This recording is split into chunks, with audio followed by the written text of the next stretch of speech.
Chapter 394. Ever since the Niu brothers got married, for the convenience of the two new daughters-in-law living in the Li residence, Li Wangyu specially found craftsmen to renovate the two rooms in the front courtyard. In the room where Niu Yong and Niu Wu lived, Li Wangyu had asked the craftsmen to build a bathroom and toilet in the room. This was to prevent the two new daughters-in-law from having to share the bathroom and toilet in the front yard with others. That would be awkward. In fact, Li Wangyu was thinking too much. To the Tangs, having a bathroom and a clean toilet every day was too extravagant and unimaginable. Needless to say, there was no ceramic toilet in the Tang dynasty that could flush automatically. Even Pai Lupi and a group of state dukes were envious after using the toilet in Lai Hot. If it weren't for the fact that the flushing toilet needed to be renovated, Pai Lupi and the state dukes would have asked Li Wangyu to renovate their palaces and mansions. As for having a bathroom in the room and having hot water to take a bath at any time, the Tangs thought that it was a life of immortals.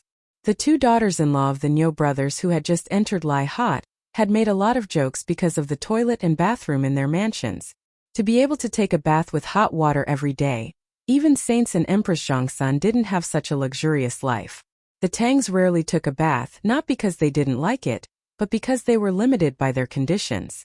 After all, it was troublesome to use firewood to boil water to take a bath, even in a rich family. The term rest referred to rest and bathing. Even the imperial court officials had a rest every 10 days, which showed how extravagant it was to take a bath every day. Not only in the Tang dynasty, but even in the Republic of China, taking a bath in the countryside was troublesome. Jiangnan farmers even had a bathing custom, which was said to have been passed down from the spring and autumn period. It was called pot bathing. It was to set up a big pot on the stove to boil water and take a bath in the iron pot. Usually, when a family in the village wanted to boil a pot bath, they would inform the whole village, and each family would bring their own firewood to boil water to take a bath. It was not easy to take a bath according to one's status, gender, old and young. Therefore, in the Tang dynasty, being able to bathe every day was a luxury in the eyes of Su Qiao and the others, but they liked it very much. Being able to take a comfortable hot bath every day made Su Qiao feel that she had made the best choice in her life when she took the initiative to ask to marry her Lang Jun. She admired Li Wangyu even more than before. In the bathroom, Su Qiao picked up the soap made by her husband and Lang Jun. She looked at it for a long time, not knowing how to use it. However, since Lord Husband said that it had the same use as the black locust soup, then it should be smeared on the body, right? Su Qiao carefully took the soap and smeared it on her delicate skin. She was surprised to find that when she rubbed the soap, white foam appeared. Not only was it smooth, but it was also fragrant. The foam could also wash away the dirt on the body. Su Qiao had been in the palace for more than 10 years. In fact, she had used many of the good things in the palace and had seen the world. However, such a miraculous soap left her in awe. It couldn't be any more miraculous. After bathing, Su Qiao carefully put away the soap and put it away as if it was a treasure. She didn't plan to let anyone else use this soap. As for her husband, well, stinky man, it's better to use the soap. Su Qiao came out of the bathroom with a fragrant wind. It stimulated Niu Yong's eyes and he stared at his wife. Husband, what are you looking at? Su Qiao was a little embarrassed by his stare. She blushed and gently pushed him. I'm looking at my wife. Wife, why do you smell so good today? What's this smell? You're so annoying. I just used the soap that my husband brought back to bathe. There's this fragrance on my body. Smells so good. Wife, come, let me smell it again. My husband. In the room, the lights went out and the torturous noise sounded again. Li Wangyu naturally didn't know that the soap he made to please his beautiful boss was used by the two bastards, Niu Yong and Niu Wu, as a catalyst for the pleasure of the boudoir. He also didn't know that the perfume and toilet water he sent a few days ago had now made a big wave in Chang'an City. In the Fong mansion of Chang'an City, Fong Xianling, who was almost 50 years old, returned to the backyard of the mansion and saw his wife coming out of the bedroom. Seeing his wife's expression, Comrade Old Fong's heart couldn't help but sink. Fong Xianling and Madame Fong had a good relationship and now had 3 sons. Because the world was in chaos at the end of the Sui dynasty, Fong Xianling married late. Although he was almost 50 years old, San Lang had just been born and was still in his infancy. Fong Xianling, who was 49 years old, was old enough to call himself an old man in the Tang dynasty. Although he and his wife had a good relationship, they had long lost the passion they had when they were young. For Comrade Old Fong, making love with his wife was a task that he was a little tired of dealing with. Seeing his wife like this today, how could Comrade Old Fong not understand what his wife was thinking? He couldn't help but smile bitterly. "Madam, I'm not feeling well today, why don't?" Before he finished speaking, he unexpectedly smelled the fragrance on his wife's body. It was very pleasant. Old Fong couldn't help but gulp and look at his wife again. "Madam, what's this smell on your body? Why does it smell so good?" Madame Fong covered her mouth and chuckled. "Erlang gave it to me. He said that the county magistrate made it and it's called perfume." The fragrance on his wife's body constantly stimulated Comrade Old Fong's sense of smell. At this moment, he suddenly felt that his wife's jade-like skin was overflowing with fragrance. It was very seductive, like a delicate blooming flower. "Madam, it's getting late. Why don't we go to the room and rest?" Comrade Old Fong took the initiative to take his wife and walk towards the bedroom.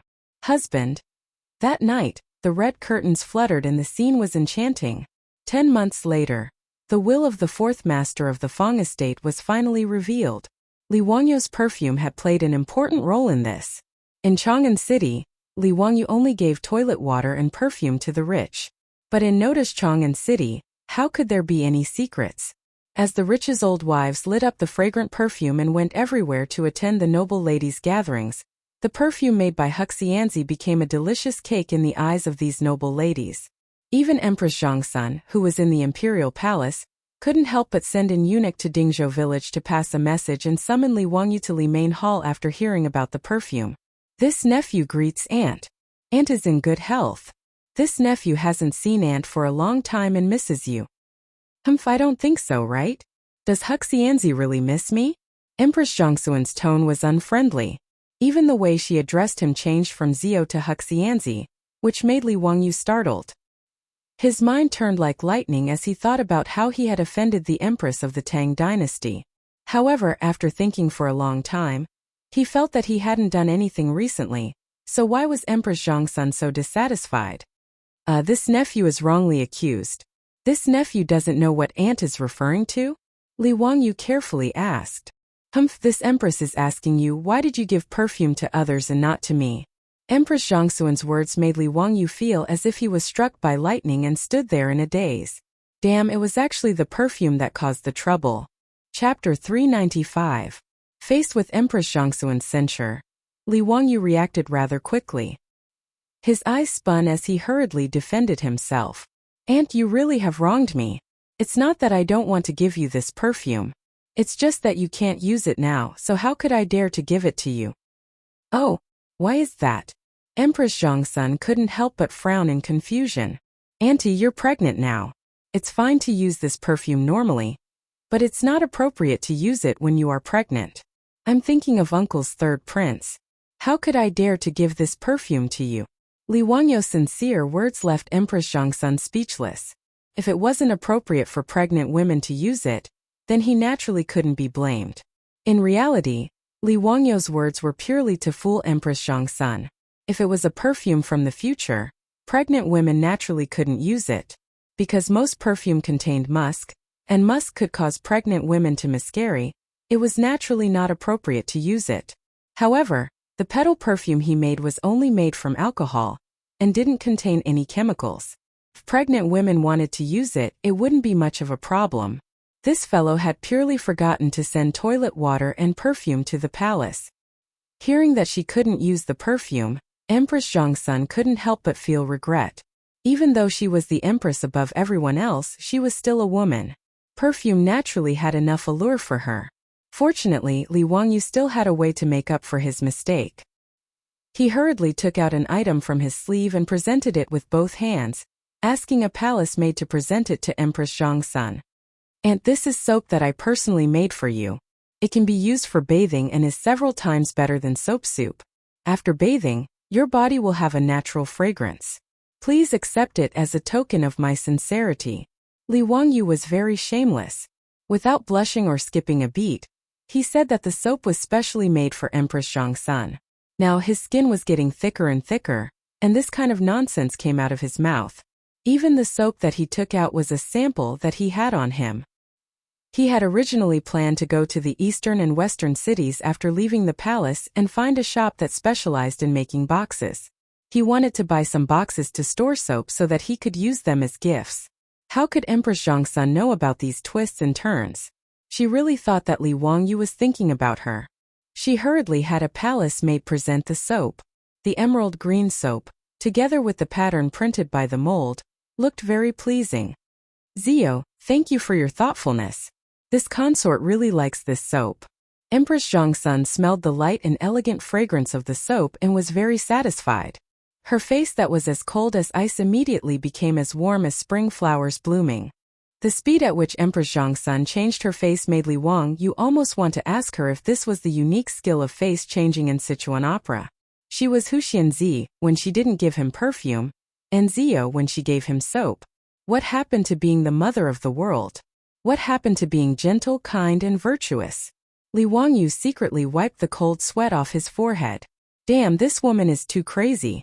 Even Empress Zhongsun could change her face like this for a bottle of perfume. Her image was really collapsing. However, he also knew that Empress Zhongsun's behavior was that she didn't treat him as an outsider, but as a nephew. Otherwise, who would have heard of Empress Zhongsun asking for things from a subject? How could Empress Zhongsun, who could write Principles for Women, and leave behind a great reputation as an empress in history, be the kind of woman who loved vanity? Empress Zhongsun's behavior just now was actually to tease Li Wangyu. She had the chamberlain summon Li Wangyu into the palace not just to ask for perfume, although that was also one of her goals. Zio, you are now 16 years old, and that Taiyuan Wang clan has broken off the engagement with you. Do you have any thoughts about your marriage? Do you have a young lady that you like? Although your family's adults have all passed away, your aunt will make the decision for you. Empress Zhongsun suddenly changed the topic and talked about Li Wangyu's marriage, which made him very surprised. Why did she talk about his marriage out of the blue? What young lady could he fancy? Of course it was his beautiful female boss. Not to mention that Su Chongqing was the goddess in his heart. Even if she wasn't, was there any other woman in the Tang dynasty who could be his soul mate? Apart from his beautiful female boss, he wouldn't consider his wife for anyone else. Of course, if his beautiful female boss didn't object, he wouldn't mind accepting Aphrodite as a concubine.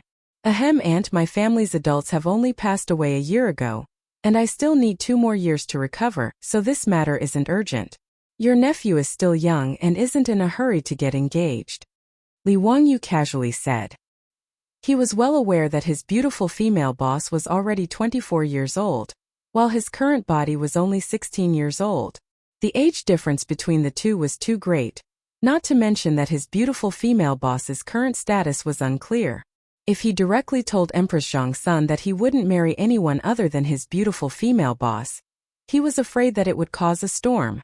Since ancient times, marriage in China had been about matching and social status. In the eyes of others, he and his beautiful female boss naturally couldn't be said to be a match. Not to mention the age gap between the two of them, even their status was a huge gap. In particular, the higher Li Wangyu's noble rank, the more difficult it would be for him to marry his beautiful female boss. This matter would probably have to be slowly planned and plotted. Empress Zhongsun smiled. No matter, you can set the engagement first. Men and women should get married when they're of age. You can get married when your recovery period is over. Zio, do you know how many dukes and noble madams in Chong and city have asked me about you, intending to take you as their son-in-law? These words made Li Wangyu feel a little proud. Even I have such a day? Even the dukes are rushing to marry their daughters to me? Wahahaha, sure enough, the charm of a handsome guy is irresistible. How could he know that Empress Zhongsun actually brought up this matter because of his own sins, and the source was the perfume? These noble madams had many gatherings on weekdays. After Li Wangyu gave them the perfume, they naturally took it to show filial piety to their mothers. And the dukes and noble madams who received such divine objects naturally flaunted it at their gatherings, causing the other noble madams to burn with jealousy. They couldn't wait to snatch the bottles of perfume from the hands of the dukes and noble madams. And Li Wangyu, the son of Huxian, became the topic of discussion at the noble madams' gatherings. Many of the noble madams even mocked the Taiyuan Wang clan for having eyes but failing to see. They actually took the initiative to break off the engagement with such a good son-in-law. Their brains had been kicked by a donkey. After mocking the Taiyuan Wang clan, the noble madams suddenly realized that this son of Huxian was 16 years old and unmarried. This son of Huxian was a good son-in-law. He was young, rich, and talented. At the age of 16, he was conferred the title of the founding son of a country by the saint, and his future was bright. Even better, this founding son's parents were both dead.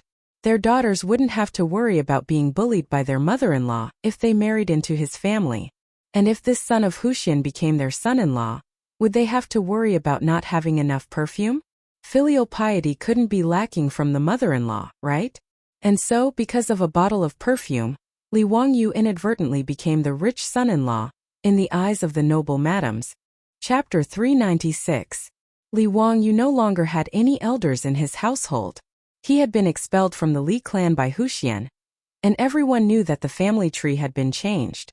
Those noble women who wanted to marry their daughters found Empress Zhongsun and, in a roundabout way, brought up the matter of marriage with Huxian. This reminded Empress Zhongsun that her nephew was still unmarried, and there was no marriage contract on his body. Since ancient times, Huaxia had placed more importance on carrying on the family line than the heavens. As the saying went, there were 3 ways to be unfilial, and having no descendants was the worst. In the eyes of the Tangs, marriage was a matter of the highest importance. As Li Wangyu's elder, Empress Zhongsun naturally felt that she needed to arrange a good marriage for the Qilin son of the Li family for Li Wangyu's deceased parents.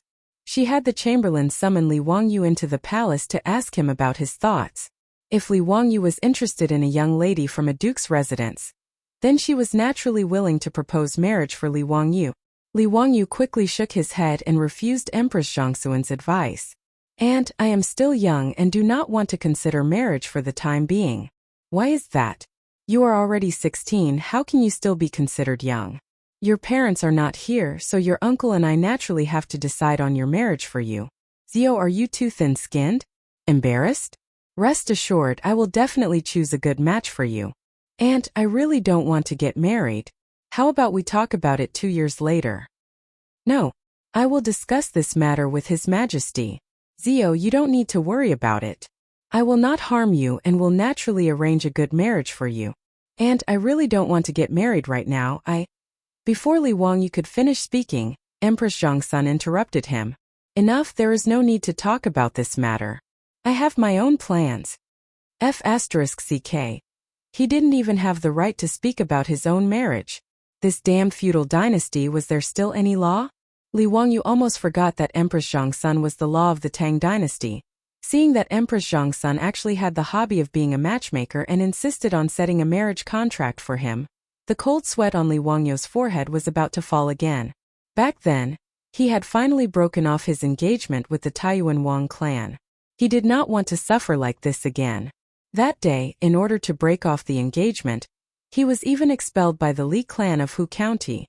Although it was a good thing for him to be expelled by the Li clan, he absolutely did not want to experience this kind of thing a second time.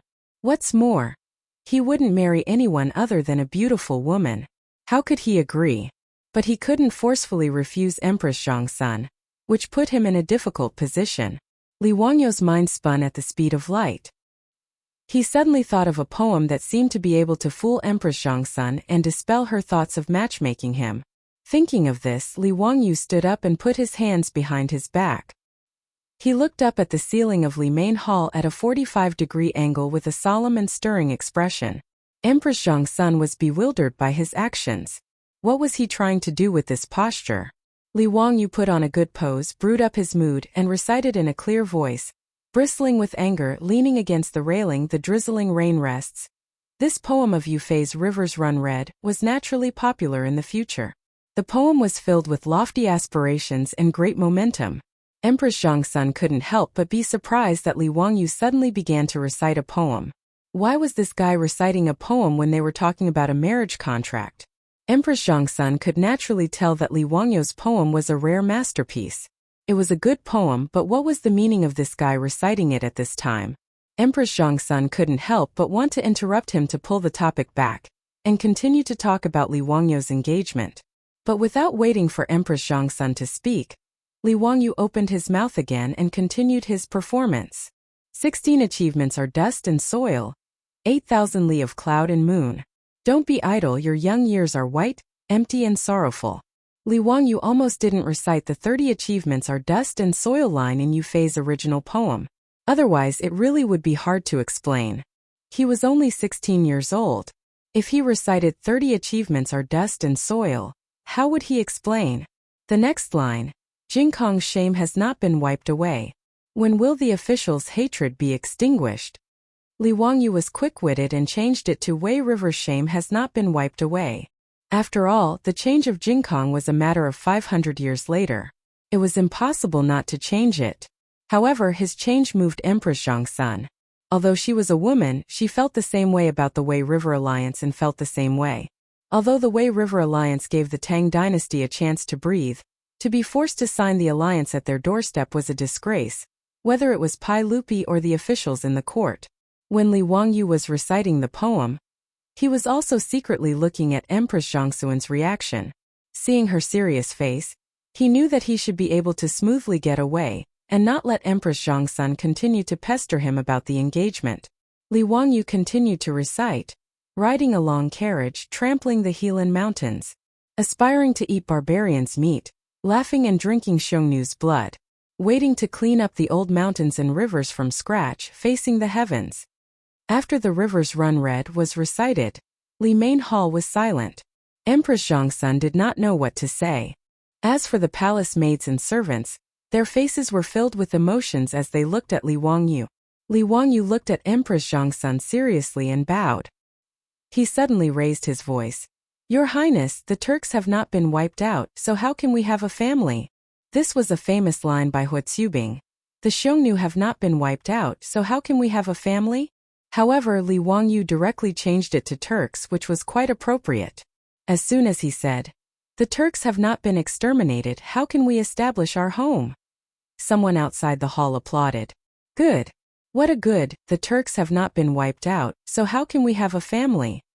Zio, if the men of our Tang dynasty were all like you, why would we worry about the Turks being treated unfairly? The one who spoke was Li Er.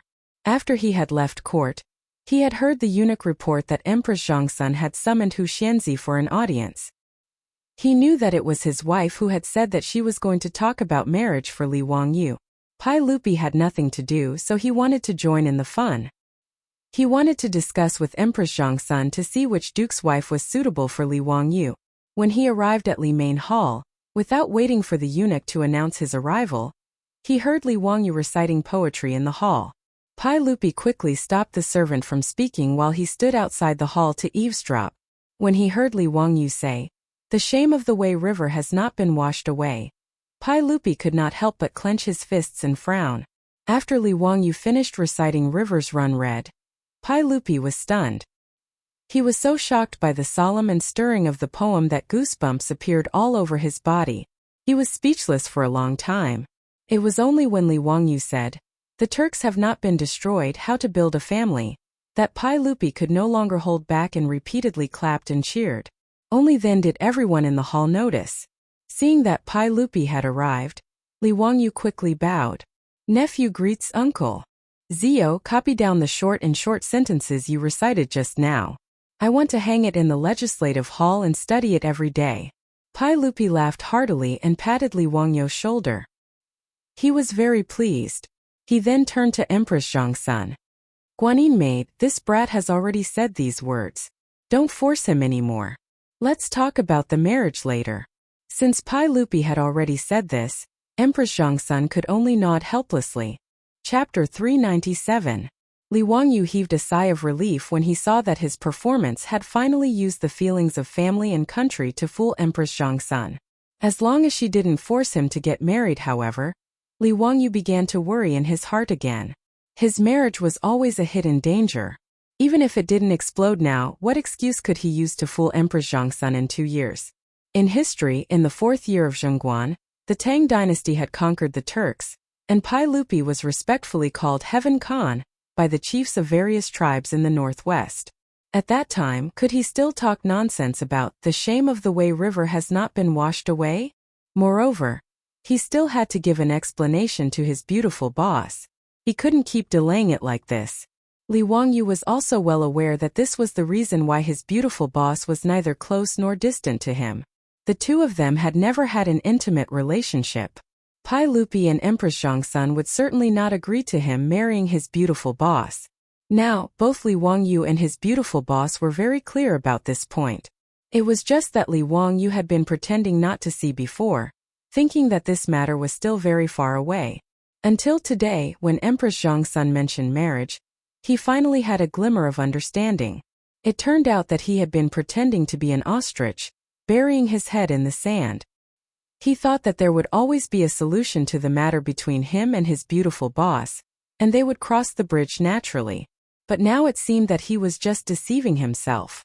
For a moment Li Wangyu couldn't help but ask himself, if one day Pai Lupi and Empress Zhongsun really forced him to marry another woman, what would he do? Would he compromise for the sake of glory and wealth, or give up everything and simply leave Chang'an City, Dingzhou Village, and elope with his beautiful boss?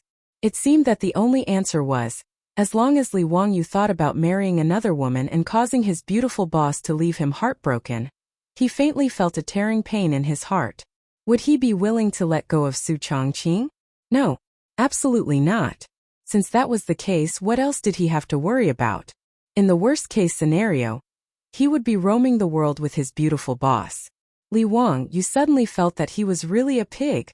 It was such a simple matter, yet he was confused by it. He was really stupid to the extreme.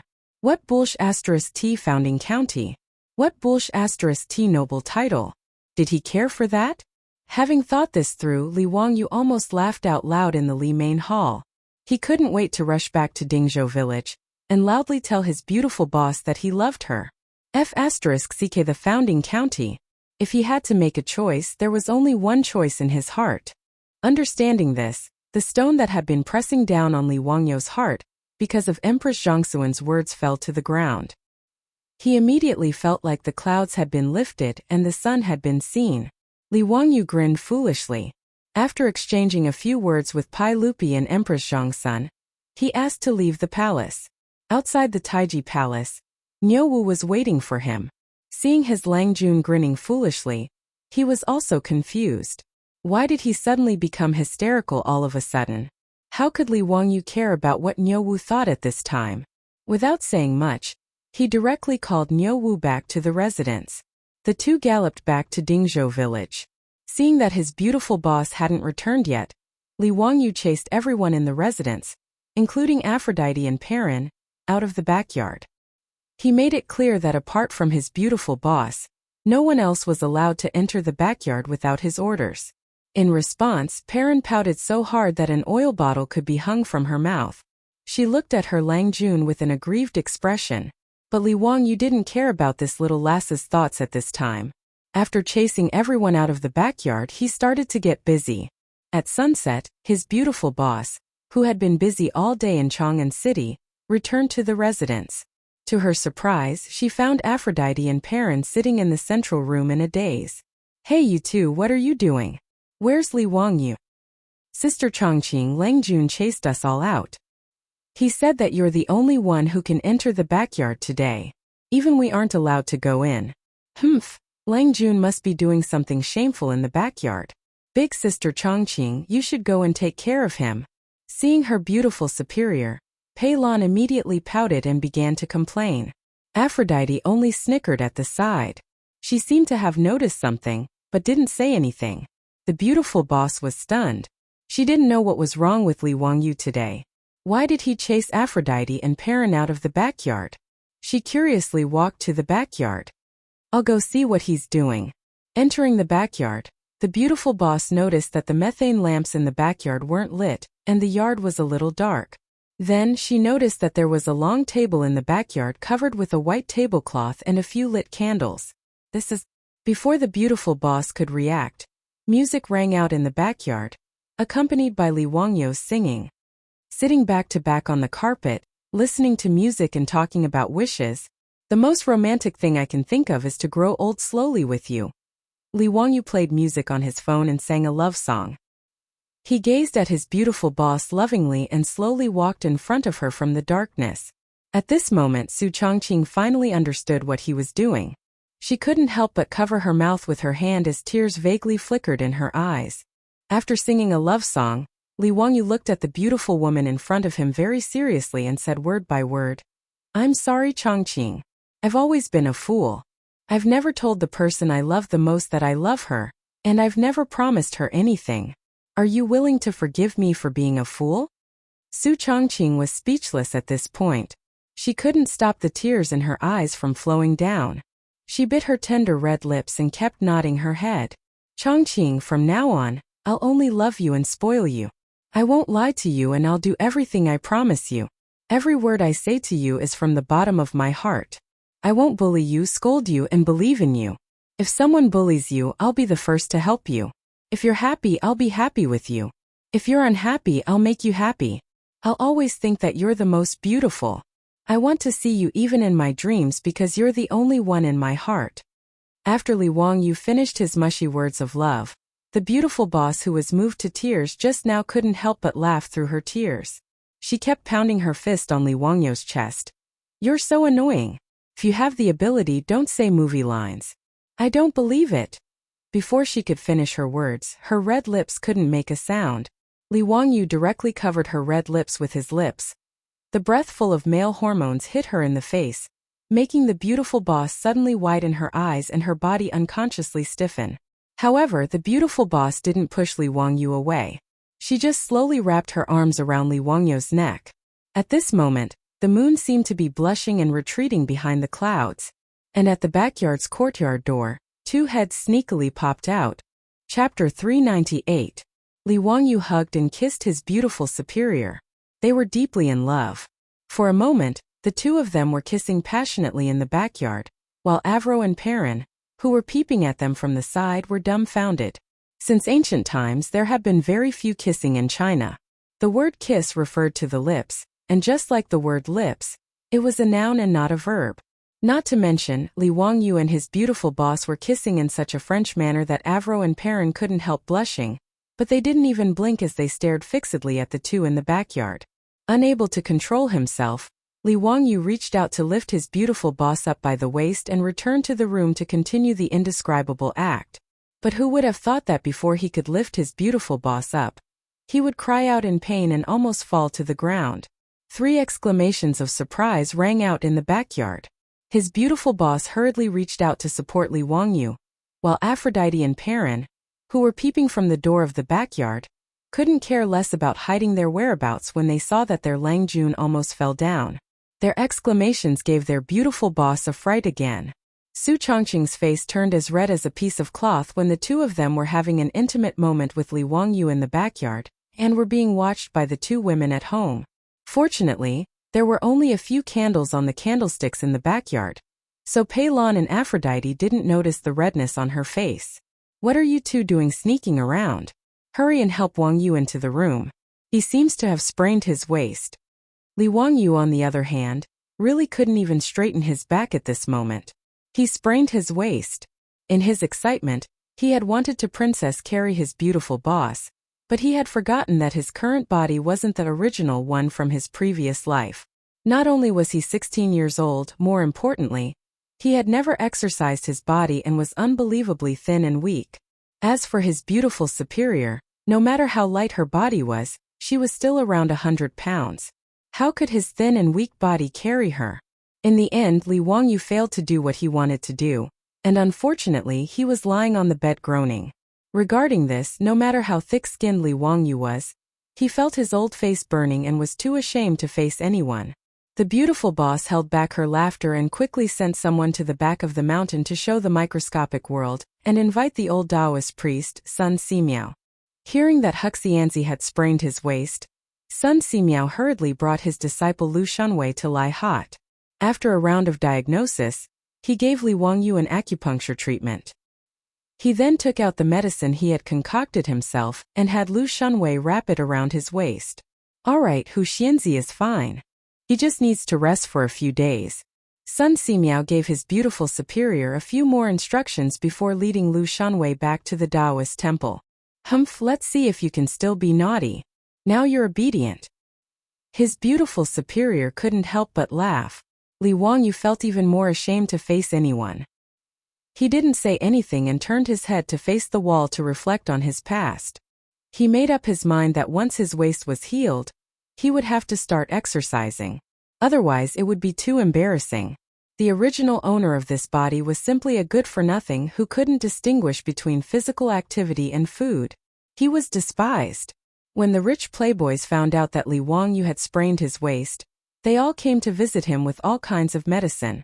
However, Li Wangyu was tight-lipped about how he had sprained his waist. He wasn't prepared to say anything even if he was beaten to death. He couldn't tell anyone about this. It was too embarrassing. If this group of bastards knew the truth, he wouldn't need to mingle in Chang'an anymore. It would be better if he just took his beautiful superior and wandered the world. Fortunately, the old Taoist priest Sun Simiao's medical skills were superb. In just a few days, Li Wangyu's waist was mostly healed and he could move freely. After breaking through the layer of window paper with his beautiful superior, they were now in love with each other. From time to time they would receive some benefits. However, if he wanted to do something indescribable with his beautiful superior, it would always lack some atmosphere. This made Li Wangyu very depressed. After his waist was healed, Li Wangyu prepared to go to the palace. He had already finished writing The Rivers Run Red that Li Er wanted. In the past few days, he had also planned to send the perfumes and floral water that had been produced in the manor into the palace to be presented to Li Er's imperial concubines. Little nephew greets uncle. This is The Rivers Run Red that little nephew wrote. Uncle, please give me some pointers. Not bad, Zio. Your thin body has improved a lot. I like this word very much. Pai Lupi nodded with satisfaction and ordered the inner servant. Come, hang this word Hu Xianzi in the legislative hall for me. Li Wangyu learned the thin gold body from Emperor Huizong of the Song dynasty, and was now famous in the Tang dynasty. His calligraphy was loved by everyone. Now in Chang'an many people were learning this unique calligraphy. Even the professors in the Imperial College had begun to copy Li Wangyu's thin gold body for their students to practice. Ever since he transmigrated to the Tang dynasty, he was forced to pick up the brush again because there was no computer to type. After a few months, especially after copying the Romance of the Three Kingdoms, his calligraphy was indeed much better than before. Uncle, you flatter me. Little nephew's calligraphy is far inferior to uncle's flying white. Little nephew would like to ask uncle to give little nephew a few words, so that little nephew can study them day and night at home. Li Wangyu shamelessly flattered Pai Lupi, which made Pai Lupi laugh with satisfaction. Aha, Zio, if you like my calligraphy I'll give you a few. Li Wangyu hurriedly offered the perfume and toilet water he made. Now he was a little regretful. Why did he show off this thing for no reason? If he had known, he would not have taken them out as gifts. After the perfume became popular in Chang'an, everyone who was familiar with Li Wangyu would ask about it in a roundabout way. It was very annoying. It was not easy to make perfume, and it was not like the air conditioning window which could be given out freely. In Chang'an there were so many nobles and officials. It was troublesome to decide who to give the perfume to. If he did not do it well, he might offend others. That would not be good. For example, Pai Lupi had so many concubines in his harem. The few bottles of perfume in his hands were just a drop in the bucket. Therefore, Li Wangyu wisely offered all the perfume and toilet water he had to Pai Lupi. You have so many women. How should you distribute them? Go figure it out yourself. He did not want to get involved.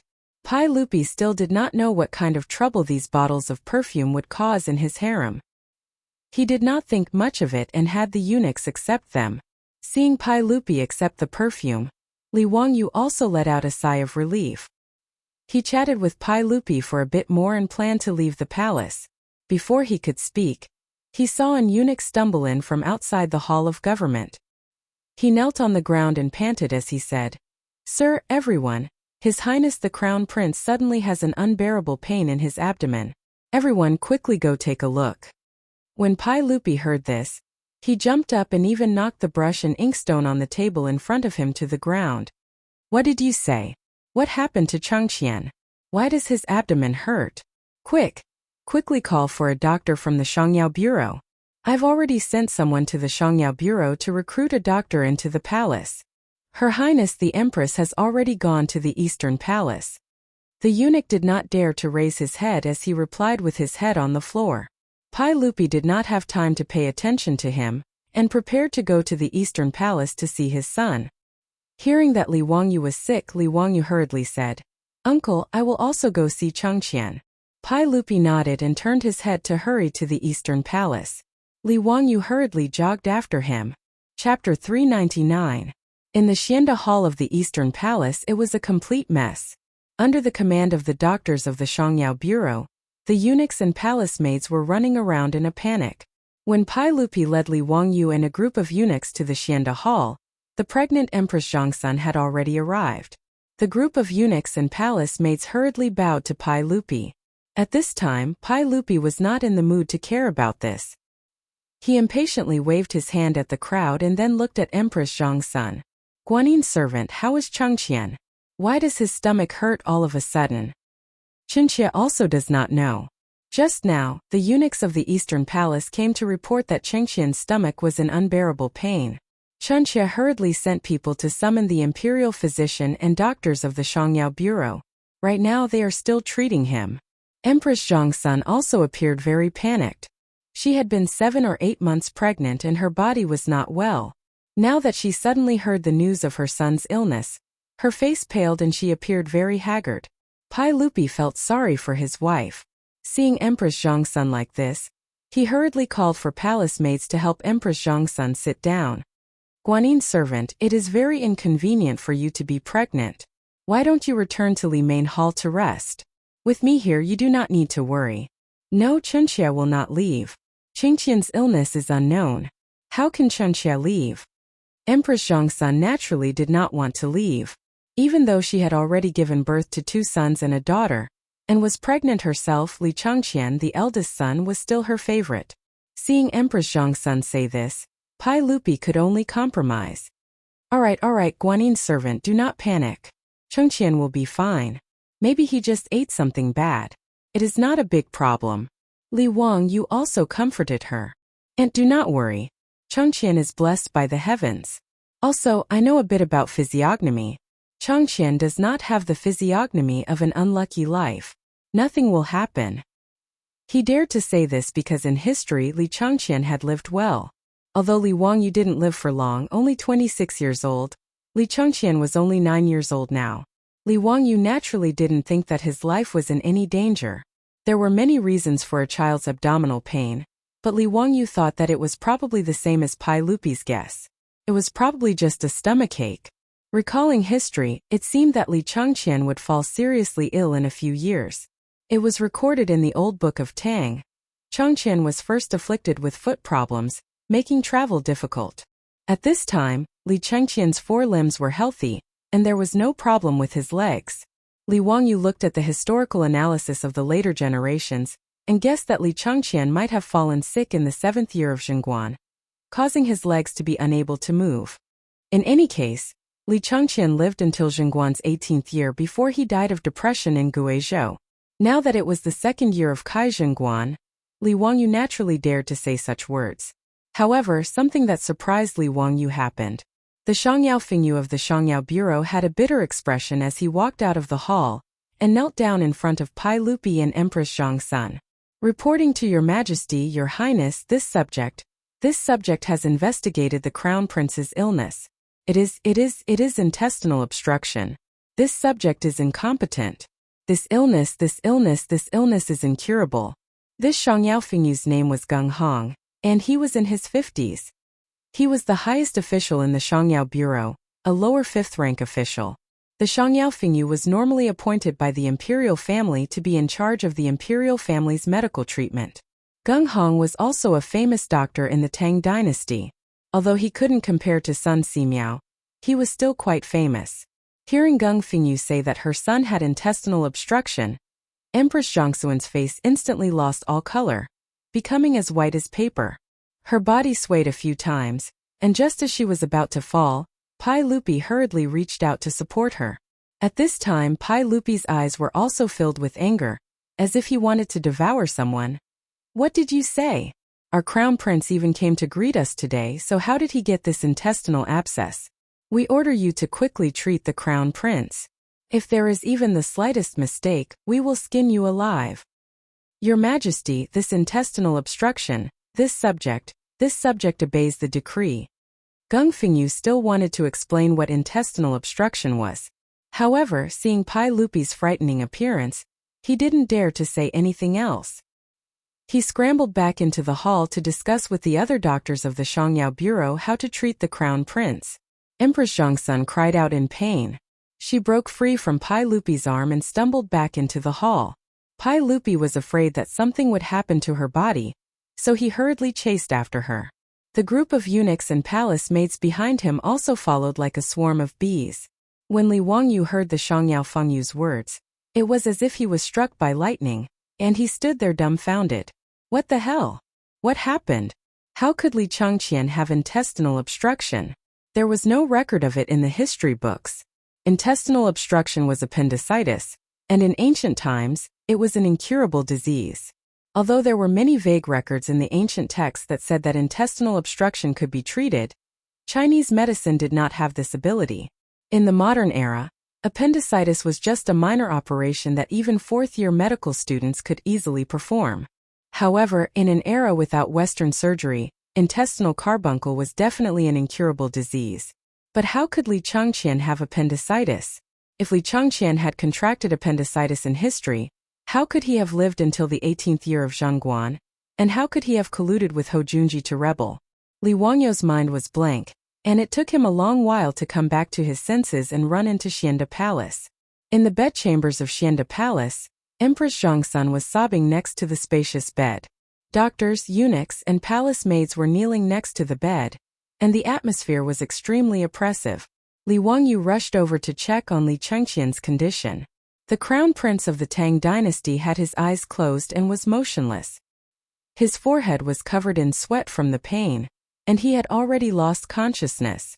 Grabbing Gung Fengyu's collar, he asked, "Did you really diagnose that His Highness the Crown Prince has intestinal obstruction? You didn't misdiagnose, did you?" Even now, Li Wangyu still did not believe that Li Changqian had appendicitis. This simply did not make sense in history. There can't be a mistake. His Highness the Crown Prince has abdominal pain, muscle tension, and rebound pain in his lower right leg, accompanied by nausea, fever, vomiting, bloating, red skin, yellow skin, and a flood of pulses. This is definitely intestinal obstruction. This old man has practiced medicine for 30-some years, and I can't make a mistake. Moreover, many of the doctors in the Shangyao Hospital have made the same diagnosis. The doctors in the Shangyao Hospital who were kneeling on the side also nodded repeatedly, indicating that Han Fengyu was right. Li Wangyu let go of Gung Fengyu's hand, and Gung Fengyu knelt before Pai Lupi and said, "Your Majesty, we have already treated His Highness the Crown Prince with acupuncture and ordered people to boil the medicine. But there is nothing we can do about this intestinal obstruction. We can only rely on His Highness the Crown Prince's fate." Before he could finish speaking, he saw the furious Pai Lupi rush over with gritted teeth and kick him to the ground. "If anything happens to my Dalong, I want all of you to be buried with him." Pai Lupi's words were naturally spoken out of anger. With the medical standards of the Tang dynasty, if they could not cure the patient, they would be buried with him. No matter how many heads there were in the Shangyao Hospital, it would not be enough to cut off. But in the face of the furious Pai Lupi, no one dared to make a sound. All the doctors, eunuchs, and palace maids were silent like cicadas in winter. Chapter 400. Li Wangyu looked at the unconscious Li Changqian on the bed, and couldn't help but feel his heart ache. He couldn't understand what was wrong with history for such a thing to happen. Towards Li Changqian and Li Tai, the two little fellows, Li Wangyu originally held prejudice in his heart. After all, these two fellows weren't anything good in the history books. There was no need to talk about Li Changqian. He was licentious and even colluded with Hou Junji and the others to rebel. Li Tai wasn't a good person either. Although he pretended to be an obedient child in front of Pai Lupi, Li Changqian had betrayed him. He actually said to Pai Lupi, "This subject has an unfilial son. In 100 years, This subject will kill him for his majesty and pass him down to King Jin. From this, one could see his character. Thus, when Pai Lupi asked Li Wangyu to be the teacher of these two fellows, Li Wangyu had rejected the idea. However, it was hard to go against the imperial decree. After Li Wangyu reluctantly accepted these two fellows, he realized that they weren't bad people. That was the truth. Children of 8 or 9 years old had been in the palace for too long and had been flattered by those palace maids. So they were a little domineering and lacked education. Under Li Wangyu's guidance, both Li Changqian and Li Tai got along very well with those brats from Dingzhou village. They didn't seem as domineering as before. And these two sons of Pai Lupi were rather smart. They were also very respectful to their teacher, Li Wangyu, so how could he not like them? 2 days ago, he had sprained his waist and was bedridden, so he didn't have the nerve to send Li Changqian and Li Tai to Dingzhou village for lessons. He had originally planned to visit the two fellows in the Eastern Palace after speaking with Pai Lupi, but who could have imagined that such a situation would occur? Why would Li Changqian suddenly get appendicitis? Li Wangyu couldn't figure it out. Then, he heard the conversation between Pai Lupi and Feng Yu from the Shangyao Bureau. Gongfeng Yu, let me ask you. Why did the Crown Prince suddenly get this intestinal abscess? Your Majesty, intestinal abscesses are usually caused by a lack of food and drink, as well as dampness and heat. This depends on what the Crown Prince has been eating recently. Gongfeng Yu hurriedly replied. What did the Crown Prince eat today? Pai Lupi glared at the eunuch in the Eastern Palace. Replying to everyone, I didn't eat anything. It was all food sent by the Shangshu Bureau. The eunuch's words were somewhat evasive. Pai Lupi angrily shouted. Tell me the truth. What the Crown Prince ate was recorded by the Food Bureau. Do you think you can fool me? The eunuch repeatedly kowtowed to the ground with so much force that blood seeped out of his forehead. Replying to everyone, the weather has been hot recently, and His Highness the Crown Prince said that he wants to eat ice cream. This servant will have the Shangshu Bureau prepare it for the Crown Prince. This servant deserves 10,000 deaths. This servant deserves 10,000 deaths. Ice cream? Li Wangyu was stunned. Eating ice cream wasn't enough to cause appendicitis. Li Changqian and Li Tai, the two little guys, liked to eat ice cream. This was no secret. The two little ones had already asked him for the ice cream recipe and gave it to the Shangshu Bureau. It was said that even Pai Lupi and Empress Zhongsun liked it very much. He suddenly thought of something and interrupted to ask, how much ice cream did the Crown Prince eat today? 8 bowls. The eunuch in the Eastern Palace replied in a low voice. His words angered Pai Lupi so much that he kicked the Eastern Palace eunuch a few times. The eunuch fell to the ground and didn't even dare to scream. Although Pai Lupi didn't know much about medicine, he knew that overeating was not a good thing. Moreover, Gongfeng Yu had already said that the Crown Prince's intestinal abscess was caused by a lack of food. Someone come drag this dog away. Flog him to death. Pai Lupi's voice was cold and made people tremble. The Eastern Palace eunuch didn't even dare to cry for mercy. He was so scared that his eyes rolled back and he fainted. Immediately, eunuchs came forward and dragged the Eastern Palace eunuch away. The outcome was self-evident. Li Wangyu was stunned speechless. Eating 8 bowls of ice cream in a row, it would be strange if he didn't get sick. This group of damned Eastern Palace eunuchs clearly flattered Li Changqian. They actually allowed a 9-year-old child to eat so many cold drinks. Being beaten to death was not an injustice at all. He had a trace of understanding in his heart. Li Changqian's sudden illness was different from history, and seemed to have something to do with him. The ice cream he made was like the wings of a butterfly. With a light flap, it changed the original trajectory of history. There was no such delicious cold drink in history, so Li Changqian naturally wouldn't overeat. Naturally, there was no sudden appendicitis. With all these twists and turns of karma, it seemed that the responsibility for Li Changqian's appendicitis was on Li Wangyu. When Li Wangyu understood this point, his expression became rather ugly. Empress Zhongsun looked at the unconscious Li Changqian beside the bed and cried bitterly. This made Pai Lupi even more anxious. Empress Zhongsun was currently pregnant. If something happened to her due to excessive grief, that would be even more unfortunate. Guanyin maid, returned to Li Main Hall first. I can stay here with Changqian. No, I won't leave. How could Empress Zhongsun listen to Pai Lupi at this time? Pai Lupi didn't dare let her stay in Xianda Hall any longer. If it was as Feng Yu of the Shangyao Bureau had said, there was no cure for this intestinal blockage.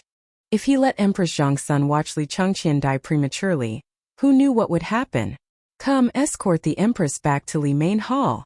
Serve her carefully, but if there are any mistakes, we will skin you alive. Gung Fengyu, have some doctors from the Shangyao Bureau go to Li Main Hall to examine the Empress' body. Yes, Empress Zhang's son was helpless. She was carefully supported by a group of palace maids and eunuchs back to Li Main Hall in tears.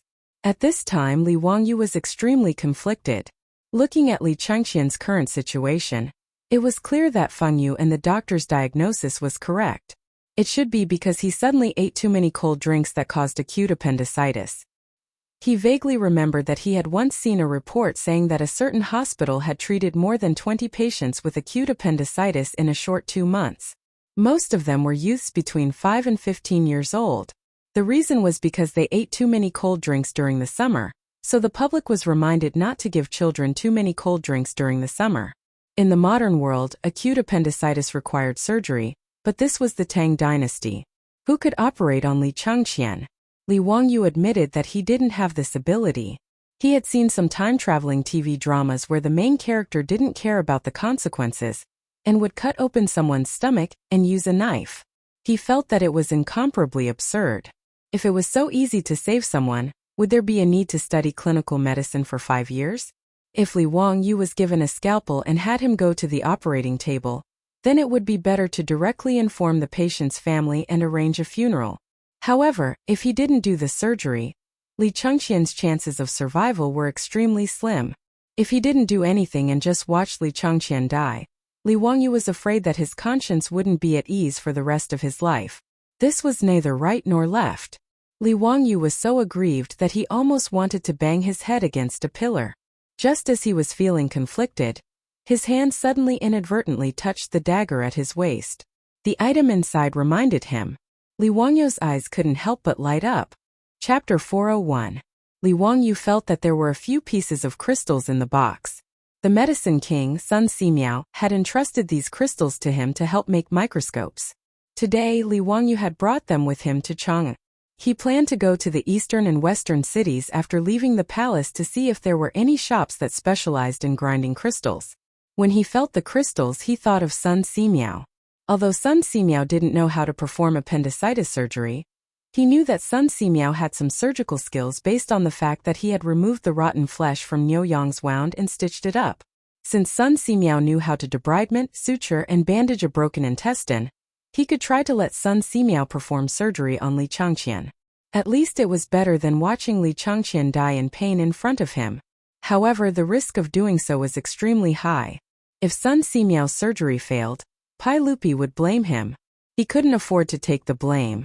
Furthermore, cutting open someone's stomach to perform surgery was unheard of. Would Pai Lupi be willing? Would Sun Simiao agree?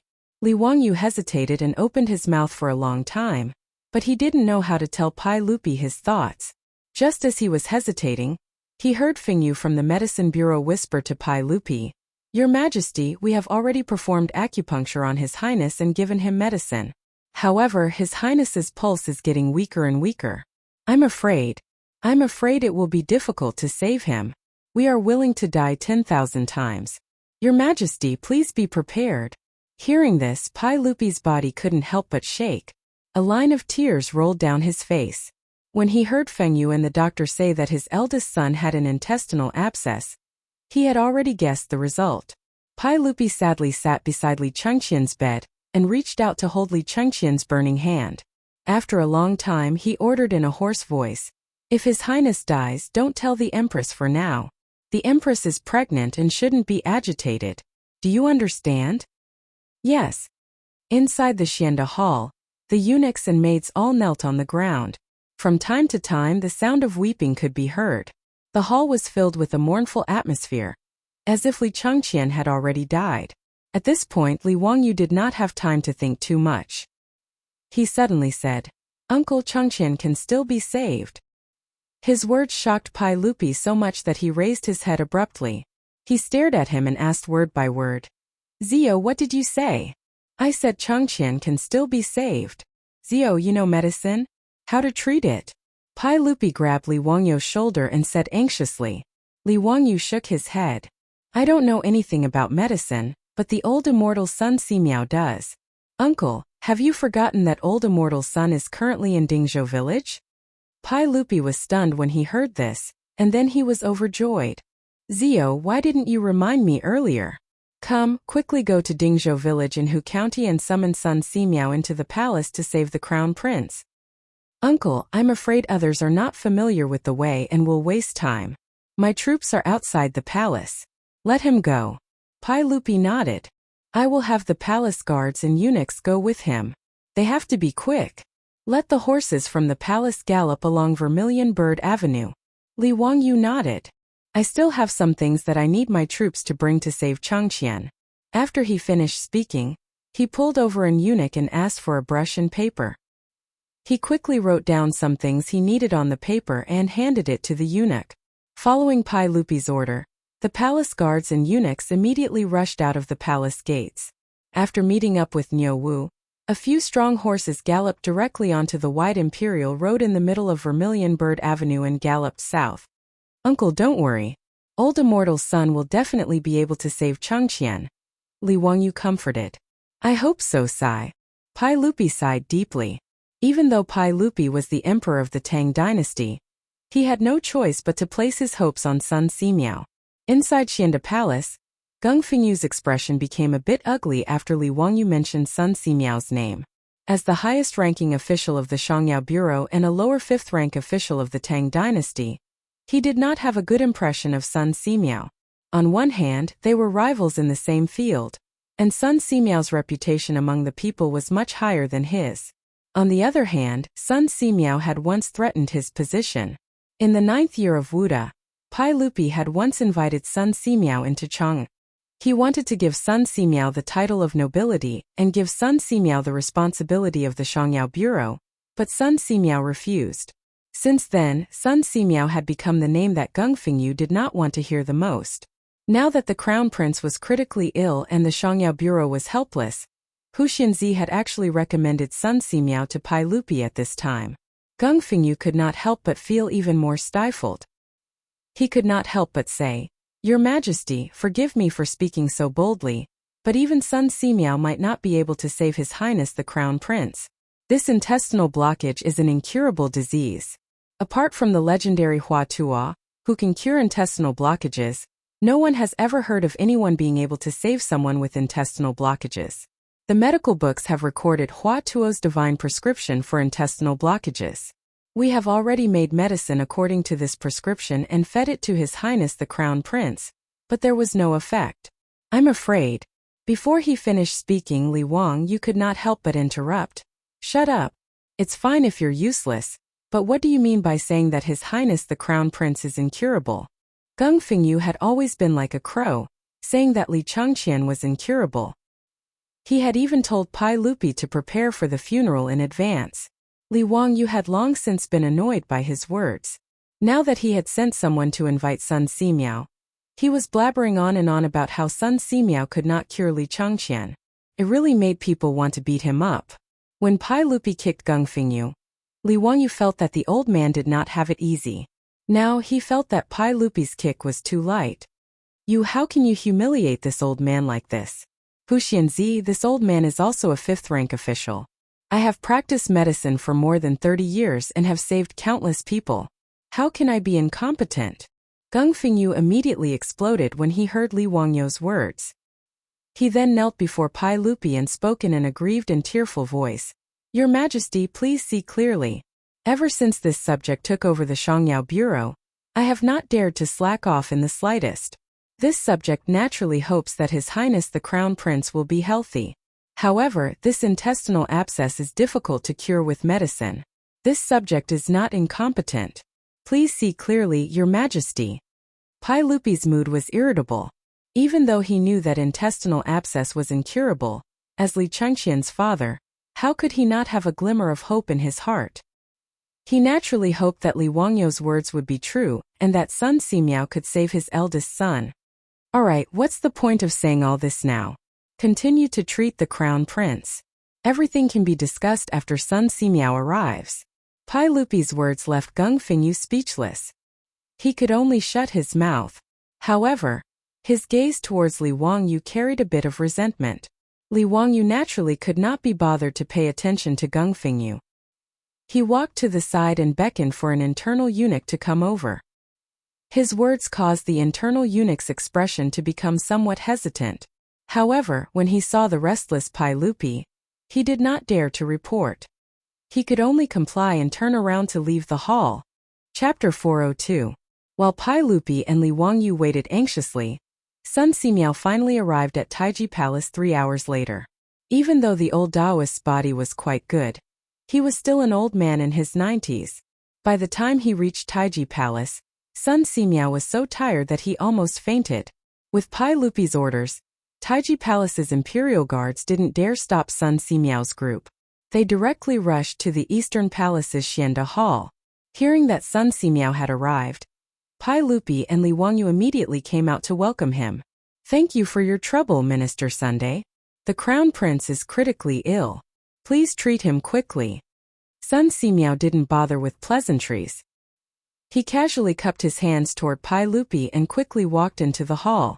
Lu Shunwei followed closely behind with his medicine chest. At Sun Simiao's age, even in front of Pai Lupi, he could do as he pleased without any misgivings. Niu Wu also jumped off his horse and took off a backpack from his back. He handed it to Li Wangyu. "Lang Jun, everything you wanted is inside." "Good. Thank you for your trouble. You can return to the residence first. Tell Chongqing that I will be staying in the palace for a few days." Li Wangyu checked the things Niu Wu brought. After confirming that there were no mistakes, he patted Niu Wu's shoulder. "Yes." Li Wangyu didn't delay and turned to walk into the hall. The trouble hadn't started yet. The key was how to convince Sun Simiao and Pai Lupi to agree to operate on Li Changqian. Inside the hall, Gung Hong saw Sun Simiao enter and couldn't help but snort coldly. He called for the doctors of the Shangyao Bureau to retreat to the side and watch coldly. The Crown Prince's illness was confirmed. He didn't believe that Sun Simiao could treat his intestinal abscess. Sun Simiao examined Li Changqian's body and shook his head. "Your Majesty, forgive me for speaking bluntly, but the Crown Prince's intestinal abscess is difficult to cure." Before he could finish, Gung Fengyu interrupted him. "Your Majesty, I'm not speaking nonsense, am I?" Sun Simiao was also at his wits' end. Shut up." Pai Lupi and Li Wangyu shouted at the same time, scaring Gung Fengyu into taking a few steps back. "Minister Sun, please continue." Pai Lupi glared at Gung Hong before looking at Sun Simiao. Sun Simiao stroked his beard and said, "This intestinal abscess is indeed difficult to cure. I can only delay it for a while, but it is unknown whether the Crown Prince can recover completely." When Pai Lupi heard Sun Simiao say the same thing, he couldn't help but feel disheartened. After a long time, he let out a long sigh. This is all Chengqian's fate. Then I ask Minister Sun to treat him. If there's really no way to save him, we won't blame Minister Sunday. Nodding his head, Sun Simiao beckoned his disciple Lu Shunwei over. He took out the golden needles from his medicine box and began to treat Li Changqian. Take the Yangming meridian of the hands and feet as the main point. Use the catharsis method when inserting the filiform needles. Leave the needles for 15 minutes. Sun Simiao whispered to Lu Shunwei as he applied the needles. "Your disciple understands." After he finished with the golden needles, Li Wangyu invited Sun Simiao to a place where there was no one else around. "Old immortal Sun, are you really unable to save the Crown Prince?" "I can only do my best. However, intestinal abscesses are indeed difficult to cure." "How confident are you?" "How can I be confident? The Crown Prince is almost certain to die." Sun Simiao shook his head and sighed. Li Wangyu's eyes flashed. "Old immortal Sun, if I have a way to save the Crown Prince, would you be willing to help?" "What? Hu Xianzi, are you serious? What method can cure intestinal abscesses?" Hearing Li Wangyu's words, Sun Simiao immediately became spirited.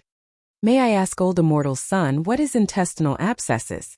"Ulcerative abscesses in the intestines." Ulcerative abscesses were acute suppurative diseases. They were a type of poisonous sore. "That's right. Since medicine is ineffective, then the only way is to cut open the abdomen and remove the ulcerative abscesses. Wouldn't that cure him? How can that be done?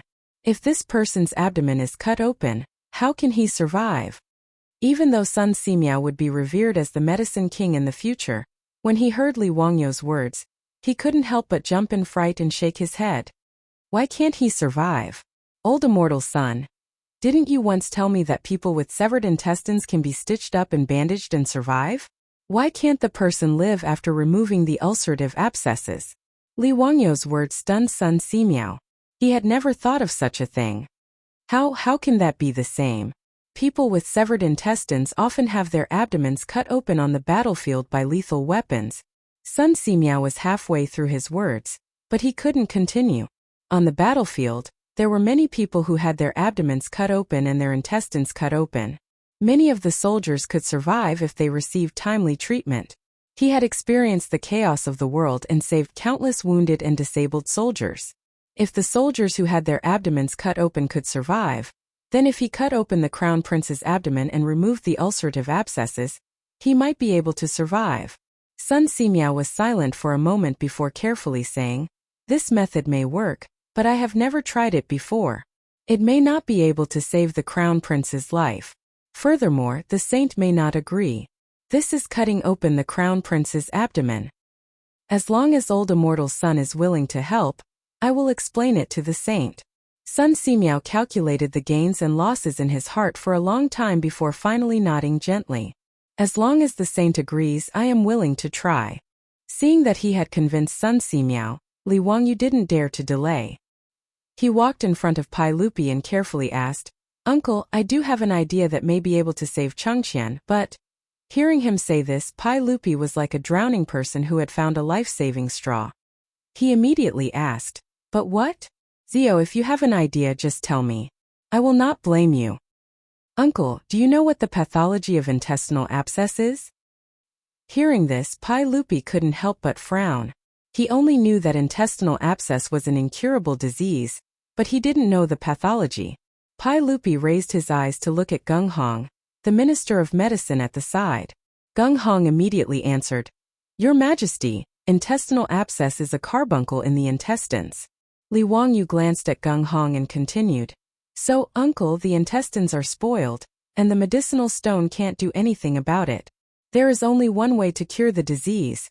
Seeing Li Wangyu suddenly stop talking halfway, Pai Lupi couldn't help but panic. He quickly asked, "What is it?" "Zio, don't stutter. Tell me in detail." "Yes, uncle. The intestines are spoiled, so there is only by cutting it out the person will be fine." "Cut it out?" Pai Lupi was surprised to hear this. He muttered to himself, "The intestines are in the abdomen. How do you cut it out?" "Naturally, you cut open the abdomen first." "Nonsense." Hearing this, Pai Lupi jumped to his feet in fright. If you cut open the abdomen, wouldn't Chengqian die even more? Hearing Li Wangyou's words, Gung Fengyu couldn't help but sneer. "Your Majesty, Hu Xianzi is simply spreading lies to confuse people. If you cut open the abdomen, how could he still be alive? Does he want to save the crown prince or harm the crown prince? Your Majesty, please punish Hu Xianzi for speaking nonsense." "You shut up. If you dare to speak any more nonsense, do you believe that I won't slap you to death?" Li Wangyu was also angry. He directly scolded Gung Hong right to his nose. Although Gung Hong was a lower fifth-rank official, he didn't dare to speak in front of the furious Li Wangyu. He awkwardly took a few steps back. Chapter 403. After ordering Gung Fengyu to retreat, Li Wangyu looked at Pai Lupi with a serious expression. "Uncle, it was recorded in the book of the later Han that the divine physician Hua Tuo made an anesthetic powder and caused the patient to lose consciousness. He then cut open the abdominal cavity, remove the ulcers, wash away the rot, suture them with mulberry thread, and apply divine ointment. After 4 or 5 days, the patient will recover in a month. Why doesn't uncle believe that this can cure Chengqian's intestinal abscess?" But the divine physician Hua Tuo's secret technique has long been lost. We have never heard of anyone who could perform the technique like Hua Tuo. I roughly know how to perform the surgery. An old immortal son is also willing to give it a try. I am willing to assist him in saving Chengqian. Li Wangyou's words made Pai Lupi hesitate. Cutting open the stomach and cutting out the festering intestines, this was really too inconceivable. Li Er looked at the unconscious Li Changqian on the bed, and really couldn't make up his mind. Your Majesty, you must not do this. If His Highness the Crown Prince were to be cut open, what kind of scandal would that be? Wouldn't that be skinning the Crown Prince alive? County Magistrate Huxian is simply crazy. I have been a doctor for more than 30 years, and have never heard of anyone saving people like this. The matter of Hua Tuo is only a legend. How could it be true? Seeing Pai Lupi hesitate, Gung Hong jumped out and knelt in front of Pai Lupi. He looked like a loyal and devoted servant as he complained tearfully. Before he could finish, he felt a huge pain in his back. Li Wangyu could not hold back any longer and kicked him. After Li Wangyu kicked him to the ground, he did not give up and kicked him a few more times, causing Gung Hong to wail. Your Majesty, save me, save me. County Magistrate Huxian has gone crazy. Save me. Alright Zio, stop making a fuss.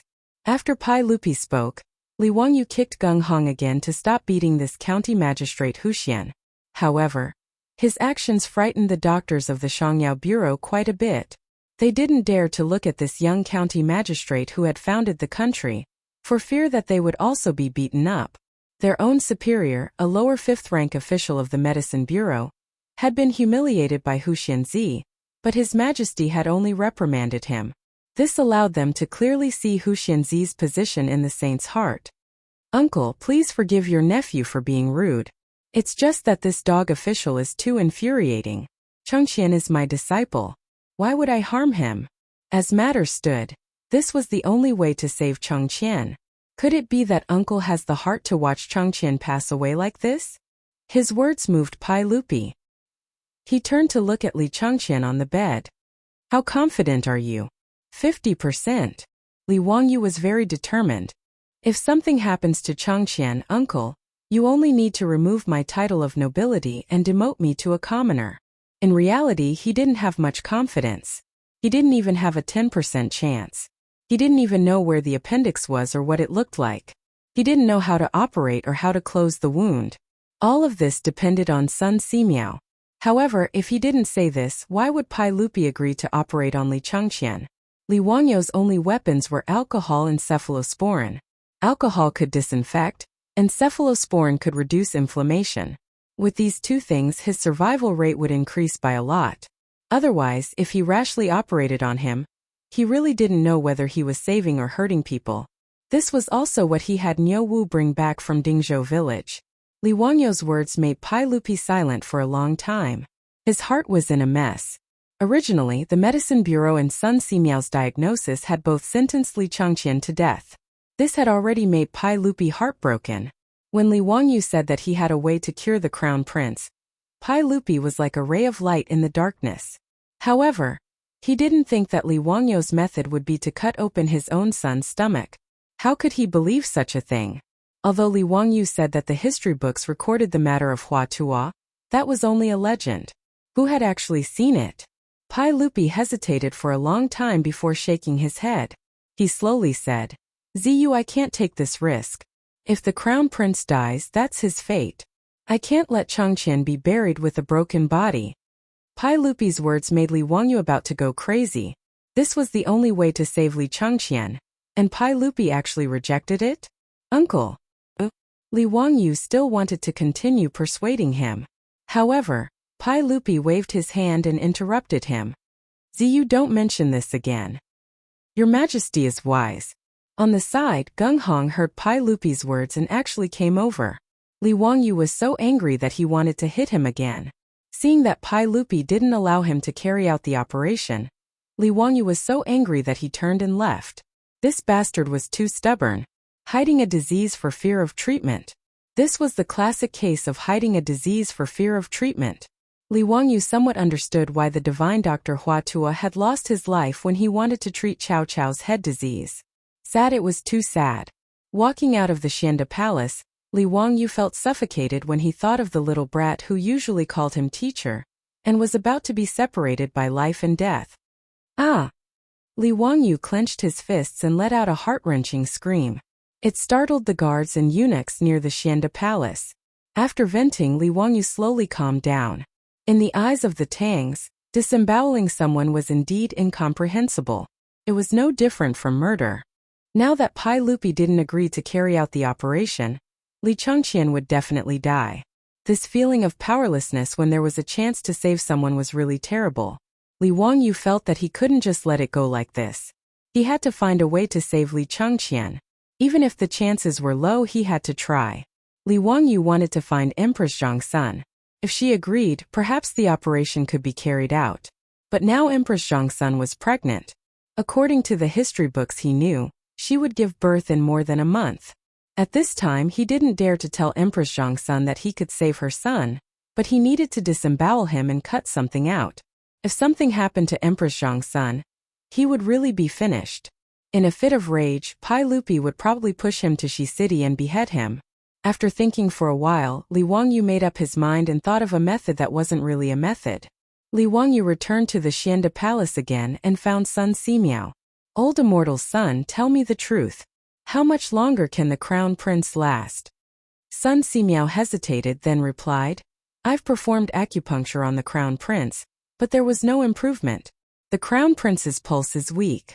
I'm afraid he won't make it through tonight. Li Wangyu looked up at the sky. It was about 3 o'clock in the afternoon. There should still be time to carry out his plan. He nodded and thanked Sun Simiao. Then he found Pai Lupi, who was sitting beside the bed. Uncle, I have something to do and need to return to Hu County. Please allow me to ride a horse on Vermilion Bird Avenue, so that I can get back to the palace before the curfew. I'm Chengqian's master and disciple, and I want to see him off. Pai Lupi nodded and didn't object. He waved his hand to summon a palace guard and had him hand over a token to Li Wangyu, allowing him to ride a horse in Chang'an. After receiving the token, Li Wangyu immediately left the palace, mounted his horse and galloped away. Chapter 404. Li Wangyu galloped the entire way and returned to Dingzhou village in less than 2 hours. Langjun, why are you back? Didn't Niu Wu say that you were going to stay in the palace for a few days? Li Heng asked in surprise when he saw Li Wangyu return. Li Heng, don't say such nonsense. Hurry up and pack the valuables in the house. Bring more gold and don't bring any copper coins. Get everything ready, we're leaving soon. Li Wangyu didn't bother to explain. His words stunned the old housekeeper, Li Heng. Langjun, why is that? Where are we going? Don't ask so many questions, hurry up and pack. Where's Chongqing? Lady Su is in the backyard. Before Li Heng could finish, Li Wangyu had already run to the backyard. Li Heng was confused by Li Wangyu's actions, but he could only listen to him and hurry back to the residence to pack. In the backyard, Su Chongqing was in her room listening to music on her phone when the door was suddenly burst open, giving her a fright. When she saw that it was Li Wangyu, she couldn't help but rebuke. Wangyu, why are you so careless? You scared me to death, I thought. Li Wang, you didn't wait for her to finish and hastily interrupted. Chongqing, let's not talk about this for now and hurry up and pack. In a while you take Li Heng, Perrin, Aphrodite, and the others with Niu Yong and Niu Wu to protect you and hide in the Qinling Mountains for a while. Also, give me the jade pendant that Empress Zhang's son gave you. What? Why are we going to the Qinling Mountains? What are we hiding from? Weren't you in Taiji Palace today? Niu Wu came back and said that Li Changqian was sick and asked me for the cephalosporin. What exactly happened? Tell me clearly. Li Wangyu still wanted to talk about other things, but after hemming and hawing for a long time, he only said that he had nothing to do and asked them to stay in the Qinling Mountains for a while. How could his words deceive his beautiful boss? Su Chongqing's pretty face stiffened. Wangyu, speak clearly. What happened? If you don't make it clear, I'm not going anywhere. Li Wangyu said anxiously. If we don't leave, are we going to wait for death? What if? What if what?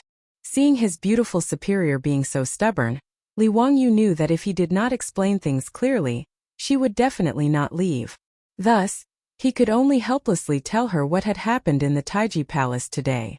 When she heard that Li Changqian had contracted acute appendicitis due to overeating and eating too many cold drinks, and that his life was in danger and he could die at any moment, the beautiful superior couldn't help but be shocked. Heavens, how could something like this happen?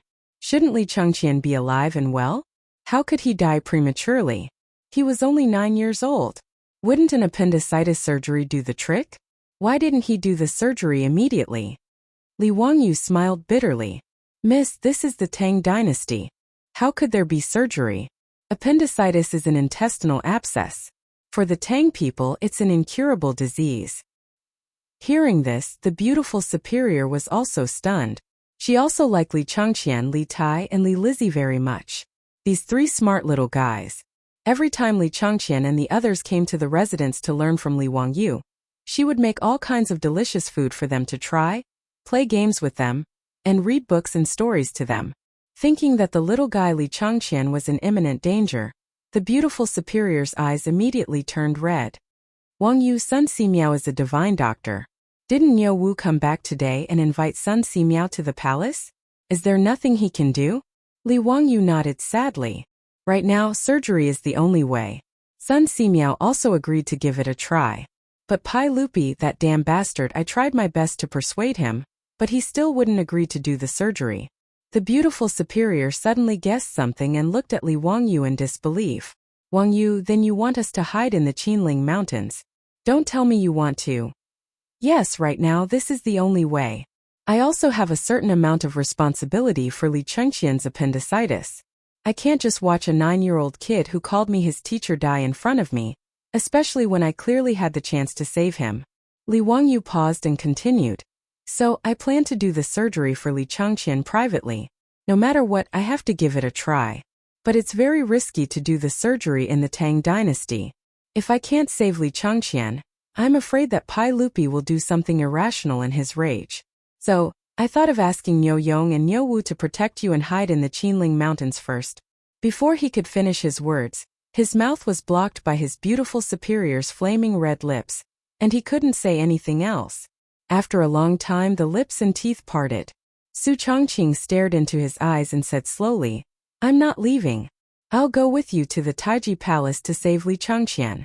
If there's any danger, I'll bear it with you. No, it's too dangerous. Li Wang, you didn't even think about it before rejecting. The beautiful superior shook her head firmly. Wang Yu, I'm not that strong. If you're not here, I won't be able to survive in the Tang dynasty alone. Tears flowed out of her eyes, but she forced a smile and wiped her tears. I'm not like those heroines in novels who can still show off their skills in ancient times after transmigrating. If you're not here, who will take care of me? If that's the case, then let's go to the Taiji Palace together.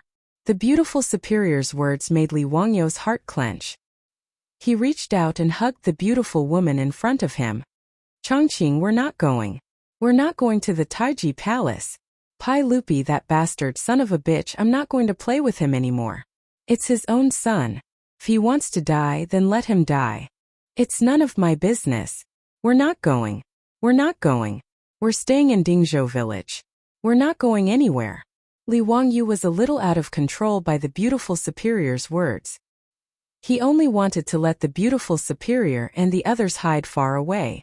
If he didn't save Li Changqian, Pai Lupi wouldn't be able to retaliate against Su Chongqing and the others. But the beautiful superior's words made him regret it. He wasn't a saint. Why should he risk his life to save Li Changqian? Pai Lupi didn't want to, then so be it. But if he put himself and his beautiful superior in danger to save his son, then he would be crazy. The beautiful superior held Li Wangyu's face with both hands and smiled like a flower. Wangyu, can you really bear to watch a 9-year-old child die in front of you like this? And under the circumstances that we have the ability to save him? Let's go. I'll go to Chang'an with you to the Taiji Palace. We'll go save Changqian. But, no buts. It's getting late.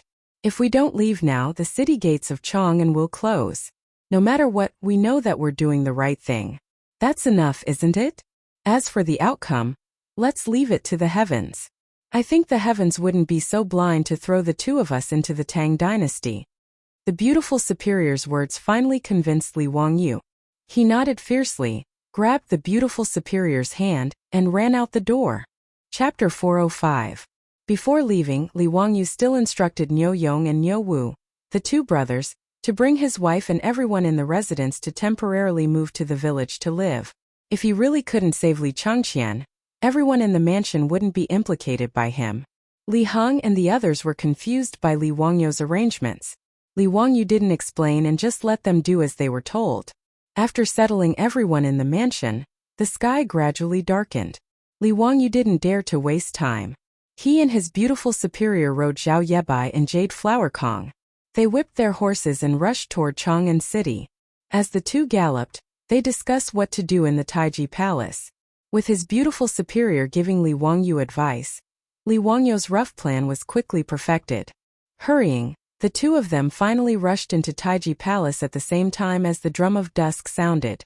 At this time there was already a morning atmosphere outside the Xianda Palace. In the Eastern Palace, there were palace maids taking out white silk and wrapping it around the outside of the palace.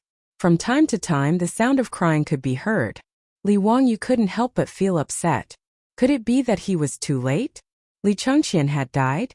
He quickly ran into the Xianda Palace. When he saw Sun Simiao, he quickly asked, "Old immortal son, how is the crown prince now?" Sun Simiao shook his head. The crown prince's breathing is getting weaker and his pulse is weak.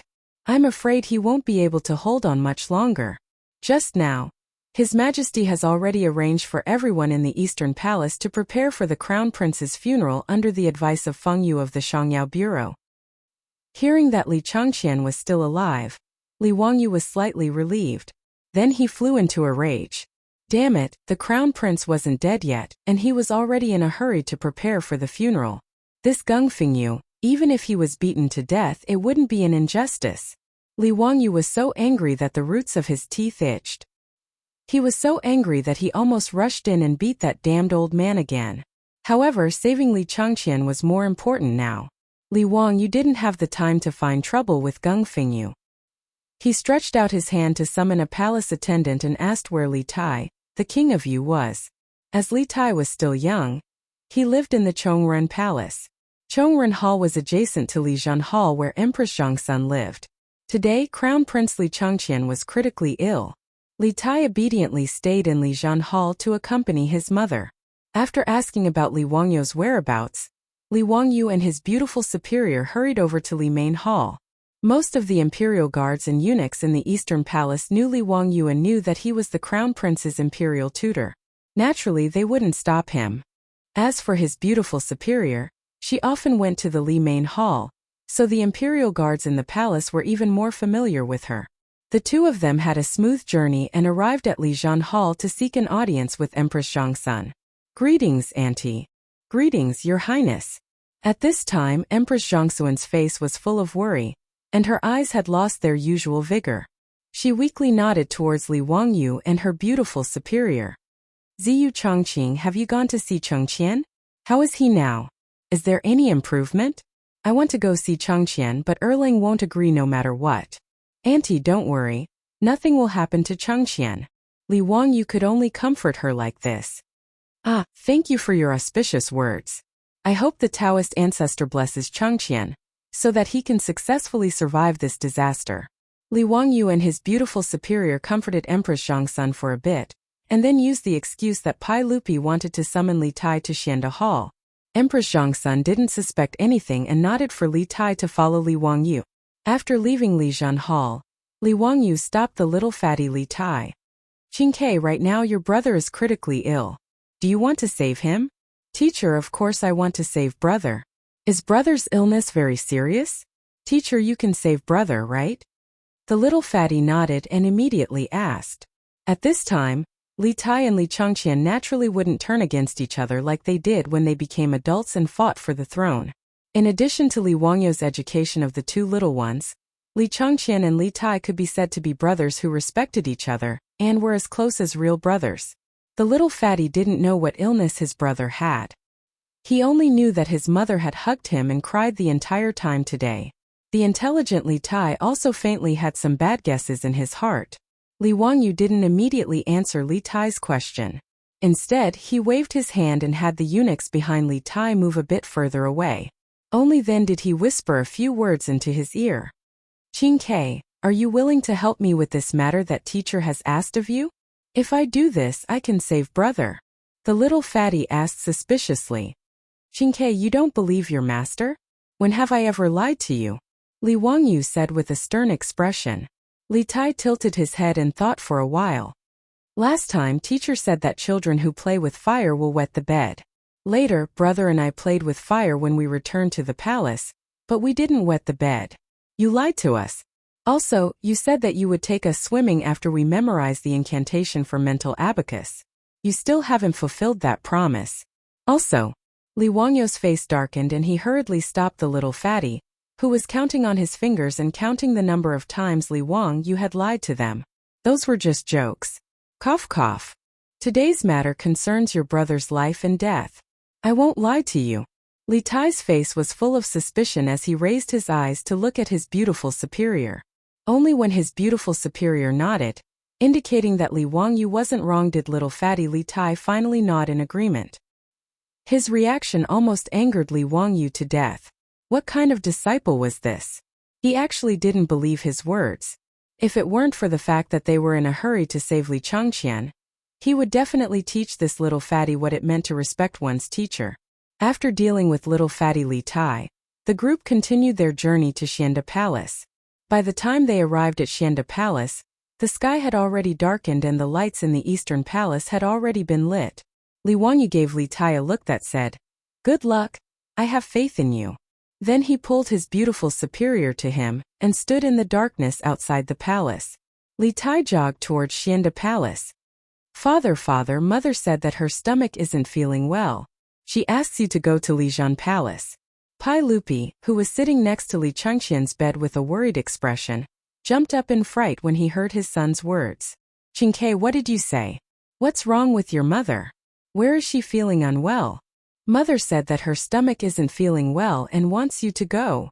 Little fatty blinked his eyes, lying as soon as he opened his mouth. This was what Li Wangyu had instructed him to say. His purpose was naturally to lure Pai Lupi away, using the tactic of luring the tiger away from the mountain. The reason why he had asked Li Tai to come forward was of course because other than him, no one else would dare to spread false information and make fun of Pai Lupi. In any case, Li Tai would at most be beaten up by Pai Lupi. It wasn't a big deal. But if it was someone else, not to mention whether or not they would dare to make fun of Pai Lupi, even if they dared, the consequences would most likely be losing their heads. With Pai Lupi guarding Li Changqian, Li Wangyu didn't have the ability to perform surgery on Li Changqian, no matter how great his abilities were. The distance between Xianda Palace, where the crown prince lived, and Lijian Palace was not close. As long as Pai Lupi left, Li Wangyu would have enough time to move the crown prince away. Pai Lupi naturally didn't doubt Li Tai's words at all. He glanced at Li Changqian, who was still unconscious, and ordered Geng Fengyu and Sun Simiao. Geng Fengyu, Minister Sun, take good care of the crown prince. We will be back soon. Yes. Pai Lupi held Li Tai's hand, left Xianda Palace, and hurried towards Lijian Palace. As little fatty walked, he turned his head and winked at Li Wangyu, who was hiding in the dark. Chapter 406. As soon as Pai Lupi's figure disappeared from sight, Li Wangyu pulled his beautiful superior into the Xianda Palace. Her Highness the Empress' imperial decree has arrived. Li Wangyu shouted as soon as he entered the palace, raising the jade pendant in his hand. In his hand was the jade pendant that Empress Zhongsun had given to his beautiful superior that day.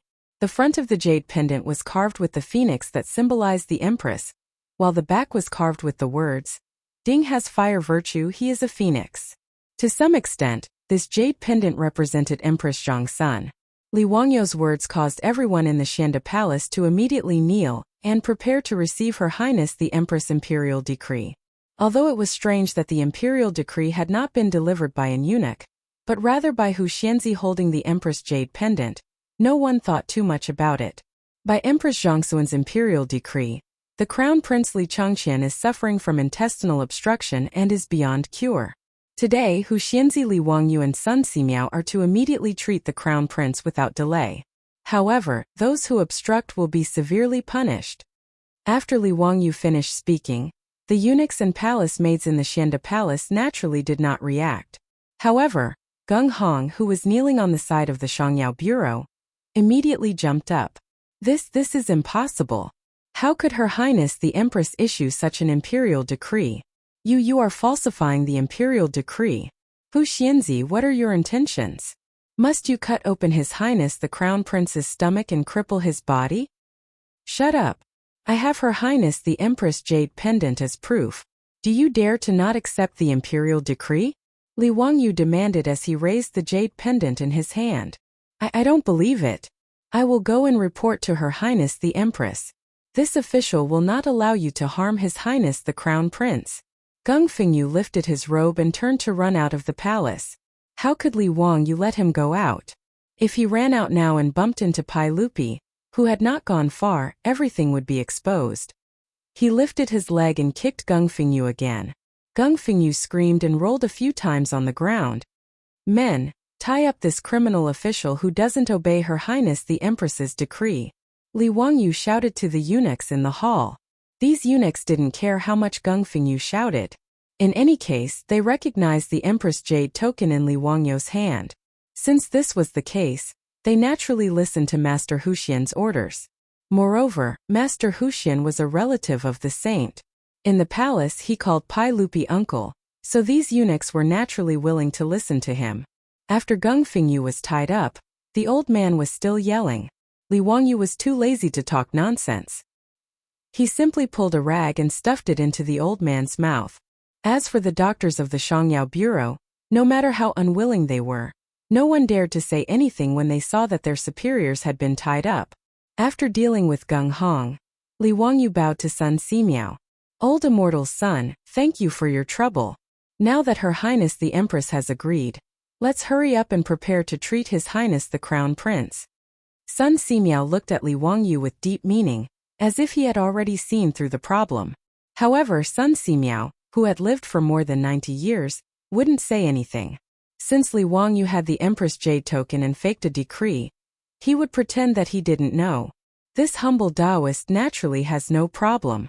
I will do my best to treat His Highness the Crown Prince. Li Wangyu nodded. Time was of the essence. It was hard to say how much time little fatty Li Tai could buy. It was better to hurry up. He looked around the hall and found the eunuch he had ordered in the afternoon. He reached out and called him over. I asked you to find a clean and spacious palace room. Are you ready? County Head Huxian, this servant is ready. I have already followed your instructions and had someone sweep it clean. The eunuch quickly replied. Have you sent the bronze mirrors I asked you to collect in the Eastern Palace to that palace room? They are all ready. That's good. Lead the way and send His Highness the Crown Prince there. Li Wangyu waved his hand and called for a few strong eunuchs to carry over a palanquin. They carefully lifted Li Changqian onto it. Li Wangyu stopped the other eunuchs and palace maids from following. He only let his beautiful superior, Sun Simiao, and Lu Shenwei out of Xianda Palace while carrying Li Changqian's palanquin. When Li Wangyu and the others disappeared, the doctors of the Shangyao Bureau hurried forward. They pulled out the rag stuffed in Gung Hong's mouth and untied the ropes binding him. Quick, go to Lijian Palace and find His Majesty. Hui Xianzi wants to murder His Highness the Crown Prince. This is treason and wild ambition. Go quickly. Go find His Majesty and have His Majesty issue an edict to arrest Hui Xianzi. Gung Hong didn't wait for the ropes to be untied before he began to howl at the top of his lungs. Upon hearing his words, the doctors of the Shangyao Bureau hurriedly ran out of the Hall of Illustrious Virtue to look for Li Er. On Li Wangyu's side, the eunuchs led him through many twists and turns in the Eastern Palace until they arrived at another palace. Hui Xianzi, this palace room is usually unoccupied. This servant has already cleaned it as you ordered. Li Wangyu nodded and had the eunuchs carry Li Changqian inside. Together with his beautiful superior, he took out the alcohol that Niu Wu had delivered and sprayed it all over the room to disinfect it. Soon, the room was filled with the pungent smell of alcohol. As for the knives in Sun Simiao's medicine box, Li Wangyu had him take them out and soak them in alcohol to disinfect them. The surgery required fine cotton cloth and catgut. They had all been prepared and could start the surgery at any time. At this time the light in the room was dim. Sun Simiao shook his head and said, Hui Xianzi, the candlelight isn't very bright. How are we going to treat His Highness the Crown Prince? Li Wangyu had naturally prepared for this. He had ordered the eunuchs to collect bronze mirrors in the Eastern Palace to prepare for the surgery. Edison used mirrors to gather light to provide light for the surgery. This was a story that everyone knew in the language books of later generations. Although the Tang dynasty didn't have glass mirrors, they could use bronze mirrors to refract light and gather light. Li Wangyu and his beautiful superior busied themselves. They lit candles around Li Changqian and placed bronze mirrors behind him. They constantly adjusted the angles of the mirror's refraction. Soon, Li Changqian's body was abnormally bright under the candlelight. It had the effect of shadowless lights in the operating room. After everything was ready, Li Wangyu sent the eunuchs next door. His beautiful superior turned around and prepared to leave the room. Wangyu, just do what you need to do. If His Majesty comes, I will do my best to stop him. She paused for a moment before continuing. If there are any consequences, I will bear them with you. The beautiful superior spoke very casually. In fact, her whole body was trembling. She was just trying to calm her tone. Whether or not the surgery in the Tang dynasty could succeed depended purely on the person's character. Even Li Wangyu wasn't confident. Li Wangyu didn't care about shocking the world. He stepped forward and hugged Su Chongqing tightly. Neither of them spoke. After a long time, they silently looked at each other and separated. Seeing his beautiful superior walk out of the room, Li Wangyu took a deep breath and turned to look at Sun Simiao and Lu Shunwei. Old Immortal's son, Brother Lu, let's begin. Chapter 407. On the temporary operating table, Li Changqian's clothes were removed. Li Wangyu picked up the alcohol and disinfected Li Changqian's body. Sun Simiao had been observing Li Wangyu's actions from the side. At this moment he couldn't help asking, Hu Xianzi, what did you pour in the room? Alcohol. What's alcohol? It's the essence of wine. What's its use? Sterilization. Sterilization? Is it like what Hu Xianzi told me, that bacteria can only be seen with a microscope? Sun Simiao asked curiously. Li Wangyu was speechless. Sir, this isn't the time to ask questions. If we don't hurry up and perform the surgery, Li Changqian won't be able to live. If you have any questions, can you ask them later? Fortunately, Sun Simiao also reacted. Now wasn't the time to ask questions, so he no longer spoke and instructed his disciple, Lu Shunwei, to get the lancet. The lancet was similar to the scalpel in the modern world. It was used for surgery.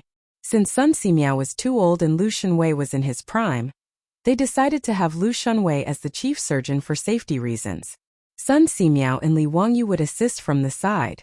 Although Lu Shunwei had been in the medical field for many years, he had never done such a thing before. Hence, his hand trembled as he held the lancet. Hu Xianzi, where do you start? Li Wangyu rolled his eyes. You're asking me? How the hell would I know? Brother Lu, do as you see fit. How long should the incision be? Let's leave it to fate.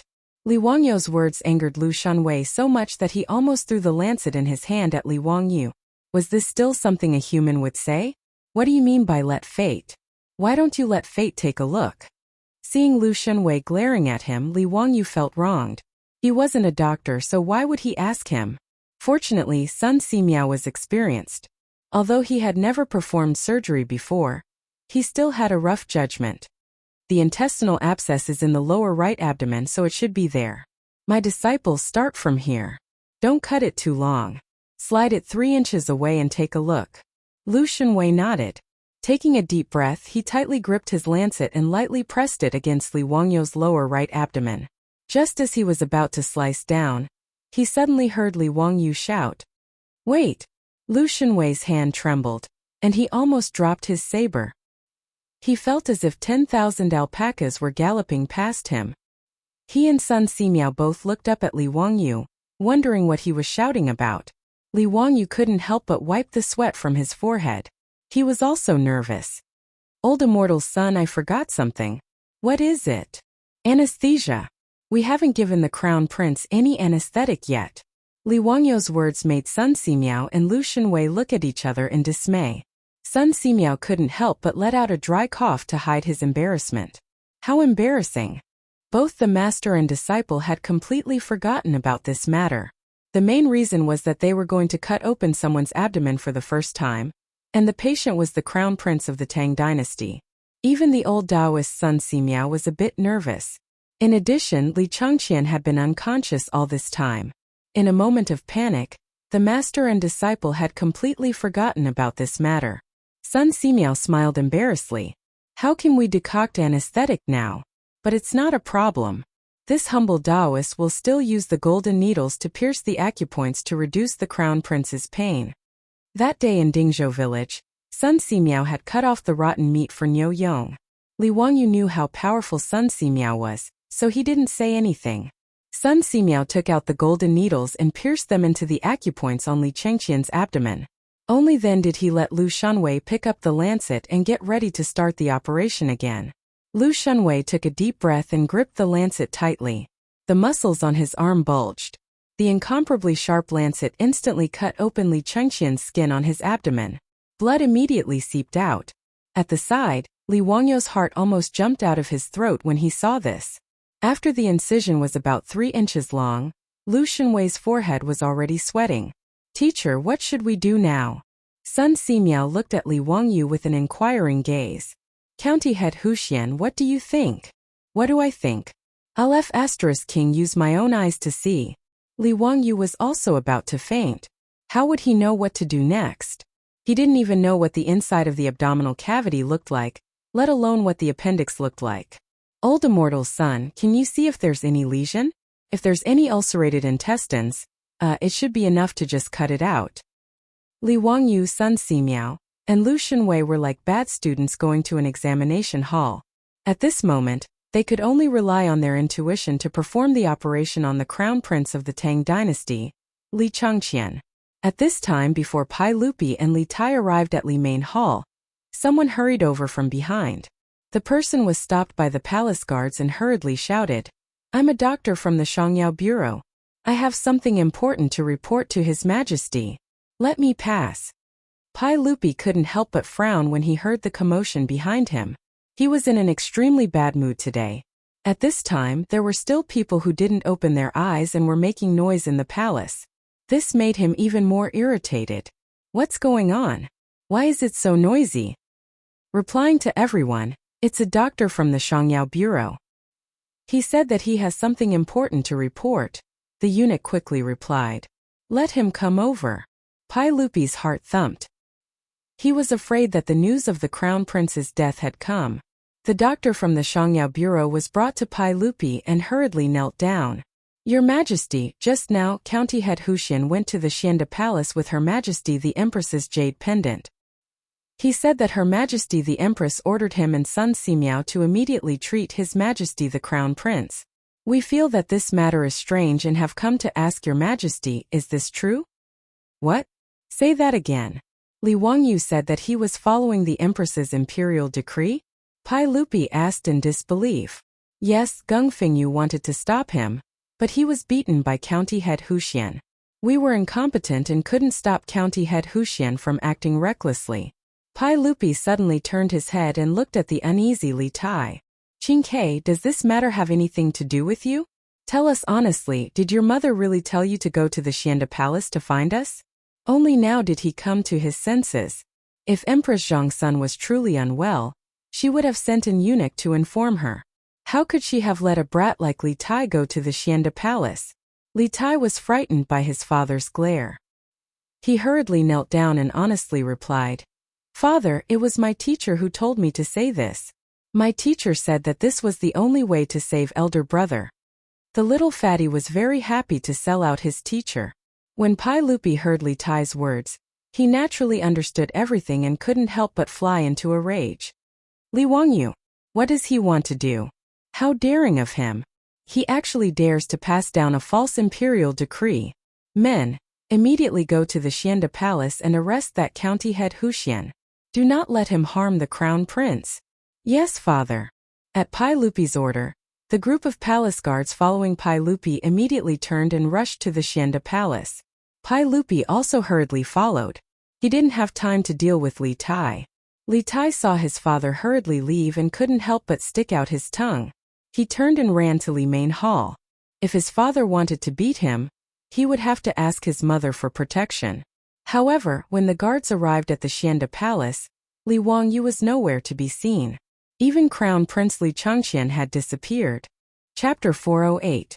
As soon as Gung Hong saw Pai Lupi arrive, He immediately went forward to complain. Your Majesty, that county's son is truly unscrupulous. I wanted to stop him from harming the crown prince, but he beat me up in public and tied me up.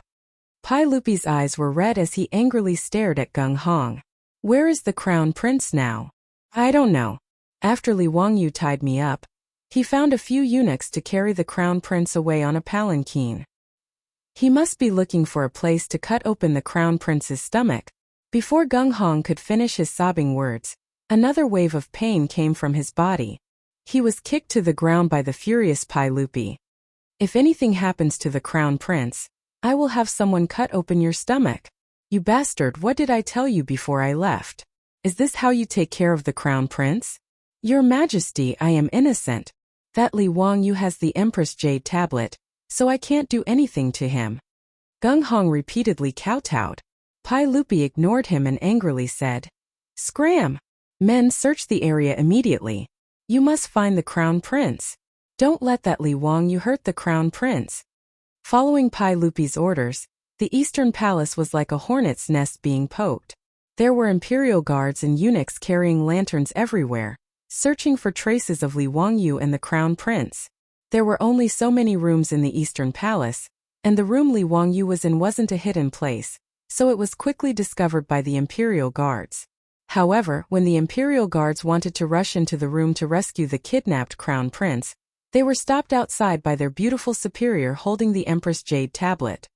Stop! The Empress Jade tablet is here. Whoever dares to take a step forward is disgraceful.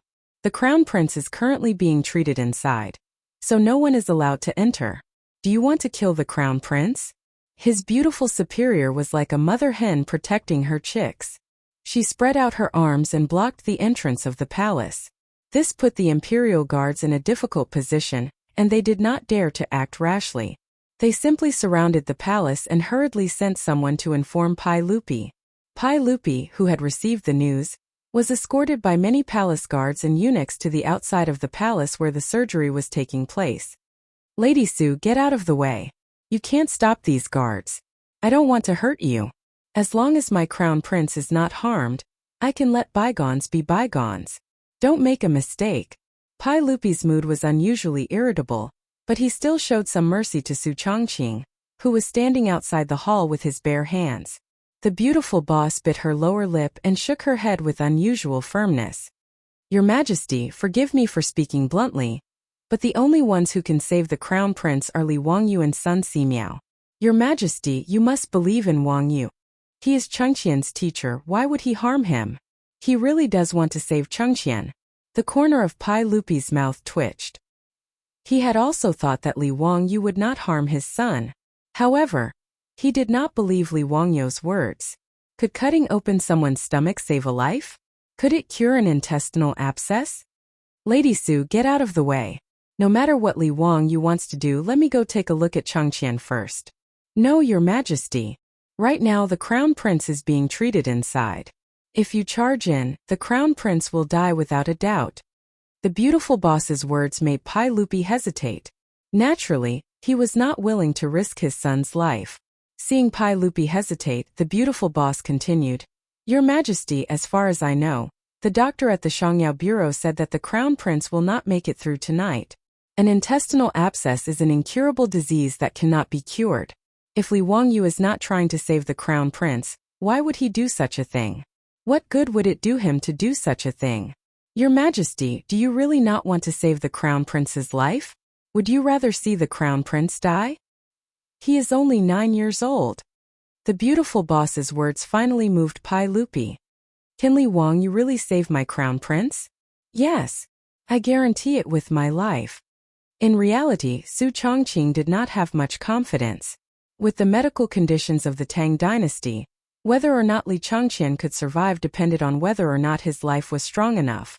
However, she could only grit her teeth and insist that she could save Li Wangyu to buy time for Li Chongqian and the others, who were still in surgery. Pai Lupi could not help but be moved when he heard this. After a while he slowly said, Since that is the case, I will give him this time. Men surround this palace. No one is allowed to leave. At this time the group of doctors from the Shangyao Bureau, as well as Fengyu Gunghong, received the news and hurried over. Hearing Pai Lupi say this, Gung Hong could not help but panic. Your Majesty, you cannot. Even if a Daoyuo Golden Immortal came, it would be difficult to save this intestinal abscess. How can we allow His Highness the Crown Prince to be wantonly insulted by Li Wangyu? Your Majesty, do not listen to this woman's nonsense. You cannot. Enough. Pai Lupi suddenly roared, scaring Gung Hong, who was still incessantly trying to persuade Pai Lupi, into immediately shutting his mouth and keeping quiet out of fear. If anyone tries to stop Huxianzi from saving the Crown Prince again, they will be beaten to death. Pai Lupi coldly ordered, then glanced at Gung Hong with disgust. He had also thought things through. His son had an incurable disease and was on the verge of death. The Shangyao Bureau's Fengyuan doctors were incompetent and could not save the Crown Prince. At this time, Li Wangyu dared to risk universal condemnation, which meant that he really wanted to save Li Changqian. As a teacher, he could do what Li Wangyu did, even going as far as falsifying an edict to save his son. Even Lady Su in front of him dared to use her own head as a guarantee. What could Pai Lupi say? Her Highness the Empress has arrived. Another eunuch announced loudly. It was the pregnant Empress Zhongsun, who had also arrived with Li Tai. The matter in the Eastern Palace had become so big that Empress Zhongsun naturally also received the news. In addition, Li Tai was afraid of being punished by Pai Lupi, so he straightforwardly confessed everything to Empress Zhongsun.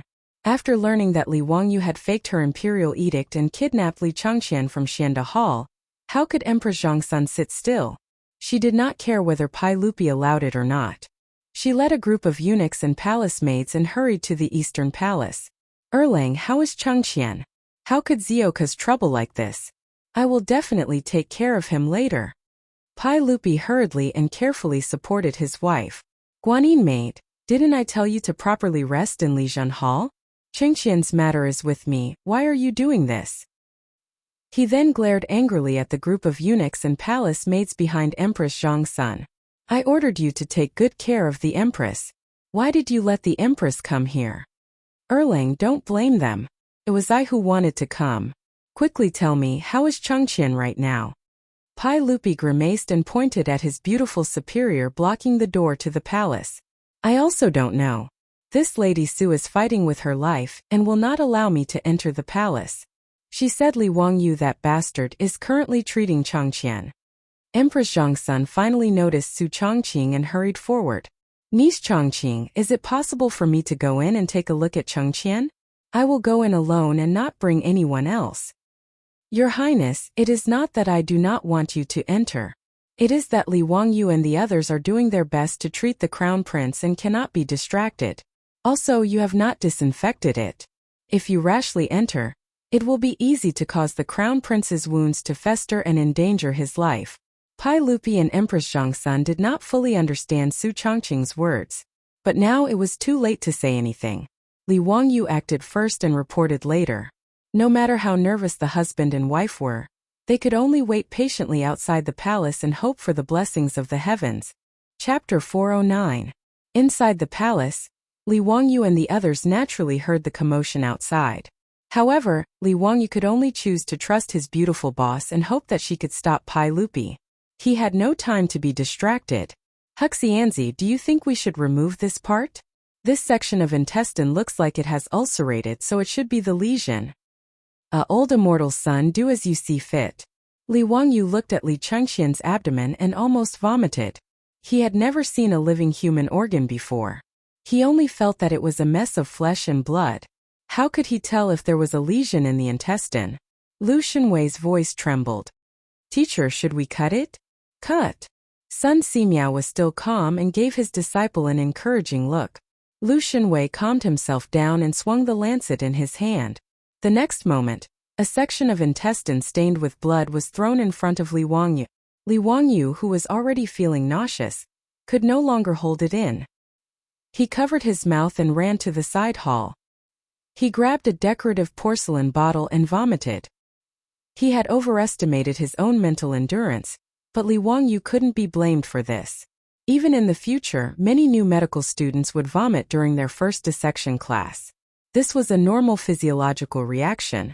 As for Sun Simiao and Lu Shenwei, although they had never performed surgery on anyone before, They had been doctors for many years and treated patients. They had seen bloody scenes before, so they were already used to it. Li Wangyu swore that he would never eat his beloved intestines again.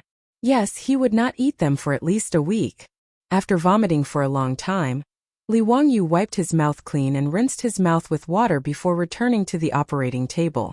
Sun Simiao smiled. Huxianzi, what should we do next? Li Wangyu thought for a moment. We should suture the intestines, right?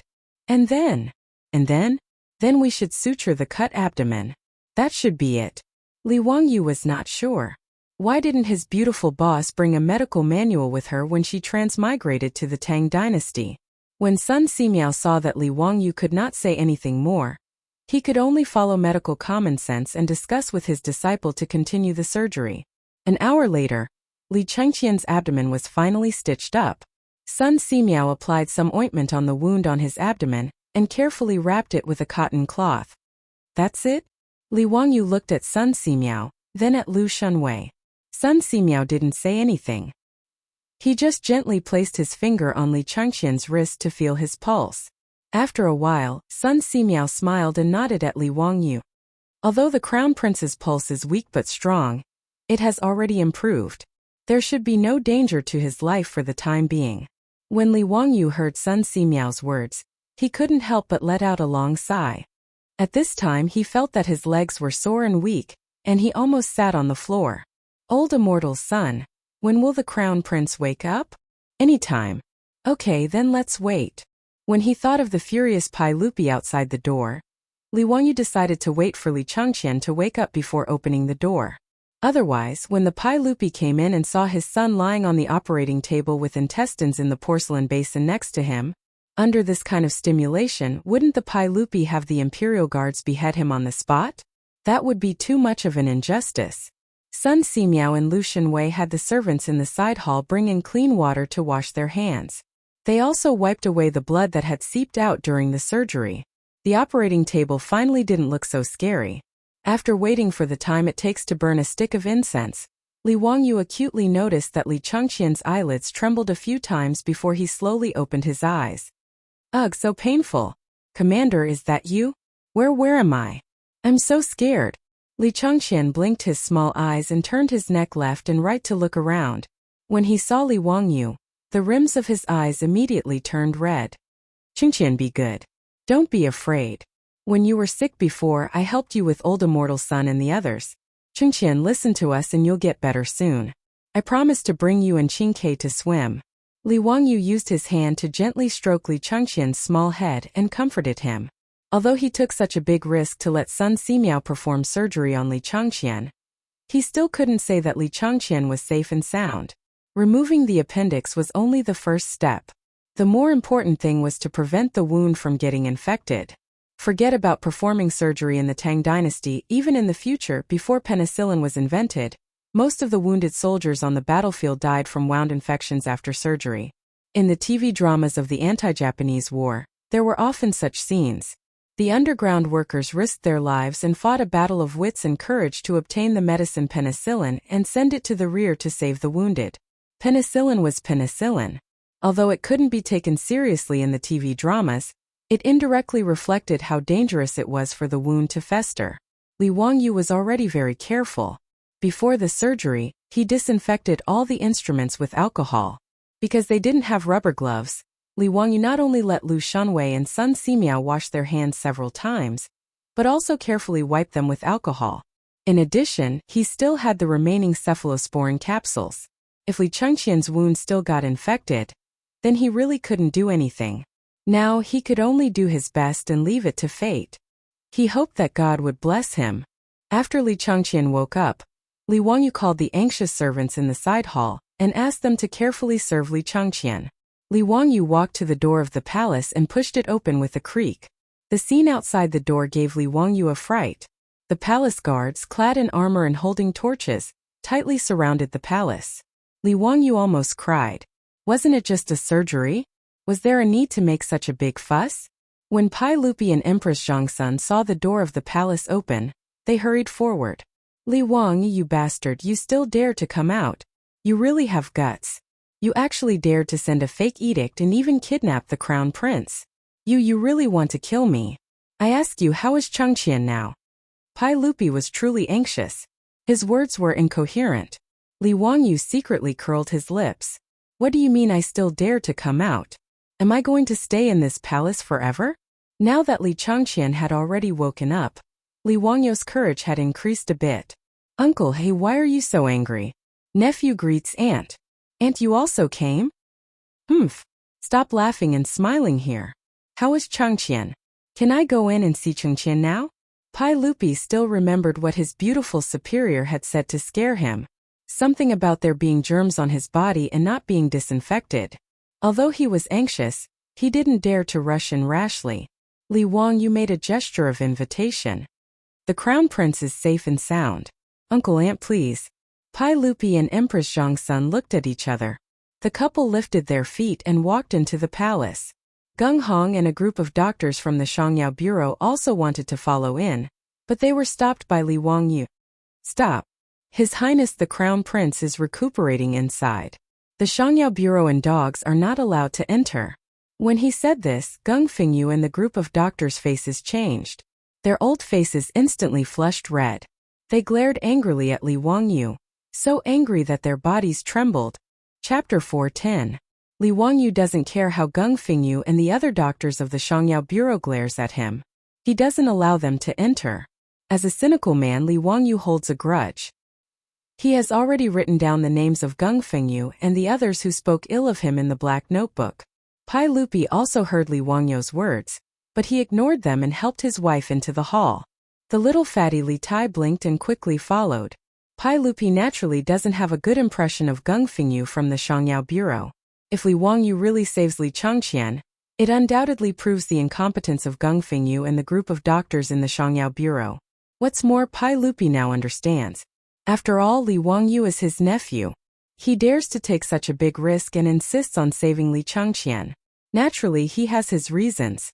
So when Li Wangyu insults the people of the Shangyao Bureau, Pai Lupi just pretends not to hear.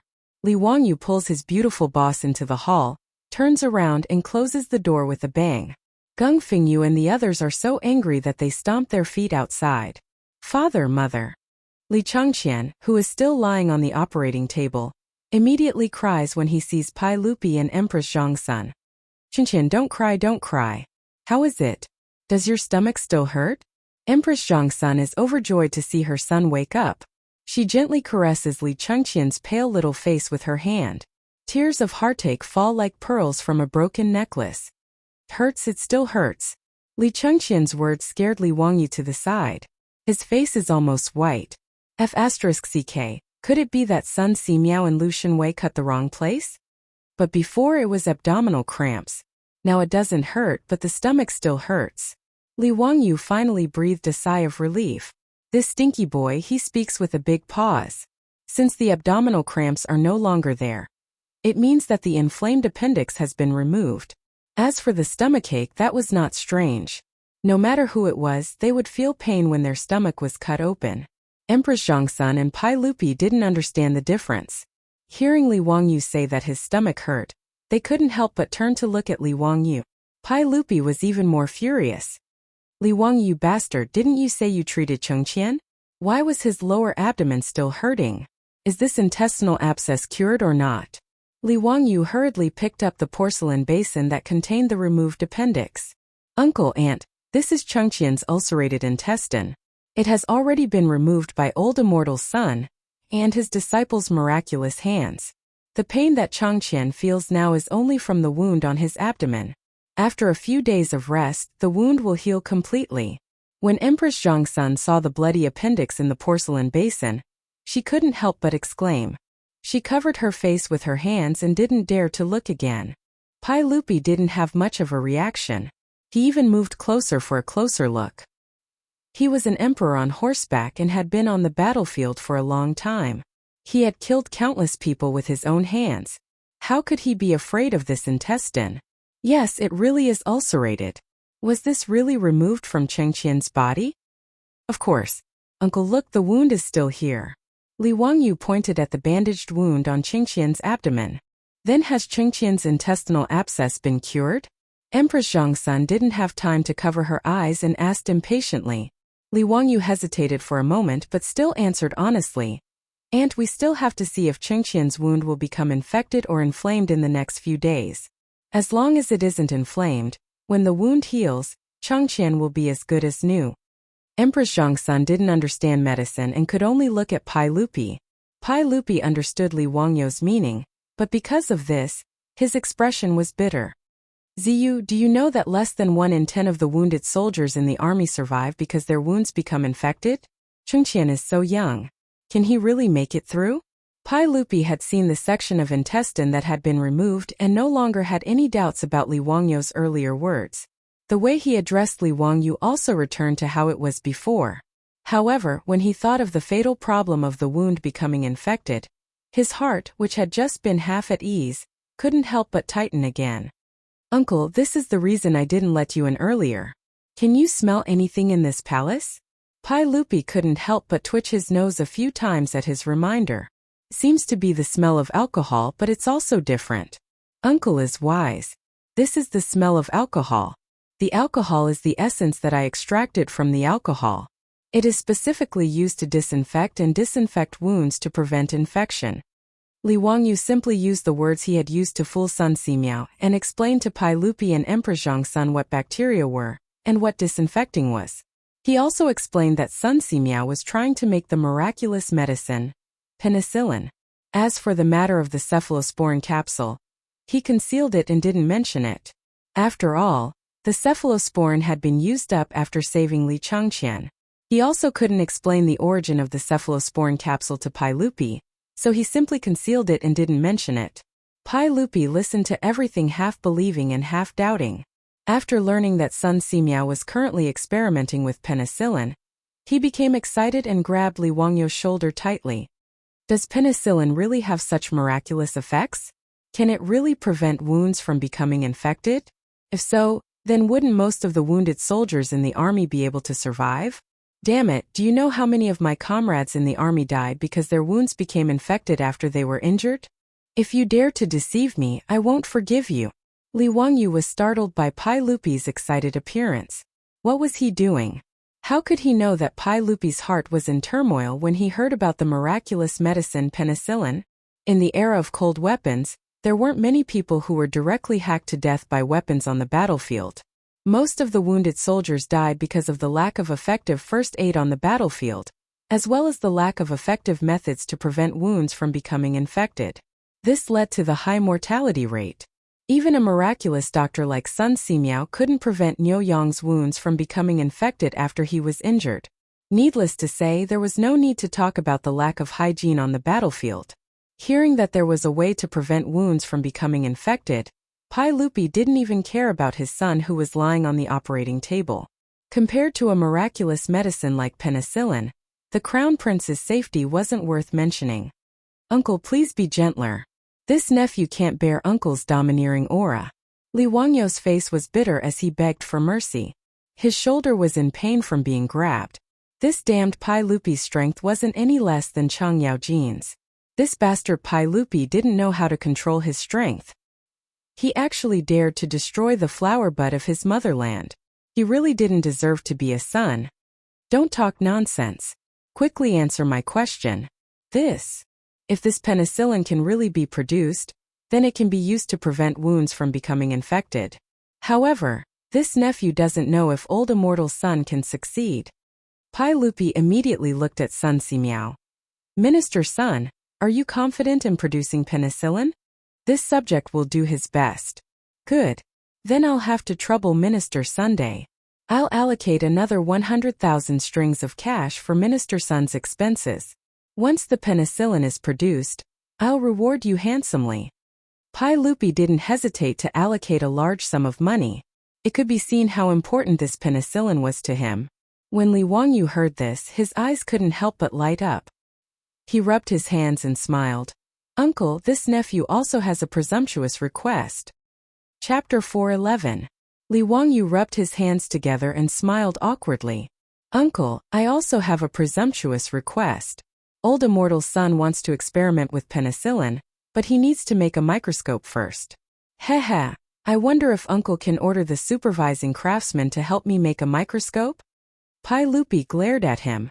If you need the cooperation of the supervising craftsman, you can go find Yen lied. Do you think that I don't know that in recent days you had the supervising craftsman help you make that vending machine? Li Wangyu was slightly embarrassed. He had the supervising craftsman do private work, and Pai Lupi had found out. He rubbed his nose. Haha, uncle, the main thing is to make a telescope. It needs a large amount of high-quality crystal. Pai Lupi replied unhappily. Alright, I know. I'll have the Shangsha Bureau send you some crystal later. During the Sui and Tang dynasties, there was no imperial treasury in the palace. There were only 6 bureaus and 24 divisions responsible for managing palace affairs. The Shangsha Bureau was responsible for managing palace furnishings and tents. Most of the crystals were used as decorations, so they were naturally managed by the Shangsha Bureau. Li Wangyu asked Pai Lupi for crystals again. Naturally, it wasn't that Sun Simiao didn't give him enough crystals, but because of the microscope, he had thought of many other good things that could be made from crystals. Thus he took this opportunity to ask for more. He could also use his position for personal gain and make some other novel things. After talking about penicillin, Pai Lupi turned his attention back to Li Changqian. Ziyu, can we send Changqian back to Xianda Palace to rest now? Li Wangyu shook his head. Uncle, it's best to let Changqian rest in this palace. After all, I've already used alcohol to disinfect this place, so the chances of Changqian's wound getting infected are lower. If that's the case, then we'll do as you say. However, Pai Lupi paused and then looked at the people in the palace. However, no one can say a word about what happened today. I don't want the matter of the crown prince's intestines being cut out to become the talk of the town. Everyone understood what Pai Lupi meant. After all, cutting open someone's stomach and removing their intestines was simply too absurd to the Tang. If this matter were to spread to the outside world, it would damage the crown prince's reputation. Naturally, everyone bowed to receive the order and promised not to spread it out. As for the eunuchs in the Eastern Palace, they were so scared that they all knelt down and kowtowed repeatedly to show that they were tight-lipped and swore that they would not reveal anything. These eunuchs had seen this kind of thing many times in the palace. In the imperial palace, the best way to make them shut up and keep secrets was to turn them into dead people. The dead would never speak of secrets. Even if Pai Lupi was an enlightened ruler, he might not be merciful to the servants in the palace. At this moment, he looked at the eunuchs with an unfriendly gaze. It was as if he was contemplating whether or not he should summon the imperial guards to drag these eunuchs out and beat them to death. Li Wangyu saw the eunuchs kowtow like they were pounding garlic and couldn't help but feel pity. Uncle, Changqian still needs to recuperate here for a few more days and needs people to serve him. These eunuchs have worked hard today. Why don't we let them continue to serve Changqian here? Hearing this, Pai Lupi thought for a moment and nodded slightly. If that's the case, then we'll do as you say. When he said this, the eunuchs felt that they had escaped death and didn't dare to say more. They only kowtowed heavily in Li Wangyu's direction a few more times before standing up and silently retreating to the side. Uncle, that Dr. Feng Yu and Dr. Feng Yu of the Shangyao Bureau probably know how I treated Changqian. Can they keep it a secret? Li Wangyu didn't forget to give Gung Hong and the others a hard time. It doesn't matter. They haven't seen it with their own eyes and won't believe it. I will have the palace guards lock down this palace room. Other than you, no one is allowed to enter or leave until Changqian fully recovers. Yes, sir. Empress Zhongsun and Li Tai chatted with Li Changqian for a long time before they were persuaded to leave by Pai Lupi. As for Li Changqian, he was naturally left to recuperate in this palace room. Li Wangyu, Sun Simiao, and Lu Shenwei also temporarily stayed in this palace room and were responsible for looking after Li Changqian. After the sun rose the next day, the beautiful superior returned to Dingzhou village and comforted the old butler, Li Heng, and the others. Pai Lupi had the palace guards lock down the palace room in the Eastern Palace and didn't mention a single word about Li Changqian's illness. However, he didn't think that this would lead to a notice storm. In reality, there weren't any secrets to speak of in the Eastern Palace. Even in this Taiji Palace there were leaks everywhere. As long as there was any movement, the moment Pai Lupi found out, the outside world would be in an uproar. The news that the crown prince had an intestinal abscess that was beyond cure, and was on the verge of death, had already spread to the hundreds of officials in the imperial court the next day. Towards this, the officials had different reactions. Those who were worried about the crown prince's life were worried that if the crown prince died, the new crown prince would be able to inherit the throne. After Pai Lupi locked down the news of the Eastern Palace, all sorts of rumors spread. No one knew what was going on with Crown Prince Li Changqian. There were even officials who guessed that the crown prince had already died. But Pai Lupi didn't want to announce it. As for the aristocratic families led by the 5 families and 7 hopes, they were suddenly energized and felt that they had grasped Pai Lupi's weakness. Within the Zheng family residence in Xinjiang, a banquet was held as usual and a large number of guests were invited. The family heads of the aristocratic families hid in a private room and whispered to each other. Lord Wang, is the news from the palace true? That Li Changqian really has an intestinal abscess? That's right, there's no doubt about that. I've asked Feng Yu of the Medicine Bureau and a few other doctors who have diagnosed Li Changqian, and they all confirmed that he has an intestinal abscess. Tisk tsk, that means that Li Changqian is definitely going to die. That should be the case. I've asked many famous doctors, but there's no medicine that can cure intestinal abscess. Needless to say, a brat like Li Changqian definitely won't be able to survive. I heard Gung Fengyu say that the little bastard surnamed Li wants to cut open Li Changqian's stomach to cure his intestinal abscess. That can't be true, right? Haha, Lord Wang, you actually believe such ridiculous words? If cutting open someone's stomach can cure an illness, isn't Li Wangyue Daoyuo golden immortal that came down to earth? Haha, that's right, that's the case. However, if that's the case, once Li Changqian dies, it'll be worth us doing something. Last time, we let that bastard Li Shimin use the so-called Dao ancestor to escape a calamity. This time I'd like to see how he'll escape.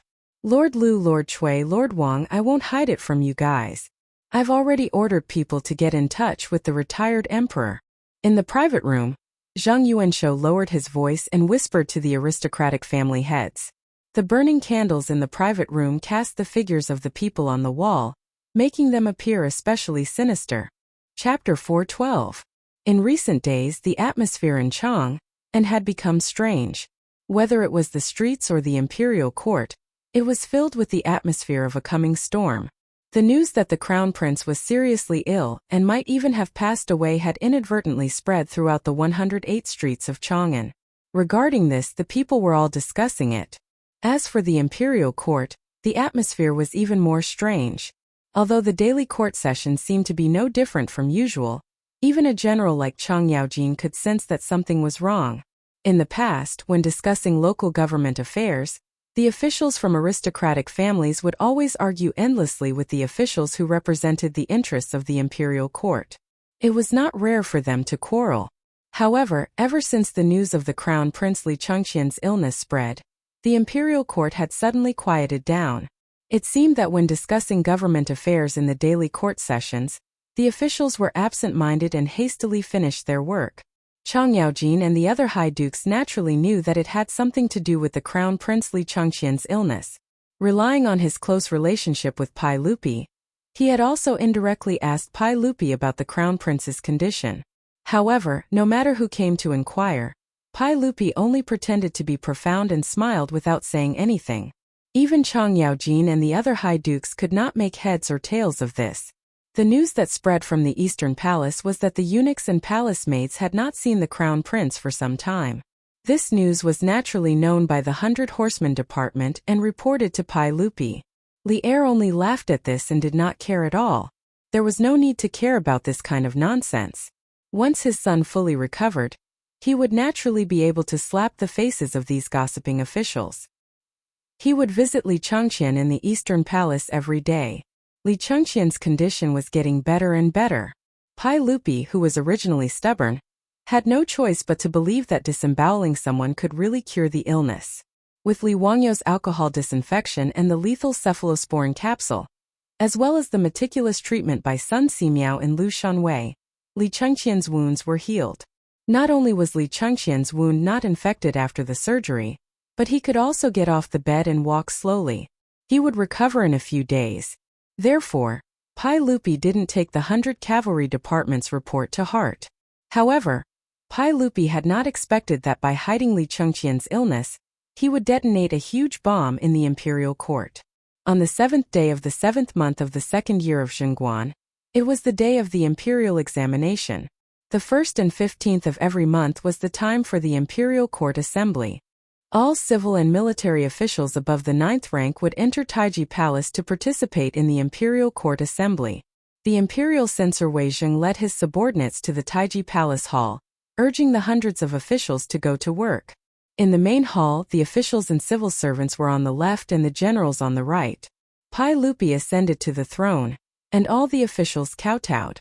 After a series of complicated formalities, Pai Lupi had yet to open his mouth when an attendant in the hall suddenly announced loudly, "The retired emperor has arrived." These words caused an uproar among the officials, and Pai Lupi's expression greatly changed. The retired emperor of the Tang dynasty was naturally his father, Li Yuan. Ever since the Xuanwu Gate incident in the 9th year of Wuda, Li Yuan had been forced to abdicate and live in seclusion in Taiji Palace. Although it was called living in seclusion, it was actually more like being imprisoned. But today, Li Yuan had appeared in Taiji Palace without his knowledge. Pai Lupi couldn't help but feel his scalp go numb. Who was so bold? Without Pai Lupi's permission, Li Yuan had actually swaggered out of the palace to participate in the imperial court assembly. This was truly inconceivable. Pai Lupi turned his head and angrily glared at the eunuch serving in the 100 Cavalry Department. "Go and find out who it is that dares to act so recklessly." This eunuch's name was Mitu. He was unknown in history, but he was close to Pai Lupi. He was responsible for conveying news from the 100 Cavalry Department and the palace, and was most trusted by Pai Lupi. Yes. Mituo's face was pale with fear, and cold sweat covered his forehead. He hurriedly bowed and then slowly retreated, disappearing into the back of the hall. When Li Yuan's figure appeared in Taiji Palace, Pai Lupi had no choice but to leave his seat and respectfully kneel in front of all the officials to salute Li Yuan. Greetings to the retired emperor. Although Pai Lupi had obtained his position through the Xuanwu Gate incident, the Tang dynasty promoted filial piety, so Pai Lupi was very respectful in front of Li Yuan, and acted like a good son. "Erlang, rise. I haven't left the palace for a long time, and today I want to attend the court meeting." "Erlang, you won't object, right? Why would the retired emperor say such a thing? I'm very happy that the retired emperor can attend the court meeting." Pai Lupi immediately stepped forward and carefully helped his father, Li Yuan, to sit on the throne. Although Li Yuan was respectfully called the retired emperor, it was only in name. Many later generations had confused the two concepts of retired emperor and retired emperor. The retired emperor was only a title the current emperor gave to his father out of respect. It had no real political power and was more of a symbol. As for the retired emperor, he was the emperor above the emperor. The emperor had real power, and he would call himself emperor. He would report all the important matters of the country to the emperor, and he would call himself emperor. However, as the retired emperor, Li Yuan naturally didn't have any power. Pai Lupi forced Li Yuan to abdicate during the Xuanwu Gate incident. So why would he give him any power? Pai Lupi was even more of an actor. In addition to acting as a filial son in history after the Black Tortoise Gate, in order to obtain Li Yuan's forgiveness, Li Er actually imitated that milk baby, burrowing into Li Yuan's bosom to suck on his breast, mourning for a long time. It was really hard for people to understand. After Li Yuan sat down, the officials once again bowed and kowtowed 3 times and 9 times. Pai Lupi sat next to Li Yuan and lightly coughed. Just as he was about to ask the officials what they wanted to discuss, he saw an imperial censor suddenly stand up. "Your Majesty, I, Imperial Censor Wang Yuanzhong of the Imperial Censorate, have something to report." The Imperial Censorate of the Tang dynasty consisted of the Tai Yuan, the Imperial Censorate, and the Censorate. The Tai Yuan was responsible for censoring officials and impeaching those who violated the law. The Imperial Censorate was responsible for censoring officials and the 6 departments of the Minister of State. The Imperial Censor of the Imperial Censorate was not a very high rank, at the 7th rank or higher. Pai Lupi thought to himself, which civil official or general was it that had been caught by this imperial censor? "Wang Qing has reported. Your Majesty, this subject has heard that County Magistrate Li Wang Yu entered the Eastern Palace 10 days ago with the token Your Majesty bestowed upon him. But for some reason, County Magistrate Huxian has not left the palace. Today, County Magistrate Huxian is attending court. So why is County Magistrate Huxian not attending? This subject wishes to impeach County Magistrate Huxian for disrespecting the law and acting recklessly. This is a great disrespect. Pai Lupi couldn't help but frown. What did Wang Yuanzhong mean by this? Was it really just to impeach Li Wangyu? Or did it have to do with Li Yuan's sudden appearance at the court? Pai Lupi was just about to find an excuse for Li Wangyu when Li Yuan suddenly spoke. Nonsense. That County Magistrate Huxian is County Magistrate Li Wangyu? We have heard of this person. He is only 16 years old and is highly regarded by the emperor. At such a young age, he was granted a noble title. Since this is the case, he should be even more loyal to the emperor. Why is he so preposterous as to not even attend the court? Quickly summon that County Magistrate Huxian to the hall. Pai Lupi couldn't help but shiver at Li Yuan's words. It seemed that something was about to happen today. Chapter 413. After all, Li Yuan was the Emperor Emeritus in name. Now that he had spoken, Pai Lupi could not refute him in front of all the officials. The eunuch looked inquisitively at Pai Lupi. Pai Lupi lightly nodded, indicating that someone should go to the Eastern Palace and summon Li Wangyu to Taiji Palace. Within the main hall, an eunuch immediately ran to the Eastern Palace to summon Li Wangyu. Logically speaking, Li Wangyu should have attended the Lunar Court Assembly on the 1st and 15th of each month, but this fellow was too lazy. He had no interest in getting out of bed before dawn and riding a horse for several dozen kilometers to attend some stupid court assembly. Moreover, the Lunar Court Assembly was only for the announcement of an imperial edict. Under normal circumstances, it was not for discussion and was considered a ceremonial court assembly. Although Pai Lupi would always ask if there was anything to report, this was just part of the procedure. Li Wangyu was a noble, but he had no official position.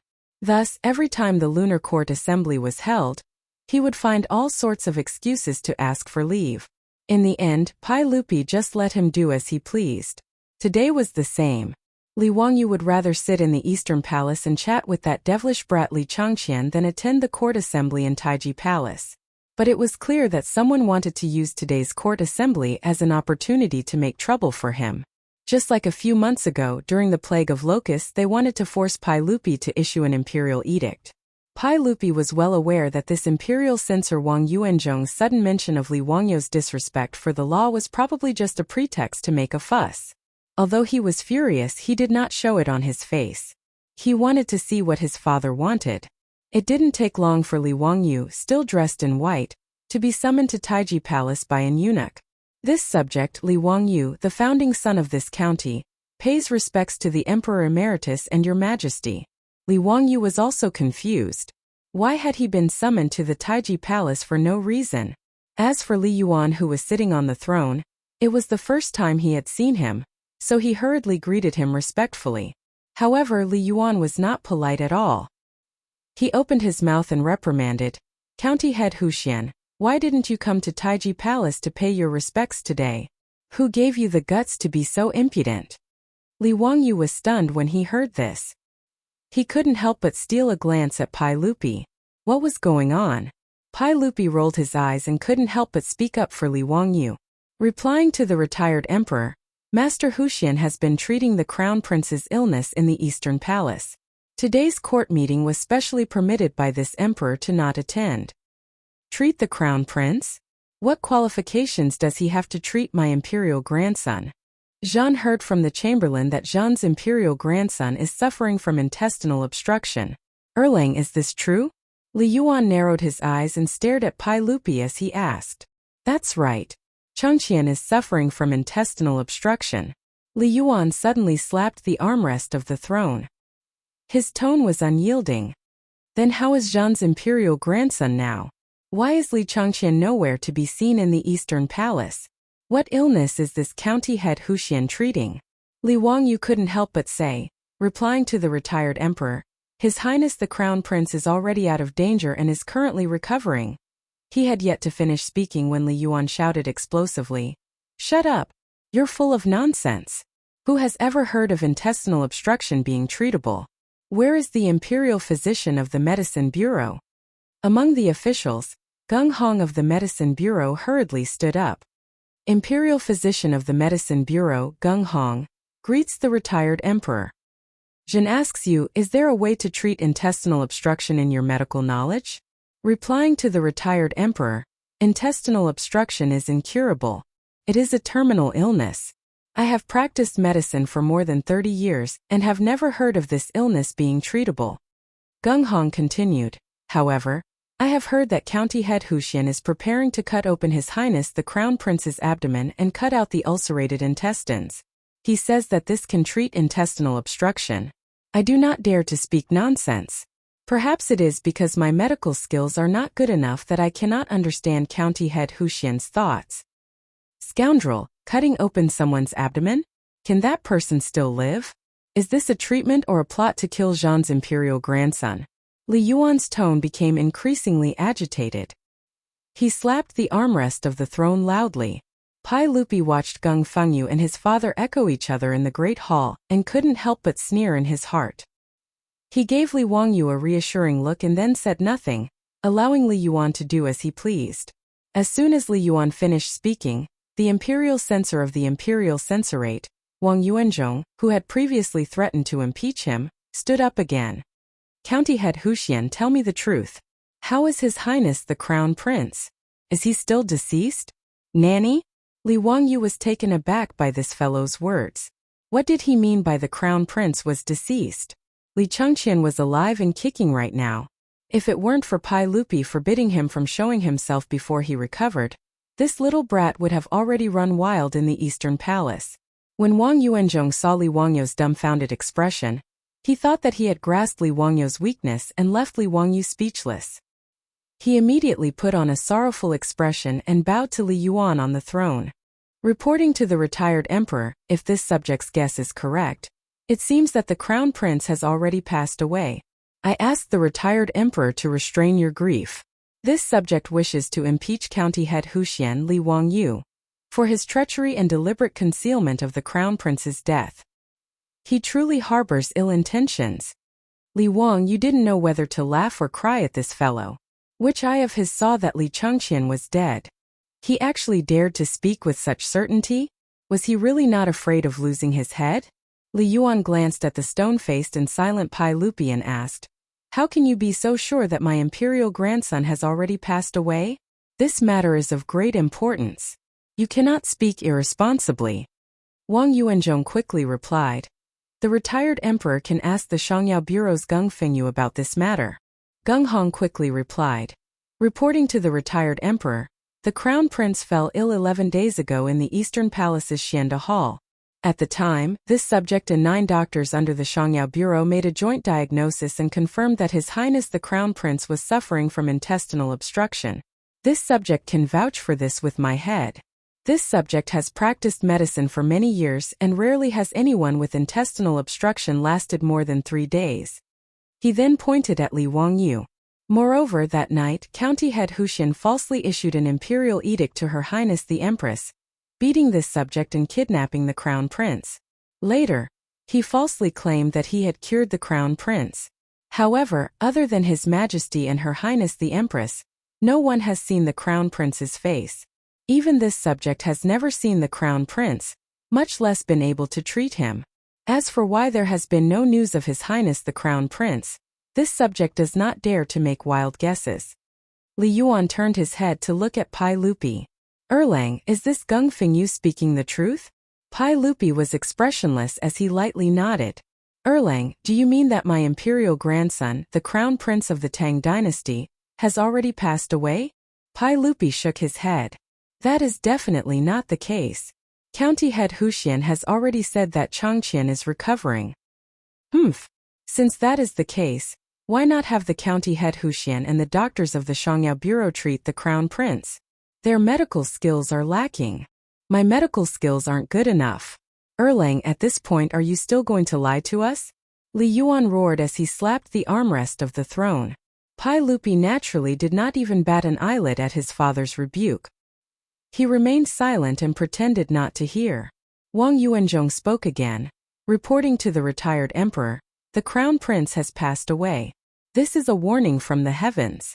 If one's virtue does not match their position, disaster is certain. If one's virtue is meager, one's position will be honored. The moment these words were spoken, the officials in the hall were in an uproar. Chapter 4:14. Wang Yuanzhong's words caused Notice Taiji Palace to boil like a pot of boiling oil. Many civil and military officials were dumbfounded by his words. Was this imperial censor Wang Yuanzhong crazy? What was he trying to do? How could he dare to say such words? A warning from the heavens. If one's virtue is not worthy of the throne, there will be disaster. These words were like a sharp sword, stabbing Pai Lupi, the emperor of the Tang dynasty. Wang Yuanzhong's words were said by Confucius. Weak virtue and high status meant that one's morals and character were not worthy of a revered status. Without a doubt, Wang Yuanzhong's words were reprimanding Pai Lupi for his lack of virtue, which led to the crown prince's premature death. This was a warning from the heavens. Wang Yuanzhong was the first person who dared to say that Pai Lupi did not deserve to sit on the throne in this hall. As soon as he finished speaking, the reactions of the officials in Taiji Palace were divided into two factions. The dukes and bigwigs who were loyal to Pai Lupi all rebuked. Cheng Yavan even rolled up his sleeves and prepared to fight. As for the ministers who came from aristocratic families, they were laughing coldly at the side, not saying a word as they looked at Li Er and Li Yuan who were on the royal stairs. Pai Lupi's face instantly became very ugly. When Wang Yuanzhong said these words, he already knew what was going on today. He never thought that this group of people would be so bold. Pai Lupi gripped the armrest with both hands so tightly that the veins on the back of his hands bulged. Wang Yuanzhong raised his head and continued to speak in a loud voice. This official believes that the crown prince's death is the fault of your majesty. In the 9th year of Wuda, your majesty raised an army and killed his highness Jiancheng, who was the crown prince at that time. This is the crime of regicide, which is disloyalty. You also forced the retired emperor to abdicate, which is unfilial. His Majesty did such a disloyal and unfilial thing, resulting in the crown prince's premature death today. He didn't care about Pai Lupi's gaze at all. He looked around at the officials in the hall and raised his voice. Your Majesty is not the eldest son of the retired emperor and has no right to inherit the throne. His Majesty had obtained the throne unjustly. Now, retribution had fallen upon the eldest son of His Majesty. That was why the crown prince had died at such a young age. Your Majesty, haven't you learned your lesson? I beseech your Majesty, for the sake of the common people, issue an imperial edict and return the title of retired emperor. After Wang Yuanzhong finished speaking, the Taiji Palace that had been in chaos just a moment ago fell completely silent. He looked straight at Pai Lupi, who was on the royal staircase, with a proud expression on his face.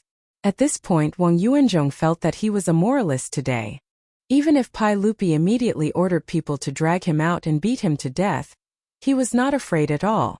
If he, Wang Yuanzhong, was killed by Pai Lupi because of this, he would be a martyr and would be revered by the world. He would be recorded in the history books. 100 years later, 1,000 years later, he would still be a loyal official like Baigan.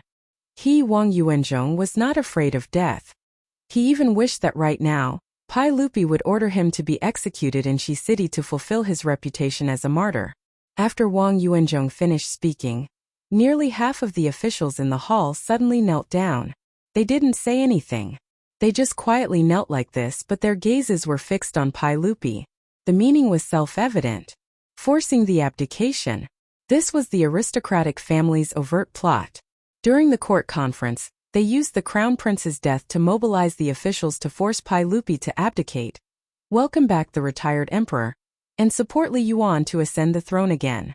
In the eyes of the aristocratic families, Li Yuan returning to the throne was more beneficial to them than Pai Lupi continuing to be the emperor. Pai Lupi was too forceful. Even these 1,000-year-old aristocratic families felt great pressure when facing Pai Lupi. And Pai Lupi was constantly working to weaken the aristocratic family's power.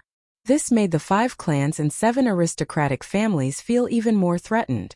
Thus, these aristocratic families that wanted to suppress Pai Lupi used the crown prince's death to contact retired Emperor Li Yuan, who had been placed in the depths of the palace.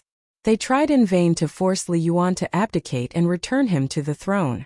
Perhaps in the eyes of later generations, Using the crown prince's death to attack Pai Lupi was truly absurd and laughable. Li Wangyu was stupefied as he listened. The civil officials of the Tang dynasty could play like this? They could even say such deceptive words? But in the eyes of the Tang, the crown prince's death was no small matter. Earthquakes, plague of locusts, floods, and other natural and man-made disasters could all be attributed to the emperor's mistakes. Attributing the crown prince's death to Pai Lupi's lack of virtue truly could obtain the approval of the masses. After all, the rulers of China had always proclaimed that they received orders from the heavens, that the emperor was the father of the heavens and the mother of the earth, and that they were the sons of the heavens. Confucius also said that the Son of Heaven received orders from the heavens. Thus, if the Son of Heaven's chosen successor died, the responsibility naturally rested with the Son of Heaven himself. It was the Son of Heaven's lack of virtue that had killed the retired emperor's eldest son, causing the heavens to punish the Son of Heaven and take away his eldest son's life. Wang Yuanzhong's words caused many of the non-aristocratic officials in Taiji Palace to fall silent. For a moment they didn't know how to retort. The aristocratic families were simply not afraid that Pai Lupi would fly into a rage out of humiliation. Even if Pai Lupi was furious, so what? Could it be that he, Li Er, could order people to kill half of the officials in this hall? If that really happened, not to mention whether or not the Confucian scholars of the world would spit on him, the aristocratic families would definitely sever ties with Pai Lupi. At that time it would be just like the chaos at the end of the Sui dynasty. The Tang dynasty would probably fall apart and collapse. Both Zheng Yuanshou and Wang Renyu were certain that Pai Lupi wouldn't dare to do such a thing. Pai Lupi's eyes were tightly shut. Li Yuan sat on the throne next to him. He didn't say anything, only smiled and looked at his son. After a long time, Pai Lupi suddenly opened his eyes. His eyes were filled with killing intent. Wang Qing, are you done? Wang Yuanzhong was not afraid of Pai Lupi at all.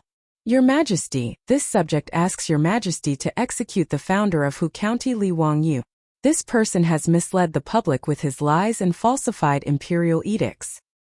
He is guilty of the most heinous crimes and should be executed as a warning to others. Your Majesty, this subject is doing this for the sake of the Tang dynasty. Your Majesty, please execute this treacherous subject and return the title of Emperor Taishang. Return the Tang dynasty to its former glory. This subject knows that this subject's words today have offended the dignity of the imperial family. This subject must die 10,000 times. As long as Your Majesty is still the Emperor Taishang, this subject will immediately commit suicide as an apology to Your Majesty. When Li Wangyu heard this, his nose almost became crooked from anger. What the hell does this have to do with me? You actually want to execute me? You're really a pig or dog. Pai Lupi indifferently glanced at the kneeling officials in the hall. Then, do you all think the same? In the Taiji Palace, the kneeling officials were silent at first. Then they all kowtowed. Your Majesty, this subject thinks that Imperial Censor Wang Yuanzhong's words are reasonable. This subject agrees. This subject agrees. Your Majesty, please put the country first. Some of the officials began to kneel and cry bitterly. Among the hundreds of officials, the heads of the aristocratic families couldn't help but smile. The matter was settled.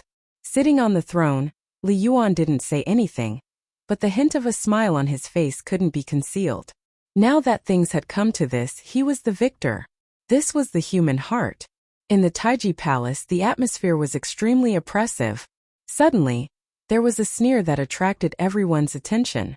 The one who laughed was the treacherous subject that Wang Yuanzhong spoke of, the one who should be executed, Li Wangyu. When he saw the hundreds of officials turn their heads to look at him, he was a little embarrassed. He waved his hand and smiled. That? I say, you've made such a scene, but what if His Highness the Crown Prince is still alive? How will you deal with this? Chapter 4:15. As soon as Li Wangyu finished speaking, the officials in the hall fell completely silent. Soon after, they began to clamor again. Everyone was shocked by his words. If the Crown Prince didn't die, then today's matter would become a joke. Cheng Yaojin couldn't care less about etiquette.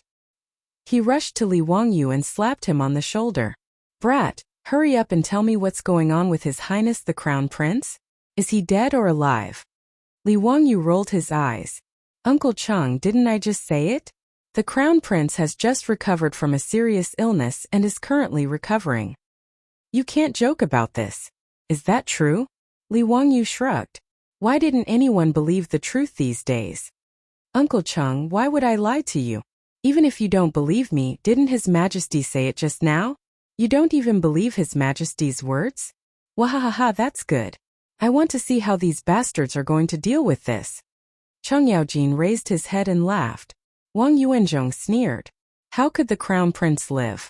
Li Changqian was suffering from intestinal abscess. This was a fact. Unless this county magistrate was a golden immortal, how could he save Li Changqian? He ignored Li Wangyu's words and treated Li Wangyu as heir. Wang Yuanzhong was just a minor 7th-rank imperial censor. Originally, he was the most insignificant existence in the imperial court. He was like an ant. But so what? Today was the highlight of Wang Yuanzhong's life. He stood straight in the main hall with a smile on his face. So what if Pai Lupi was the emperor of the Tang dynasty? Their aristocratic families controlled the truth of the world. The truth of the world was in the hands of these aristocratic families. During the Black Tortoise Gate incident, Pai Lupi was able to kill the crown prince Li Jianqing and force Li Yuan to abdicate. Today, their aristocratic families could also force Pai Lupi to abdicate in the main hall. Gung Hong from the Shangyao Bureau scoffed at Li Wangyu's words. Even if he was beaten to death, he didn't believe that Li Changqian could survive. He also didn't dare to imagine what would happen if Li Changqian really did survive. Ever since the Wang clan of Taiyuan found him a few days ago and gave him 1,000 taels of gold and 2 beautiful singers, there was no turning back. Of course, the most important reason why Gung Hong dared to accept the gold and beauties from the Wang clan of Taiyuan was because he was certain that Li Changqian had already passed away. Putting aside the fact that he was confident in his medical skills, if the crown prince was truly fine, why would Pai Lupi need to seal off the news in the Eastern Palace? Since the crown prince's illness had flared up 11 days ago, 10 days had passed. No one in the Eastern Palace had seen the crown prince. Even Gung Hong, the imperial concubine of the Shangyao Bureau, had not seen the crown prince, much less treated him. The meaning of this was self-evident. Besides Gung Hong's words, Wang Renyu and the others also knew that Pai Lupi had ordered people to seal off a secluded palace room in the Eastern Palace. It was surrounded by the imperial guards loyal to Pai Lupi, and not even a fly could get in. Zhang Yuanshou, Wang Renyu, and the other clan heads guessed that this palace was where Li Changqian's body was being kept. The reason Pai Lupi had kept the funeral a secret was presumably because he was afraid of the unrest in the imperial court. It was precisely because they were certain that the crown prince had passed away that the aristocratic families dared to contact Grand Emperor Li Yuan and choose today's court session to force him to abdicate. How could Pai Lupi have thought of any of this? He only felt that his son's stomach had been cut open, and Li Wangyu had cut out his ulcerated intestines. He felt that this matter would affect the crown prince's reputation, so he sealed off the news and kept it a secret. He originally wanted to wait for the crown prince to recover, and then everything would be calm. No one would know that his son's intestines were missing. He did not expect that the aristocratic families and his own father would give him such a big surprise today. Pai Lupi stared at Wang Yuanzhong. Imperial censor Wang Yuanzhong. Wang Yuanzhong was not afraid at all. He smiled and said gently, "Your subject is here." Pai Lupi sneered. "You slandered the crown prince and spoke nonsense about the emperor's father. Do you know your crime?" Wang Yuanzhong's expression did not change. He bowed. "Your subject will die 10,000 times. Your subject will die 10,000 times for the Tang dynasty, and for the people of the world. Your Majesty thinks that your subject deserves to die, so your subject is naturally willing to bow my head and stretch my neck for your Majesty to punish. Your subject will die without regrets." Wang Yuanzhong no longer cared about life and death. What joy was there in life? What was there to fear about death? He, Wang Yuanzhong, had already put life and death out of his mind. There was no ripple in his heart. Being able to leave his name in history was his goal. Today, his words would definitely spread throughout the world along with the aristocratic family's mouths. Today, his blood would illuminate the history books. Wang Yuanzhong elegantly tidied up his clothes and smiled at the furious Pai Lupi. On the imperial steps, The originally angry Pai Lupi suddenly laughed. Ha ha ha ha, Wang Qing, you must think that after today your name will definitely go down in history? But in my eyes you are just a jumping clown. Wang Yuanzhong also smiled elegantly. Your subject's name will be judged by future generations. Pai Lupi sneered. I think you won't shed tears until you see the coffin. Li Wang, you go to the Eastern Palace and invite the Crown Prince. I want to let these blind people see if my Crown Prince has really died. Li Wang Yu immediately accepted the order. He bowed and turned to leave Taiji Palace. As soon as he left, Li Yuan, Wang Ringyu, Zheng Yuanshou, and the others couldn't help but panic. Could it be that their information was wrong? Crown Prince Li Changqian was really still alive? If Li Changqian was still alive and well, then everything that had happened today would really be a farce. A haze flashed through Wang Yuanzhong's heart. He turned to look at Gung Hong and saw that Gung Hong's legs were beginning to tremble. He kept muttering, "Impossible, this is impossible. The Crown Prince has intestinal obstruction. There is no medicine that can cure it. Impossible, this is absolutely impossible." The aristocratic family officials who were still kneeling in the main hall were even more at a loss. Silence. In the main hall, no one was interested in talking. Everyone was silent, quietly waiting for the moment when the truth would be revealed. Noda's Taiji Palace fell into a deathly silence. The air seemed to have condensed. The distance between the Eastern Palace and Taiji Palace was not close.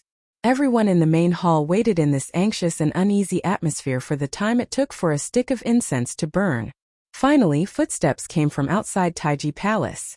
Everyone turned to look. When they saw who it was, many people in the main hall collapsed to the floor as if their spines had been pulled out. Wang Yuanzhong was even worse. He seemed to have aged several decades in an instant. His calm and relaxed appearance was no longer there. His knees gave way and he knelt on the ground. The person who had come was Li Wangyu. He was holding the hand of the bouncing Crown Prince Li Changqian. Behind him were Sun Simiao, Lu Shunwei, and a large group of eunuchs and palace guards.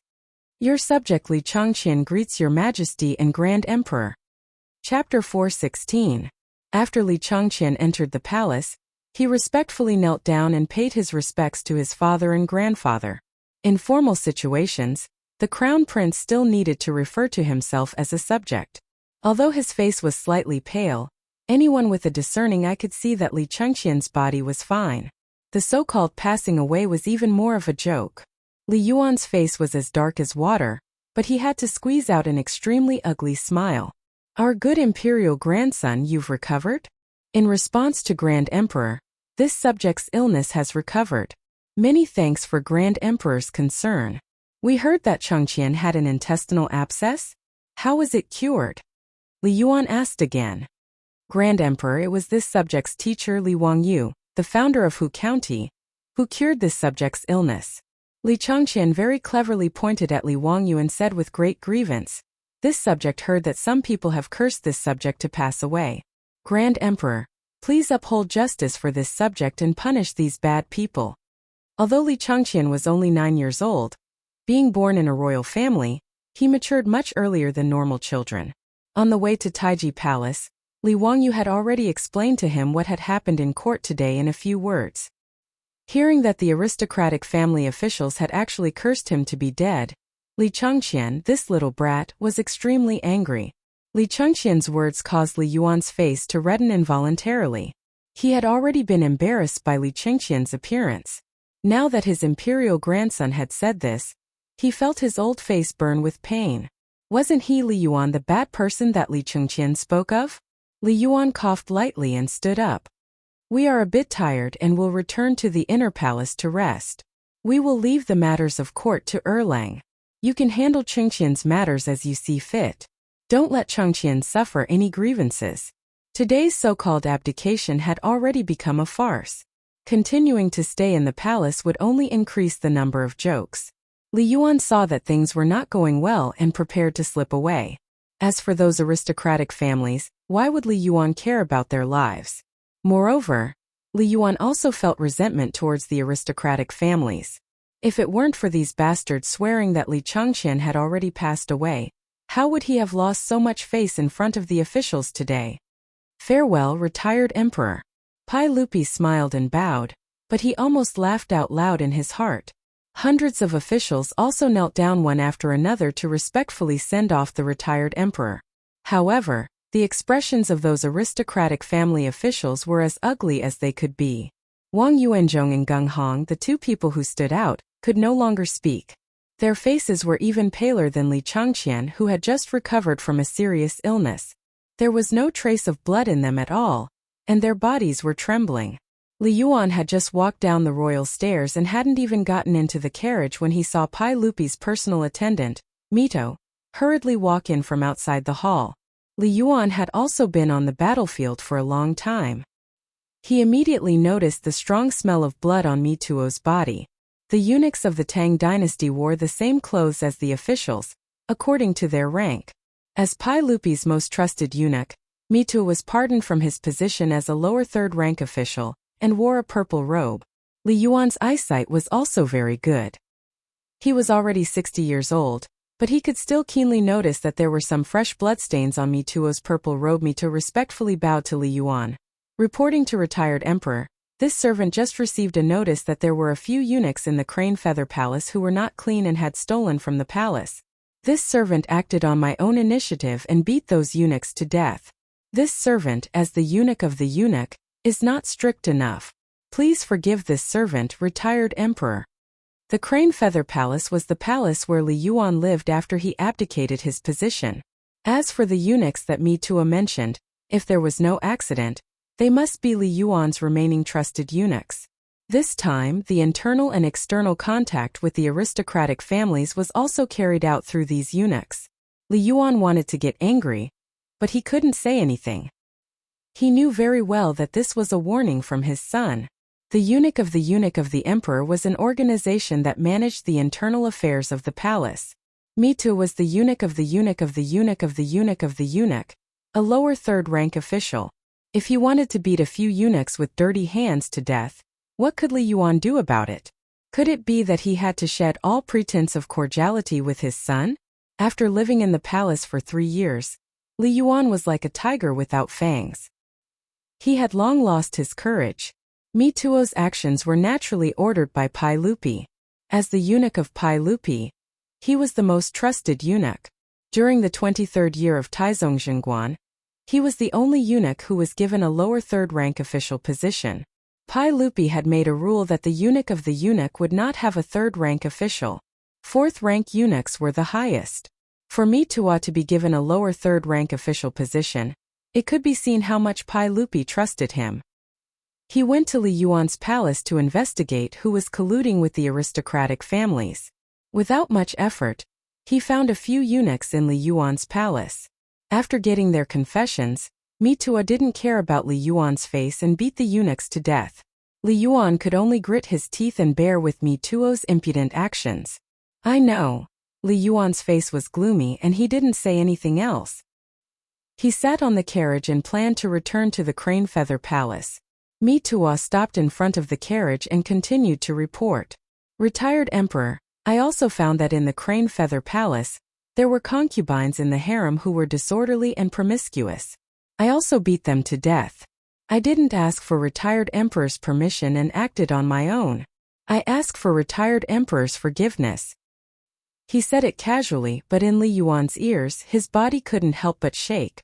Li Yuan's old face instantly flushed red. His hand trembled as he pointed at Mituo. You have big guts. Mituo didn't say anything.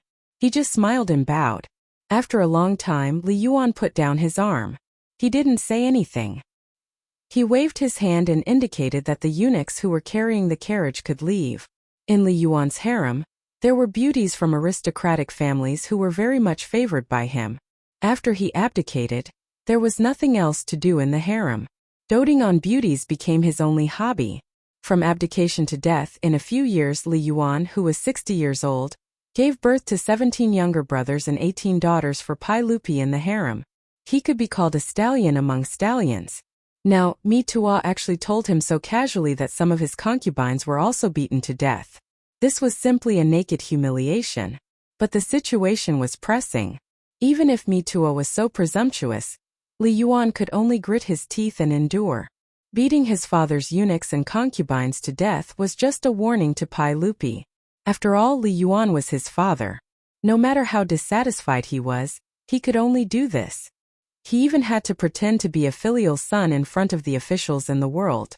In this regard, Li Wangyu could only ridicule in his heart. Hypocritical. Really King hypocritical. Whether it was Pai Lupi or Li Yuan, in Li Wangyu's eyes they were both actors. The Oscars owed them a trophy. After respectfully sending off Li Yuan, Pai Lupi sat back on the throne and smiled at the officials in the hall. These damn aristocratic families. Pai Lupi did not plan to let them off so easily. Today, if he did not peel off a layer of skin, this matter would not be over. Pai Lupi was still thinking about how to deal with these aristocratic families when suddenly, from the crowd of officials, a few people rushed out. They rushed in front of Wang Yuanzhong and Gung Hong, grabbed their collars and fiercely slapped them, slandering the crown prince and speaking nonsense about the emperor's father. Who do you think you are? You are worse than pigs and dogs. This old man will beat you to death, you traitor. After a few slaps, Wang Yuanzhong saw stars and was stunned silly.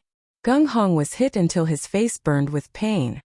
He howled miserably and fell to the ground like mud. Li Wangyu and the others at this time felt like 10,000 grass mud horses were galloping in their hearts. Too damn shameless. Chapter 417. The ones who rushed out to beat up Wang Yuanzhong and Gung Hong were none other than Wang Renyu, Zhang Yuanshou, and other family heads. Bah! Wang Renyu spat on Wang Yuanzhong's face, his face full of indignation. Your Majesty, these two are heartless and unscrupulous. They slandered the crown prince's death and even insulted Your Majesty. They are truly wicked beyond redemption. Your Majesty, please kill these two as a warning to others and return the Tang dynasty to its former glory. That's right, Your Majesty. These two beasts are harboring evil intentions. We were careless and were deceived by these treacherous officials. It is our fault for being disrespectful to Your Majesty. Please forgive us, Your Majesty. As soon as Wang Renyu and the others spoke, including the officials from the aristocratic families, they couldn't help but curse in their hearts. Shameless, truly too shameless. Obviously, in the eyes of Wang Renyu and the others, Wang Yuanzhong and Gung Hong no longer had any value. They didn't mind pushing these two out for Pai Lupi to vent his anger. In the main hall, the officials from the aristocratic families didn't react any slower than their family heads. They all kowtowed. We were deceived by these treacherous officials. We deserve to die 10,000 times. Your Majesty, these two beasts are deceiving the public and slandering the emperor's father. They deserve to be killed. We should die 10,000 times for being deceived by these treacherous officials. Such an unruly and fatherless dog. His death is not worth pitying. Your Majesty, please issue an edict to kill these two beasts. In the main hall, countless officials began to shout and shout. Gung Hong was so scared that he wet his pants. A puddle of stinky yellow liquid flowed out from his crotch. He couldn't care less about this. He desperately kowtowed and banged his head so hard that his forehead was soon covered in blood. Your Majesty, please spare me. Your Majesty, please spare me. I deserve to die. I was blinded by lard, that's why I said those nonsense. Your Majesty, please spare me. As for Wang Yuanzhong, he didn't beg for mercy like a kowtowing bug.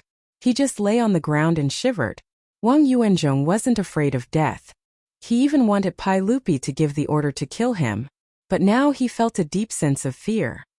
He originally thought that he could become a loyal minister like Bygone and leave his name in history, but he didn't expect that Crown Prince Li Changqian would be completely fine. His bold and visionary words just now had become a big joke. The reprimanding voices from his colleagues in the hall made him shudder even more. Wang Renyu, who was pointing at his nose and scolding him, was his uncle. The reason why he stood out today to take the lead in forcing Wang Renyu to abdicate was naturally because he was following Wang Renyu's arrangement. In the Great Hall, Wang Yuanzhong looked around. Many of the people who were pointing at him and cursing him were from the Taiyuan Wang clan. Most of them were related to him by blood, and his uncles were usually very close to him. Ha ha ha ha. Wang Yuanzhong suddenly became crazy, pointing at Wang Renyu and laughing. Wang Yuanzhong, you disloyal and unfilial dog, what are you laughing at? I'm laughing at my own stupidity. Ha ha ha ha. Heaven and earth are heartless. treating all living things like straw dogs. I'm laughing at you all for making animals into dogs, using them for sacrifice, and abandoning them after the deed is done. Wang Yuanzhong's words came from Zhuangzi Tianyun, which meant that the straw dogs used for sacrifice were highly valued before the sacrifice. But after the sacrifice was done, they were abandoned and trampled on at will. A straw dog was a fake straw dog. Wang Yuanzhong felt that he was that straw dog, pushed to the front of the stage by the aristocratic families, and now abandoned and trampled on. His maniacal laughter caused Wang Renyu and the other aristocratic families and ministers' expressions to change. After Wang Yuanzhong finished laughing, he only felt a sweetness in his throat. He directly spat out a mouthful of blood in the great hall, and then collapsed on the floor. In fact, Wang Yuanzhong didn't care that Wang Renyu and the other members of the Wang clan beat him up and insulted him. Even if he was abandoned and trampled on as a straw dog, he wouldn't be surprised. The reason why he spat out blood was mainly because his illusion was shattered. Wang Yuanzhong cared more about his reputation, but now it was all for naught. Half an hour ago, he thought that he would be able to leave his name in history, but now it seemed that he, Wang Yuanzhong, was just like Pai Lupi said, a jumping clown. His heart was dead, and there was no greater sorrow than the death of his heart. Chang Yaojin and the others previously couldn't wait to skin Wang Yuanzhong, a mere 7th grade imperial censor.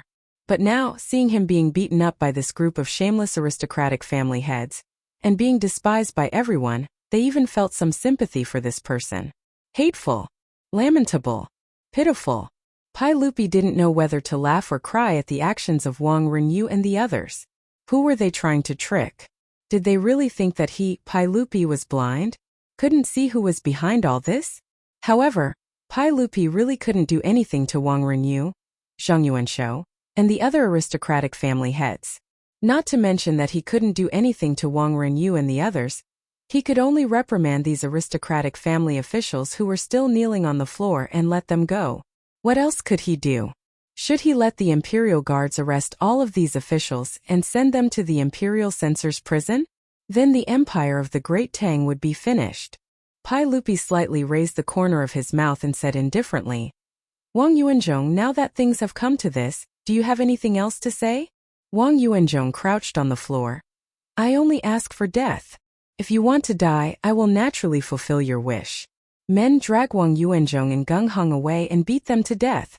Beating them to death meant that in front of everyone they would be beaten to death. Gung Hong cried until his tears and snot flowed. He kept kowtowing and begging for mercy, but it was no use. He was dragged out of the Taiji palace by the imperial guards who were like tigers and wolves. They raised the planks and began to beat him. Wang Yuanzhong didn't howl. When he was dragged out, he just stared at Wang Renyu and the others and kept muttering, Heaven and earth are heartless, treating all things as straw dogs. Heaven and earth are heartless. Outside the palace, the sound of the planks hitting flesh and Gung Hong's howls made all the aristocratic family officials in the palace shudder.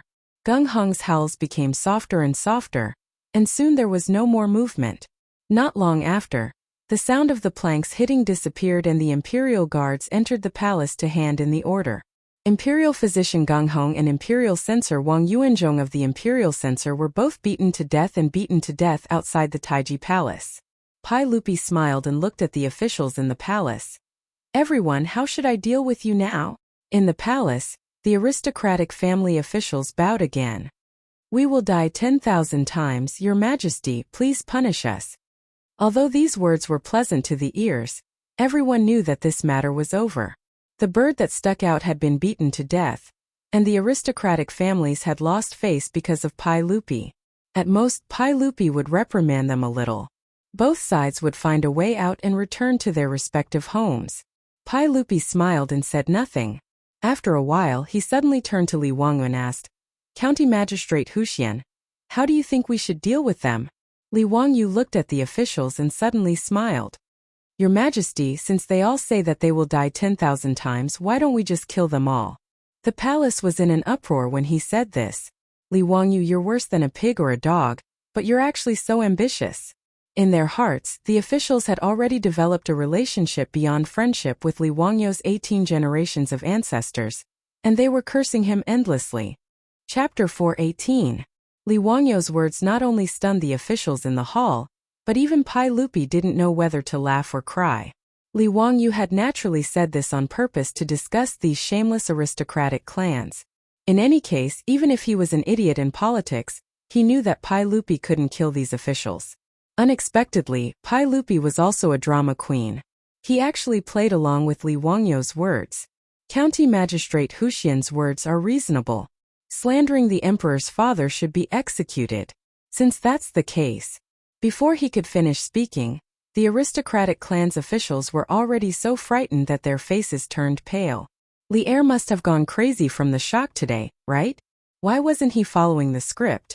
Could it be that he really dared to kill the more than 300 officials in the hall who were trying to force the emperor to abdicate?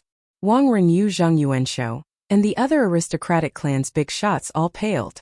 If Pai Lupi really did go crazy and killed them all, the Tang dynasty would inevitably fall into chaos. But what was the use of that? Could it save them? Wang Renyu and the others didn't have the resolve to sacrifice themselves for righteousness and leave their names in history. Just as they were feeling awkward, Li Changqian suddenly stepped forward and said, "Your Majesty, this subject read from Mencius. If the Son of Heaven is heartless, he cannot protect the four seas. If the feudal lords are heartless, they cannot protect the country. If the ministers and doctors are heartless, they cannot protect the ancestral temple. If the scholars and commoners are heartless, they cannot protect the four bodies. Today this subject made a mistake, but they have already repented. This subject believes that your Majesty can forgive them. Presumably, they will be grateful for your Majesty's mercy." His words immediately received the approval of the other officials. His Highness the Crown Prince is wise. Your Majesty, our Tang dynasty is fortunate to have the Crown Prince so intelligent. This is the fortune of our Tang dynasty and our people. Your Majesty, this subject knows his mistake. Today we were deceived by others and almost made a big mistake. This subject has now completely repented. Please forgive us, Your Majesty. Because of these words, Li Changqian gained a wave of popularity among the officials. Pai Lupi sat on the throne and looked at the officials with a smile. When no one was paying attention, he turned his head and glared at Li Wangyu. "Don't think that we didn't see that you pushed Li Changqian out just now." Li Wangyu shrugged his shoulders and grinned at Pai Lupi, revealing 8 white teeth. Pai Lupi stood up, and the hall suddenly quieted down. "Everyone, although you all have ulterior motives today, we do not intend to let you all be punished for your words. Am I such a narrow-minded person? Since the Crown Prince is pleading on your behalf, then today's matter will end here. I will not pursue this matter any further. But all of you, please remember that you should be loyal to the monarch if you want to eat his salary. Don't make a mistake." Pai Lupi's words caused the officials in the hall to fall to their knees. "Your Majesty is wise." Li Wangyu couldn't help but curl his lips. "Bluff, keep bluffing. If you aren't punished for your words, then what's going on with those 2 bloody corpses outside Taiji Palace? Pai Lupi, why don't you explain this?" Of course, he only dared to criticize in his heart. Just as he was letting his imagination run wild and cursing Pai Lupi, he heard Pai Lupi say in a loud voice, "Where is Son of Hu Xian, Li Wangyu?" Li Wangyu hurriedly stepped forward. "This official is here. Son of Hu Xian, Li Wangyu, is brimming with talent and erudite. Today, Li Wangyu saved the Crown Prince and should be rewarded for his service. He is granted the title of County Count, and the title of County Count, 700 households. He will be rewarded with 200,000 taels of gold for his service." "Nanny, another title? County Count?" Li Wangyu felt his mind go blank. He had been conferred the title of Count by Pai Lupi? Being conferred the title of County Count by Pai Lupi didn't make Li Wangyu happy. On the contrary, he wanted to cry. He really couldn't live like this. He had originally thought that it would be difficult to get Pai Lupi and Empress Zhongsun to agree to him marrying a beautiful superior. Now that his title had been increased, wouldn't he be forced to elope with his beautiful superior? Pai Lupi, King did this on purpose, didn't you? Biting the hand that feeds you. Not a son. Return 200,000 taels of gold, not fess. Do you dare to directly say 200,000 copper coins? Li Wang, you really wanted to ask Pai Lupi, why was your family's gold not gold but copper coins? This official, Li Wangyu, accepts the decree and thanks for your kindness. Li Wangyu really wanted to refuse, but in front of all the civil and military officials, he couldn't not give Pai Lupi face. He could only squeeze out an ugly smile and accept the decree. Inside the Taiji Palace, all the officials were speechless. It had only been a few months, and Li Wangyu had turned from a commoner to a county official who had founded the country? All the officials were secretly muttering in their hearts. In the past few months they had already sent people to Dingzhou village to deliver congratulatory gifts twice. Now after the court they had to do it again. Giving gifts was also stressful, okay? This was too frequent. Ma Zhou and Yin Libin were laughing so hard that their eyes almost couldn't be seen. Their teacher had been conferred the title of Count again. This was worthy of celebration. The Tang dynasty had always been very cautious when it came to conferring titles.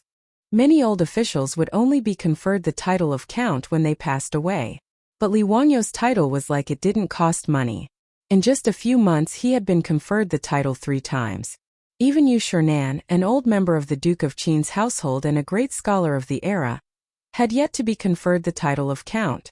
In history, Yu Shernan was only conferred the title of Count of Yongxing by Pai Lupi in the 7th year of Zhenguan era. From this, it could be seen that titles were definitely not cabbages in the Tang dynasty. Li Wangyu was the county count of the founding of the country. He was at least a 4th-rank official, and was already 1 foot into the ranks of the top nobles. Of course, the title of Count of the Tang dynasty was only an honor. Other than not having to pay taxes and being able to live in a village, which allowed them to enjoy the same treatment as officials, there weren't many other benefits. It was different from the title of Count of the West. Although later generations used the title of Count of the West to translate the title of Count of the West, the rights of the two sides were completely different. The title of Count of the West was a hereditary fief, and the fief had a high degree of autonomy. The title of nobility in Huaxia was basically a symbol. If one did not enter the imperial court and hold an official position, they would not have any rights to speak of. Even so, the hundreds of officials in the hall, except for Fang Xianling, Zhu Ruhui, Chang Yaojin and Qin Qiong, were all envious of Li Wangyu. Congratulations, County Earl Hu. Congratulations to the Count of Huxian for being rewarded by His Majesty. Although they had just been disgusted by Li Wangyu, the officials from the aristocratic family still had to force smiles and congratulate Li Wangyu. Only the people from the Wang clan of Taiyuan, including Wang Renyu, did not come to congratulate Li Wangyu. The higher Li Wangyu's title rose, the more the Taiyuan Wang clan's face was slapped. The Taiyuan Wang clan's annulment of the marriage with County Earl Hu, oh no County Earl Hu, had long become an unavoidable topic in Chang'an. It was widely used and spread widely. Perhaps only the tea eggs and pickled mustard stalks of the future could compare. After Li Er increased Li Wangyu's nobility in front of everyone, he looked at Sun Simiao and his disciple Lu Shunwei. Where is Lu Shunwei? I am here. Lu Shunwei's medical skills are superb, and he is young and promising. He helped County Earl Hu treat Crown Prince Li Changqian and has contributed to the country. I hereby confer Lu Shunwei the title of Minister of Medicine. I accept the decree and thank you for your kindness.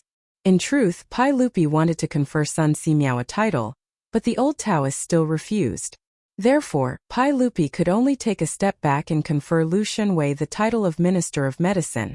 Originally, Lu Shunwei was invited to the Imperial Hospital by Li Ji in the 4th year of Xianqing. But because of Li Wangyu's interference, Lu Shunwei entered the Minister of Medicine 31 years earlier. Moreover, he was promoted to rank 5 Minister of Medicine, which surprised Li Wangyu. No matter what, a promotion was a good thing. Chapter 419. After awarding Li Wangyu and Lu Shunwei, Pai Lupi announced the end of the court session. The curtains were drawn to the lunar court examination on the 7th month of the 2nd year of Zhenguan. The so-called attempt to force the emperor to abdicate was more like a joke. But in truth, Pai Lupi only felt joy and even fear. If Li Wangyu had not risked everything and sent a fake edict to kidnap Li Changqian would probably have already died. At that time, if the aristocratic families used this opportunity to force the emperor to abdicate, he might really be in trouble today. At that time, no matter what Pai Lupi chose, the consequences would not be good. After all, it was only the 2nd year of Zhenguan. and Pai Lupi had only been on the throne for 3 years after the Xuanwu Gate incident. His status and reputation had not yet reached its peak. Li Yuan still had tremendous prestige in the royal court at this time. If he had used the crown prince's death and the hundreds of officials forcing the emperor to abdicate, Li Yuan might have had a chance to return to the throne. After understanding all this, Pai Lupi could only rejoice that he had such a capable nephew like Li Wangyu. He also rejoiced that he had forced Li Wangyu to take Li Changqian as his disciple. Pai Lupi was very proud of this. What he did not know was that if Li Wangyu had not taught Li Changqian how to make ice cream, his son would not have gotten this intestinal blockage. Every sip and every peck is predetermined. The various events of the court session were quickly spread by the hundreds of officials to all of Chang'an's 108 markets. The common people were not interested in discussing the matter of forcing the emperor to abdicate.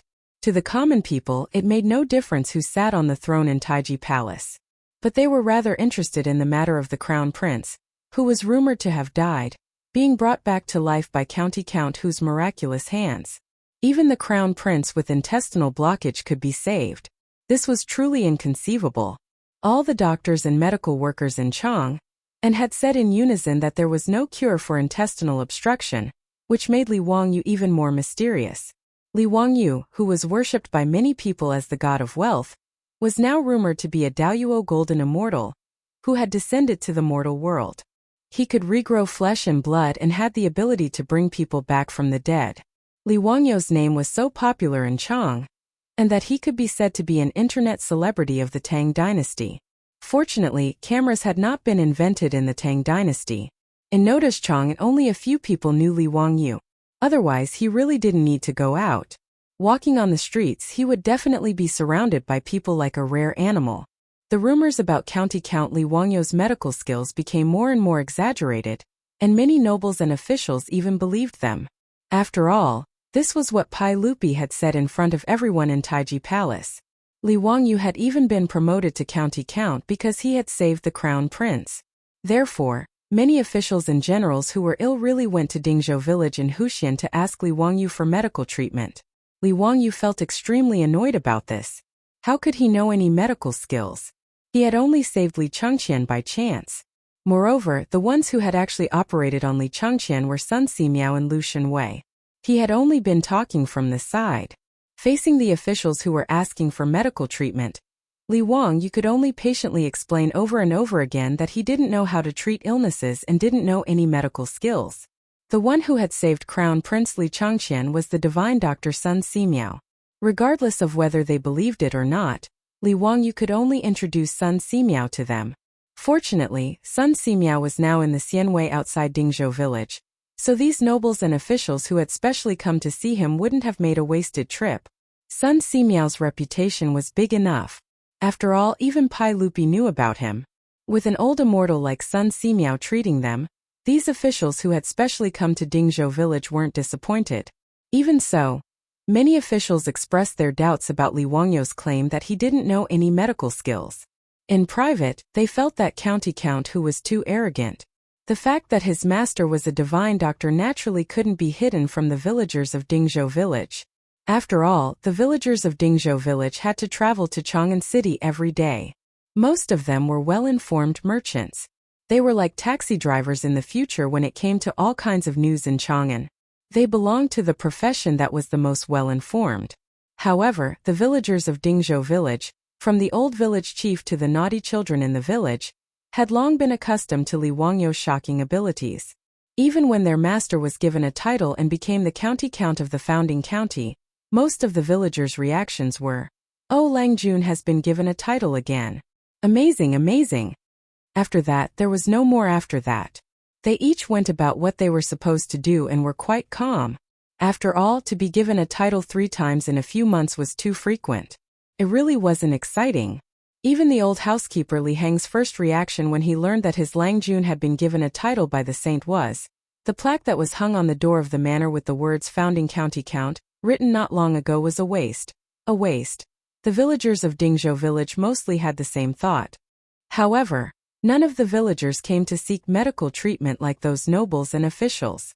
It wasn't that they didn't trust Li Wangyu's medical skills, but they felt that they had minor illnesses such as headache and fever. They felt embarrassed to trouble Li Wangyu, the great magic doctor. Moreover, since the Xianwei temple on the hillside outside the village was completed, the villagers of Dingzhou village immediately jumped to the top of the Tang dynasty's medical conditions. It could be said that they were full of happiness. Sun Simiao didn't come to Dingzhou village alone. He was fooled by Li Wangyu's penicillin and wanted to develop a new drug here. Of course, he had to bring his disciples along. Sun Simiao was 90 years old. Naturally, Lu Shenwei wasn't the only disciple Sun Simiao had. Now, in the Xianwei temple, there were 27 disciples of Sun Simiao, all of whom were proficient in the art of ointment. Sun Simiao's pursuit was to enter Taoism through medicine. He didn't refuse anyone who came to seek medical treatment. Regardless of their status, nobles, officials, or villagers, they were all treated equally. Therefore, whenever the villagers had headaches, fevers, or bumps, they would go to the Xianwei temple to ask the Taoist priests for help. No one dared to disturb their master because of these minor illnesses. Li Wangyu was naturally happy to see this happen. He felt that it was a wise decision to trick Sun Simiao into coming to Dingzhou village. However, there were always exceptions to everything. On this day, Li Wangyu was leisurely drinking tea with his legs crossed. Suddenly, someone knocked on the door of the Li family's old residence. Lang Jun, help! Someone is going to die. Lang Jun, please save my wife. The old butler, Li Heng, hurriedly ran to open the door. A person stumbled in from outside.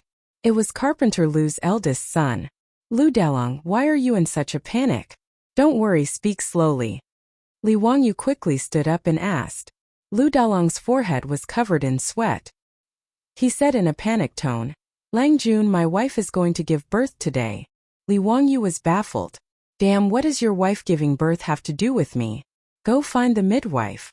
However, Lu Dalong quickly said, the midwife said that my wife's fetus is not in the right position. She's afraid that she'll have a difficult labor. I'm afraid that she won't be able to save the child. Lang Jun, please save them. As Lu Dalong spoke, he knelt down in front of Li Wangyu and kowtowed repeatedly. Li Wangyu was dumbfounded. What was going on? Difficult labor? What's the use of looking for me? Chapter 420. As an ordinary person in the future, if someone suddenly came to you and told you that your wife was having a difficult labor and asked you to save her, your first reaction would be to be very confused. Li Wangyu was the same. He didn't come back to his senses for a long time. Lu Dalong's wife was having a difficult labor.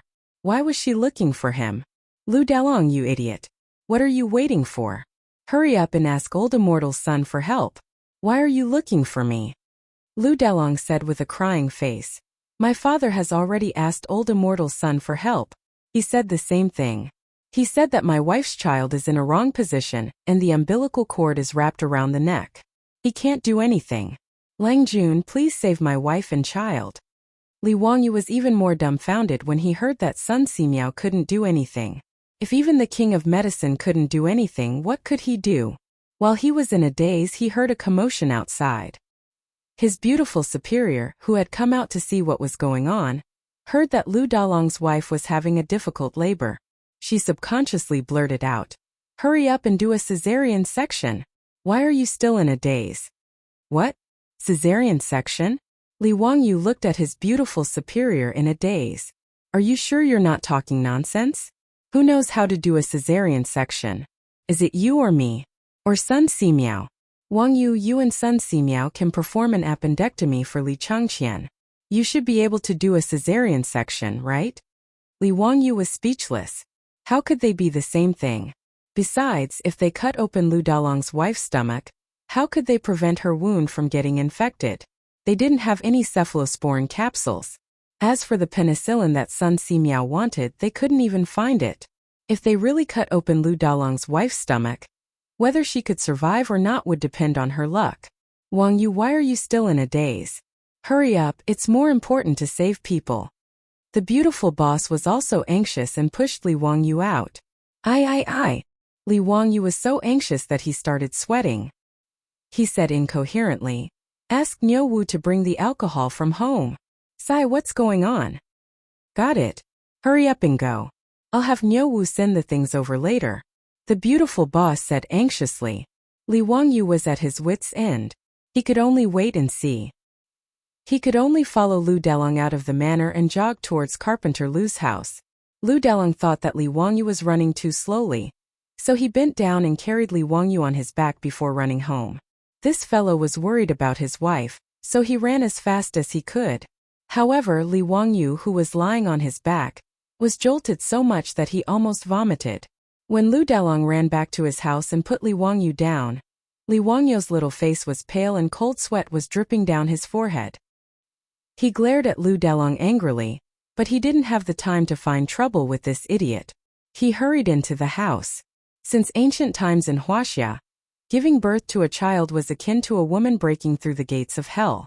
Not to mention these ordinary peasant women, even in the imperial palace, there were countless concubines who had died because of difficult childbirth. Lu Dalong's wife had a difficult birth. That was basically a step into the bridge of helplessness. Li Wangyu didn't care about the taboo between men and women. He pushed the door open and entered the house. Lu Delong wanted to follow him in, but he was stopped by his father, Carpenter Lu. "You idiot, the woman inside is giving birth. Why are you going in?" "Then why did Lang Jun and old immortal's son go in?" Lu Dalong wasn't convinced and said with a stiff neck. He was worried about his wife, so he didn't care about these things. "Nonsense, who is Lang Jun? He and old immortal's son are miracle doctors, do you understand? Are miracle doctors human?" Li Wangyu, who had just stepped into the house, almost tripped when he heard Carpenter Lu's words. What is this old man talking about? How am I not human? He didn't care about the topic of whether he was human or not. He looked at Sun Simiao and asked, "Old immortal's son, how is Lu Dalong's wife? Is she in danger?" Sun Simiao shook his head. "I'm at my wit's end. The umbilical cord is wrapped around the fetus neck, and it's not in the right position. I'm afraid it's difficult to save the child. Hey, County Count Hu, do you have any ideas?"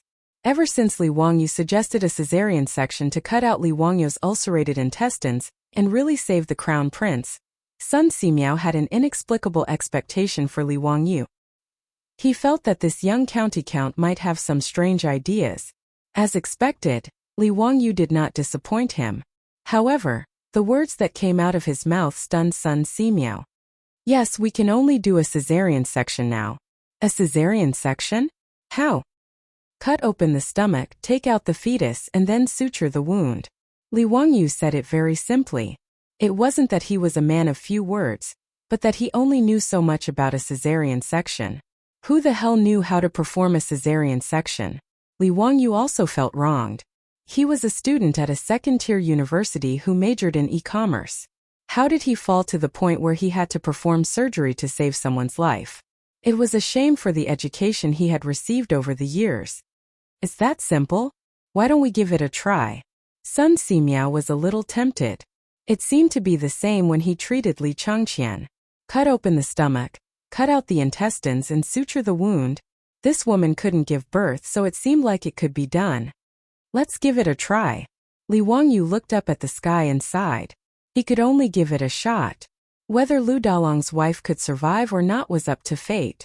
Anyway, Lu Dalong's wife would definitely die without the surgery, so he might as well take a gamble. Then quickly send this young lady to the visualization room. After I came back from Chang'an, I imitated the Eastern Palace's surgery room and set up the operating room you mentioned. It's just right for today, Sun Simiao said without hesitation. Medical fanatic Sun Simiao had tried surgery once, so he was naturally very interested in it. When he was taking care of Li Changqian in the Eastern Palace, he asked Li Wangyu about surgery every day. What was surgery, how to set up the operating room, what surgical instruments were needed, why did they have to use alcohol to disinfect, and so on. Li Wangyu was often speechless. He could only rely on the common sense and imagination he had learned from watching television dramas to deal with the curious baby Sun Simiao. After returning from Chang'an, Sun Simiao immediately ordered someone to set up an operating room, intending to study surgery in depth. It came in handy today. Li Wangyu nodded and walked out of the room.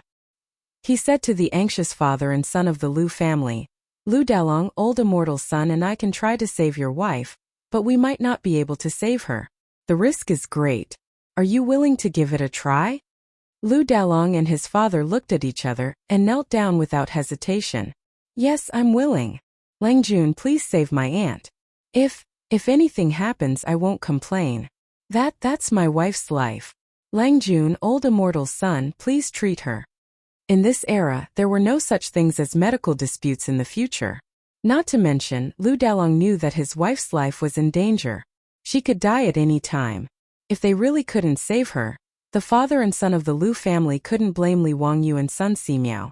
They still had to thank them for saving her.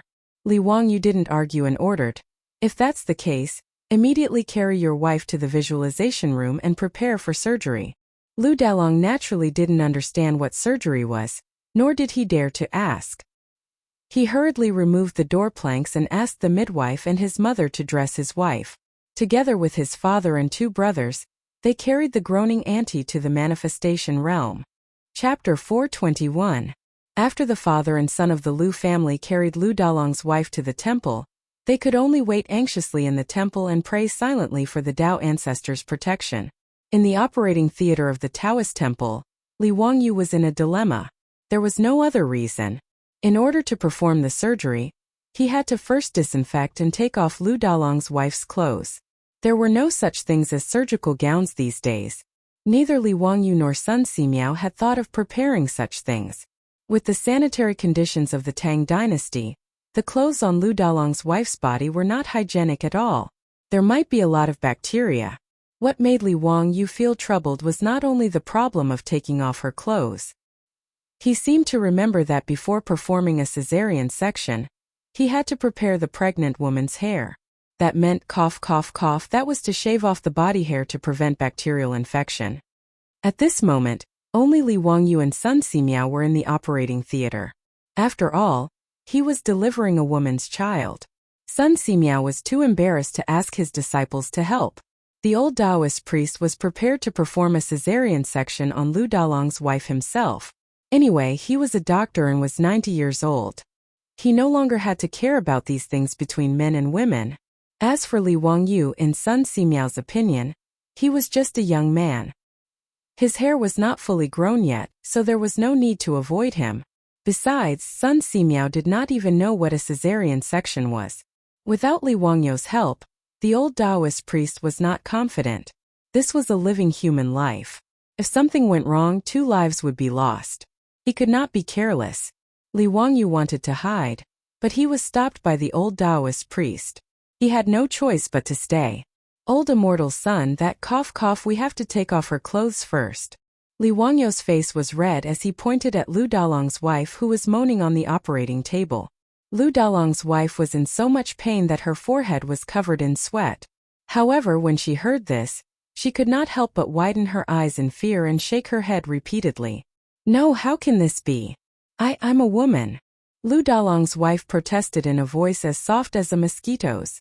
She would rather die than be naked in front of Sun Simiao and Li Wangyu. Although the people of the Tang dynasty were civilized, unlike the Ming and Qing dynasties where people were confined by feudalism, it was still difficult for Lu Dalong's wife to bring up this matter. If Li Wangyu had accidentally transmigrated to the Ming and Qing dynasties, then there was no need to think about a cesarean section at all.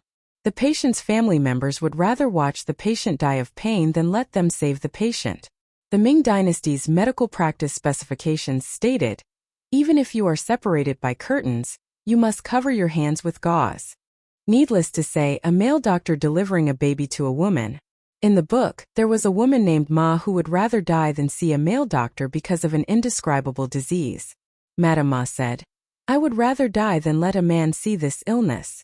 In the end, Madame Ma died. But she was praised by the people of her time for being a woman of virtue, which was lamentable. Lu Dalong's mother-in-law was now mostly shy like a woman, and not bound by etiquette and morals. Sun Simiao frowned slightly. Madame Lu, if you don't do this, I'm afraid that today will be the day you die. That's a corpse and 2 lives. Have you thought it through? I and the county magistrate are both doctors. As the saying goes, doctors have the heart of parents. Do you need to avoid your parents like this? Sun Simiao's words made Lu Dalong's mother-in-law fall silent. In the end, she suppressed her shyness and closed her eyes. She nodded slightly to show that she agreed. Sun Simiao picked up the scissors and handed it to Li Wangyu, indicating that he should cut open Lu Dalong's mother-in-law's clothes. Old immortal's son, why don't you go? Li Wangyu swallowed and asked anxiously. Sun Simiao's face turned red, but he pretended to be calm. I have to prepare for the surgery. I don't have time. Although he had persuaded Lu Dalong's wife, Sun Simiao had never had the experience of making a female patient take off her clothes completely. He was embarrassed. Li Wangyu and Sun Simiao stared at each other. Neither of them knew what to do. Just as they were struggling, the door of the operating room was pushed open. Their beautiful boss rushed in with alcohol. Seeing their beautiful boss come in, Li Wangyu and Sun Simiao were secretly relieved. Chongqing, you came at the right time. Help Lu Dalong's wife cut open her clothes. Oh right, you also need to prepare the hair. You do it. Li Wangyu quickly handed over the scissors and signaled for his beautiful boss to help. Su Chongqing also knew that Li Wangyu and Sun Simiao were inconvenienced, so he hurried over to help. Without saying anything, he took the scissors and started working. Li Wangyu quickly took the alcohol and sprayed it everywhere in the operating room. He also disinfected Sun Simiao's surgical instruments one by one and prepared for the surgery. At this time, Lu Dalong's wife on the operating table was in so much pain that she almost fainted. Her screams were getting louder and louder. Lu Dalong, his father and brother, who were outside the door, were all worried. Fortunately, there was no lack of all kinds of herbs in the microscopic world. Sun Simiao gave Lu Dalong's wife anesthetic powder and pierced the acupuncture points on her abdomen to stop the pain. After drinking the anesthetic powder, Lu Dalong's wife quickly fell asleep. However, when he heard that his wife's voice was no longer in the operating room, Lu Dalong's heart tightened again. He grabbed his father's arm and asked, "Father, what's wrong? Why is there no sound? My wife, she couldn't have..." Ba, what are you talking about? With Old Immortal and Lang Jun helping your mother-in-law deliver the baby, there's no need to worry about that laborious surgery. Carpenter Lu comforted his son, as well as himself. However, they didn't know that there was an academic debate going on in the operating room. Madam Su, are you sure you should cut from here? When I was performing the surgery on the Crown Prince, I cut from here. Sun Simiao held the shining scalpel and kept gesturing on Lu Dalong's wife's big belly. It was very scary. The beautiful boss used her hand to gesture on Lu Dalong's wife's belly. It must be cut here, there's no mistake. My best friend had a cesarean section, and the scar on her belly was in this position. I remember very clearly that she complained that she didn't look good in a bikini. Before Su Chongqing could finish speaking, Li Wangyu covered her mouth with his hand. She then realized that she seemed to have let it slip. Madam Su, what do you mean by best friend? Is it the meaning of best friend? Has someone done a cesarean section? Who is so amazing? Why haven't I heard of it? Then what is a bikini? Sun Simiao frowned and asked. Li Wangyu quickly changed the topic. Cough, Old Immortal's son, now is not the time to ask about this. Saving the baby is more important. Lu Dalong's wife can't hold on for long. Sun Simiao nodded and didn't ask any more questions. He raised the lancet again. Then I'll cut it? Cut it.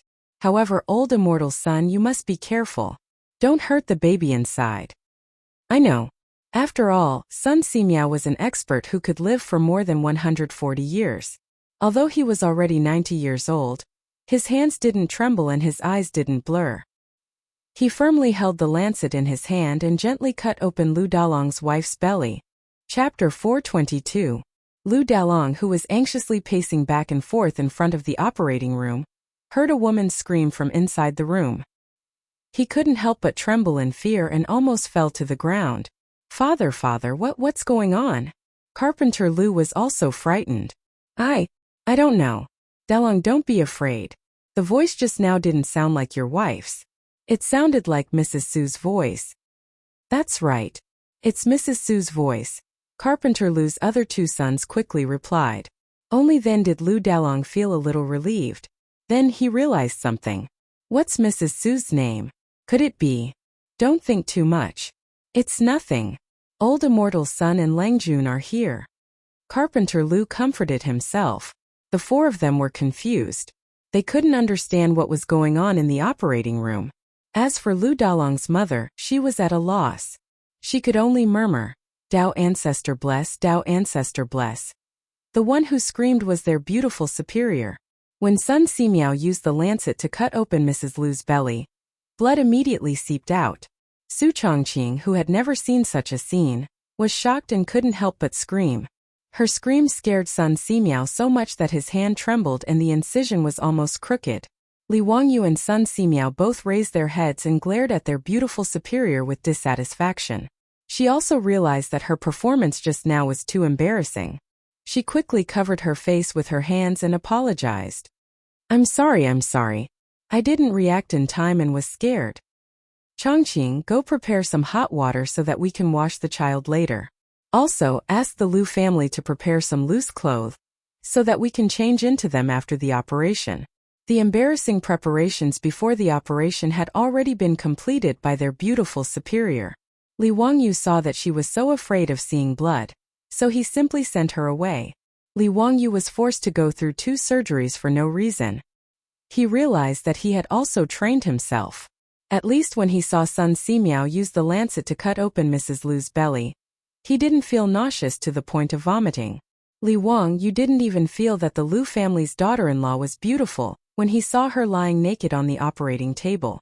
After all, a woman with a big belly and a big bloody wound was not something a normal person would think of as erotic. The beautiful boss did not refuse.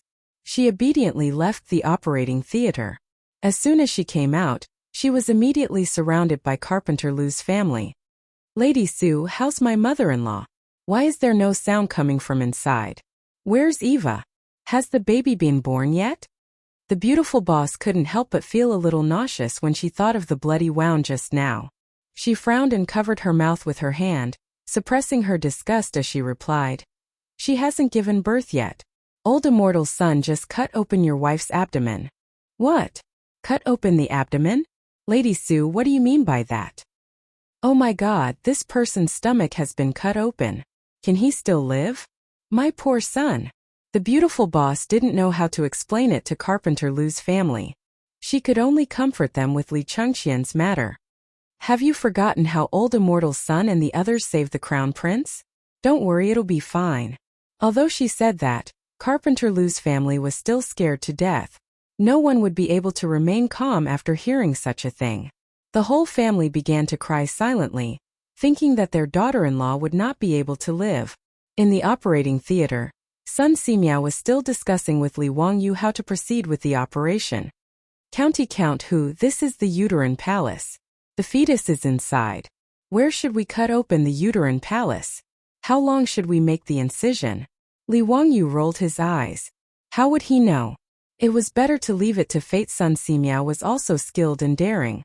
Although he had never done surgery before, he still dared to do it. Seeing that Li Wangyu couldn't give any suggestions, he decided to cut open the uterine palace based on his own feelings. When Sun Simiao took out a wet and wrinkled baby from the womb of the Lu family's daughter-in-law, Li Wangyu was completely dumbfounded. This old Taoist was really a god. As expected of the king of medicine, he could even succeed like this. He didn't care about the filth and quickly reached out to take the baby. He held the baby clumsily and carefully. Seeing that the baby didn't move, Li Wangyu suddenly thought of a plot he had seen in a TV series. He reached out and slapped the baby's butt heavily. Suddenly, the baby in his arms cried loudly. The sound was so loud that Li Wangyu felt his ears ring. Outside the operating theater, Carpenter Lu's family, who were already in tears, was stunned when they heard the baby's cry. The next moment, expressions of wild joy appeared on the faces of Carpenter Lu's family. Lu Dalong grabbed his 2 brothers. My baby, it's my baby. Second brother, third brother, did you hear that? It's my baby crying. Ha ha ha, I Lu Dalong have a baby. He was ecstatic when Carpenter Lu slapped his head. What are you laughing about? We don't even know if your wife is dead or alive. When he heard his father's words, Lu Dalong's face fell again. However, when he heard the baby crying in the room, he couldn't help but smile. At this time, the beautiful boss also brought hot water. She was also surprised when she heard the baby crying. Wangyu, the baby is born? Is it a boy or a girl? Li Wangyu looked down at the baby in his arms and replied with disdain. A boy, a money-losing product. Construction bank. The beautiful boss couldn't help but cover her mouth and laugh. If Lu Dalong heard what you said, he would definitely fight you to the death. This is the Tang dynasty. They want to have a boy. Li Wangyu curled his lips. I like girls. It's so good to have a sweet little jacket. He Chongqing, let's have a daughter in the future, okay? The beautiful boss blushed a little when she heard what he said. She glared at him and carefully reached out to wash the baby in the warm water. Neither of them had any experience in taking care of a baby. After a while, they finally cleaned the baby and wrapped it in the cloth they prepared. Li Wangyu couldn't help with the rest. He simply carried the baby out of the operating room with the beautiful boss. Sun Simiao was left to clean up the mess and suture the wound. Now that the unprecedented cesarean section was done, the baby was born safely.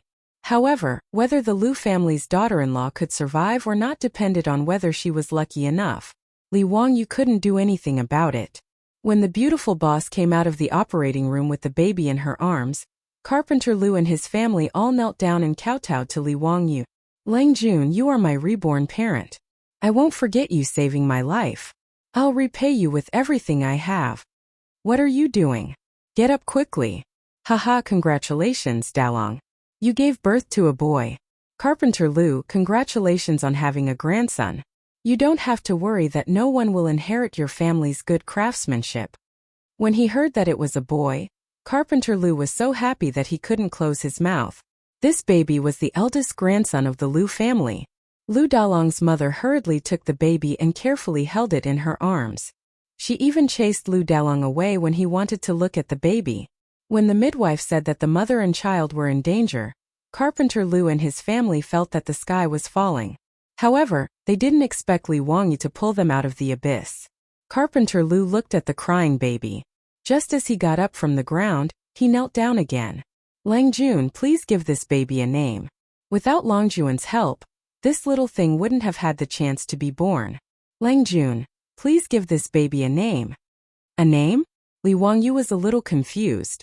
He was the least talented when it came to naming. Surname Lu. What name should he give a boy? Urgent, waiting online. Chapter 423. Hearing Carpenter Lu's words, his beautiful superior couldn't help but laugh. Li Wangyu's bad naming skills were also well known in his original company. Many of his colleagues in the company had become parents, and they happily asked them how to name their children. It was fine if other people came up with names, but Li Wangyu's names were all difficult to pronounce and difficult to remember. Moreover, they were all rare words that were difficult to write. Everyone suspected that this guy's name was a random combination of words from a dictionary. Of course, Li Wangyu would never admit to this, even though he had indeed done so. In short, after experiencing this a few times, no one in the company asked Li Wangyu how to name his children. Now that Carpenter Lu actually asked Li Wangyu to name his grandson, his beautiful superior naturally thought of Li Wangyu's glorious achievements. How could she not laugh? Li Wangyu was also very depressed. He glanced at his beautiful superior who was laughing and replied awkwardly, "Well, the child's name can't be sloppy. Let me think about this for a while before I give an answer." He didn't plan to scratch his own head. If the master had something to do, the disciple would naturally do it for him. He would leave the matter of naming Carpenter Lu's grandson to Ma Zhou and Yan Liben. Seeing that Li Wangyu agreed to name his grandson, Carpenter Lu quickly thanked him and got up with a smile. He went to his wife's side to tease his grandson.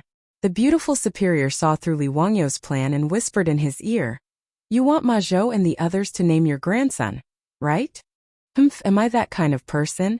Li Wangyu felt a little guilty and quickly changed the topic. "Have you brought the clothes of Lu family's wife? Quickly go in and see if old immortal Sun has finished suturing her wound. Help her change her clothes later." The beautiful superior saw through Li Wangyu's thoughts, but she didn't expose him. She just winked at him and turned to walk into the operating room. After the operation, Lu Dalong's wife was left by Sun Simiao to recuperate. After all, the Lu family's old house was a thatched hut made of yellow mud. It was not hygienic at all. After experiencing Li Wangyu's surgery, Sun Simiao began to realize the danger of the bacteria that Li Wangyu mentioned. Naturally, he would not agree to Carpenter Lu's request to bring his daughter-in-law home. As Carpenter Lu's family carried the baby home, the The news that Li Wangyu and the old immortal son had saved Lu Dalong's wife spread like wildfire throughout Dingzhou village. Lu Dalong's mother carried her grandson in her arms and walked around the village as if she was advertising. She then vividly described how Count Huxian, an old immortal son, had used a knife to cut open her daughter-in-law's belly and carried her grandson out. This naturally caused the surrounding aunts to cry out in surprise. Auntie Lu enjoyed these exclamations very much. She naturally wouldn't tell everyone that she didn't see it with her own eyes, and only said these words based on her imagination. She also wouldn't tell these aunties that she was so frightened that she almost fainted from crying. Auntie Lu, is your eldest son's wife still alive? This person's belly was cut open with a knife. I'm afraid she's dead, right? Humph, why don't you take a look at who did the knife?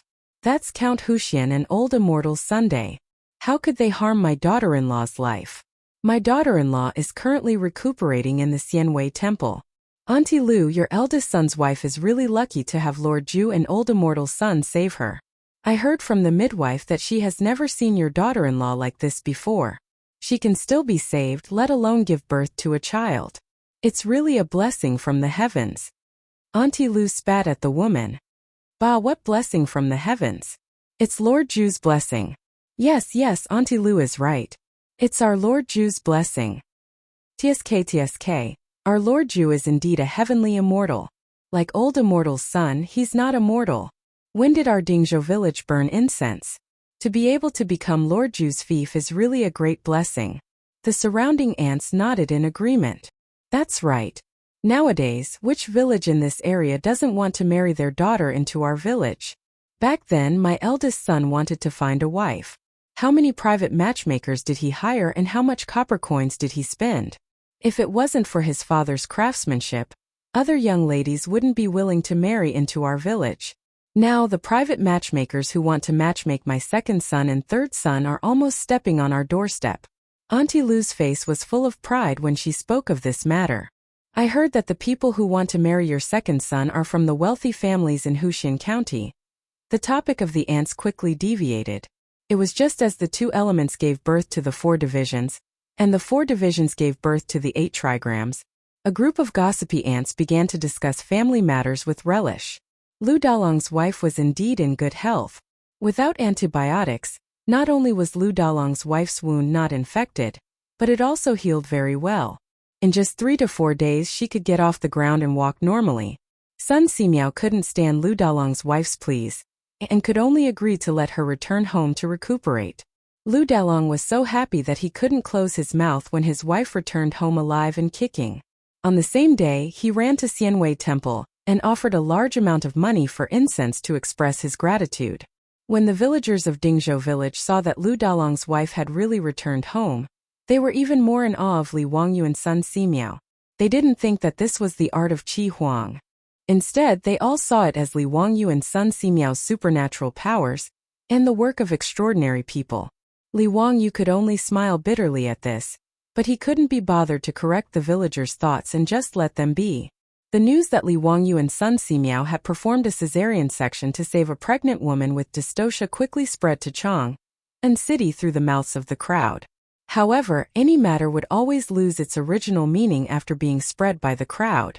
Just like the mouthpiece game that was the favorite in the variety shows of the future, the meaning of the original words that the few of them were transmitting had completely changed. When the news of Li Wangyu and Sun Simiao performing a cesarean section to save a pregnant woman with dystocia reached Chang'an City, it became that the pregnant woman had died from dystocia. Count Huxian had arrived in time and performed a ritual. After a series of changes, the pregnant woman came back from the dead and successfully gave birth to a Qilin child. At that time there were even fresh flowers falling from the sky, heavenly music playing and colorful clouds blooming. Everyone was shocked, but they firmly believed in this absurd rumor. Pai Lupi lived deep in Taiji Palace, but he was also well informed. After the 100 Horsemen Department reported this matter, Pai Lupi immediately summoned Li Wangyu to Taiji Palace. Zio, have we treated you unfairly? The moment Li Wangyu entered the legislative hall, he didn't even have time to bow to Pai Lupi before Pai Lupi began to make things difficult for him in an unfriendly tone. Li Wangyu couldn't help but be stunned. What was Pai Lupi up to this time? Chapter 424. Li Wangyu didn't understand what Pai Lupi meant, so he quickly flattered him. Uncle, why do you say that? Uncle, of course you care about and love me. It's because of Uncle's teaching and encouragement that I didn't become a useless playboy. If Uncle has any orders, I'll do it without hesitation. Pai Lupi's expression eased a lot when he heard that. He nodded proudly and said, In that case, why don't you perform the ritual for your aunt when you have the supernatural power to protect the pregnant woman? What? Li Wangyu's eyes nearly popped out of their sockets. Why did he understand every word Pai Lupi said, but he didn't understand what the guy was talking about? What did he mean by having the supernatural power to protect the pregnant woman? Why did he have to perform the ritual for Empress Zhang's son? Did he look like Yuan Tiangang, Sun Simiao, and other old Taoists? Li Wangyu really didn't understand what Pai Lupi meant. He could only brace himself and ask carefully, Uncle, what do you mean? Nephew, why can't I understand? Uncle, do you need to pray for my aunt? I'll go to Taoist Yuan immediately and ask him to prepare the Luotian grand ritual to pray for my aunt. Pai Lupi glanced at him and said, What's the use of me looking for Yuan Tiangang? I heard that you saved a dead pregnant woman in Dingzhou village and gave birth to a child. Is that true? Now your aunt is pregnant for 10 months and is about to give birth. As a nephew, don't you plan to do something for your aunt? Li Wangyu was completely confused. It took him a long time to figure out that he and Sun Simiao had performed a cesarean section and saved Lu Dalong's wife. It was actually rumored to be like this.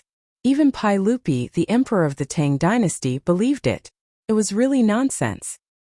He quickly explained to Pai Lupi, Uncle, who is talking nonsense? If I had the ability to bring the dead back to life, would I have been bullied by the Li clan of Huxian? I did save a pregnant woman, but I didn't perform any ritual. Instead, I performed a cesarean section for the pregnant woman with Old Immortal Sunday. Just like saving Changqian, we cut open the pregnant woman's abdomen and took out the fetus. That's all. Pai Lupi was skeptical. Really? If I lie, may the heavens strike me with lightning. Seeing that Li Er didn't believe him, Li Wangyu even swore an oath. Hearing Li Wangyu's words, Pai Lupi also knew that he made a blunder. He couldn't help but blush as he coughed lightly. Since that's the case, you and Minister Sun can stay in the palace for the time being. So's your and wife's use right. Li Wangyu instinctively wanted to refuse Pai Lupi's words. Living in Dingzhou village was so comfortable, and he could whisper sweet nothings to his beautiful boss every day. Living in Taiji Palace was too stifling. How could it compare to living in his own manor? Moreover, Empress Zhang's son was pregnant with the future Emperor Gaozong of Tang Liji. Li Wangyu knew that Li Ji had given birth smoothly without any hiccups. Asking him to come live in the palace to prevent Empress Zhang's son from giving birth was like taking off his pants to fart. Wasn't that superfluous? However, Li Wangyu swallowed the words that were about to come out of his mouth. He knew the history, but Pai Lupi didn't. He couldn't tell Pai Lupi that his wife would give birth smoothly on the 21st day of the 7th lunar month in the 2nd year of Zhengguan. She would give birth to a boy, and he would be named Li Ji. His nickname was Ji Nu, and he would inherit his throne in the future. It would be strange if Pai Lupi didn't think he was crazy. Li Wangyu counted the days. It was already the 16th day of the 7th lunar month. Li Ji would be born in 5 days. Since that was the case, he didn't want to talk nonsense. He would just come to Taiji Palace and stay for a few days. Understanding this point, Li Wangyu nodded happily and agreed. Uncle, don't worry. I won't be careless about Aunt's matter. I'll go back to Dingzhou village first and get ready. Tomorrow, I'll go to the palace with Old Immortal Sunday. Pai Lupi nodded. Okay. Li Wangyu chatted with Pai Lupi for a while and then left the palace. He didn't rush back to Dingzhou village. Instead, he planned to go to the Chou Manor first. Now that the Chou Manor had taken over the business of the beverage vending machine, it was doing well. In Chang'an City, the beverage vending machine could be seen everywhere. The ice-making workshop in Dingzhou village was also built.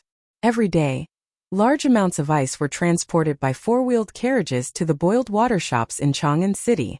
Naturally, the machine, which could automatically produce ice-boiled water with copper coins, attracted the curiosity of everyone in Chang'an City.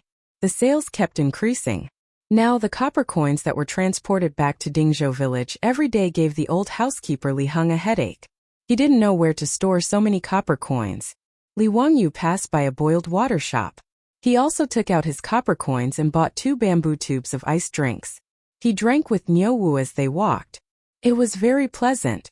He went to the Chou Manor not only to discuss the vending machine, but also to discuss the transportation of sorghum from the Chou Manor.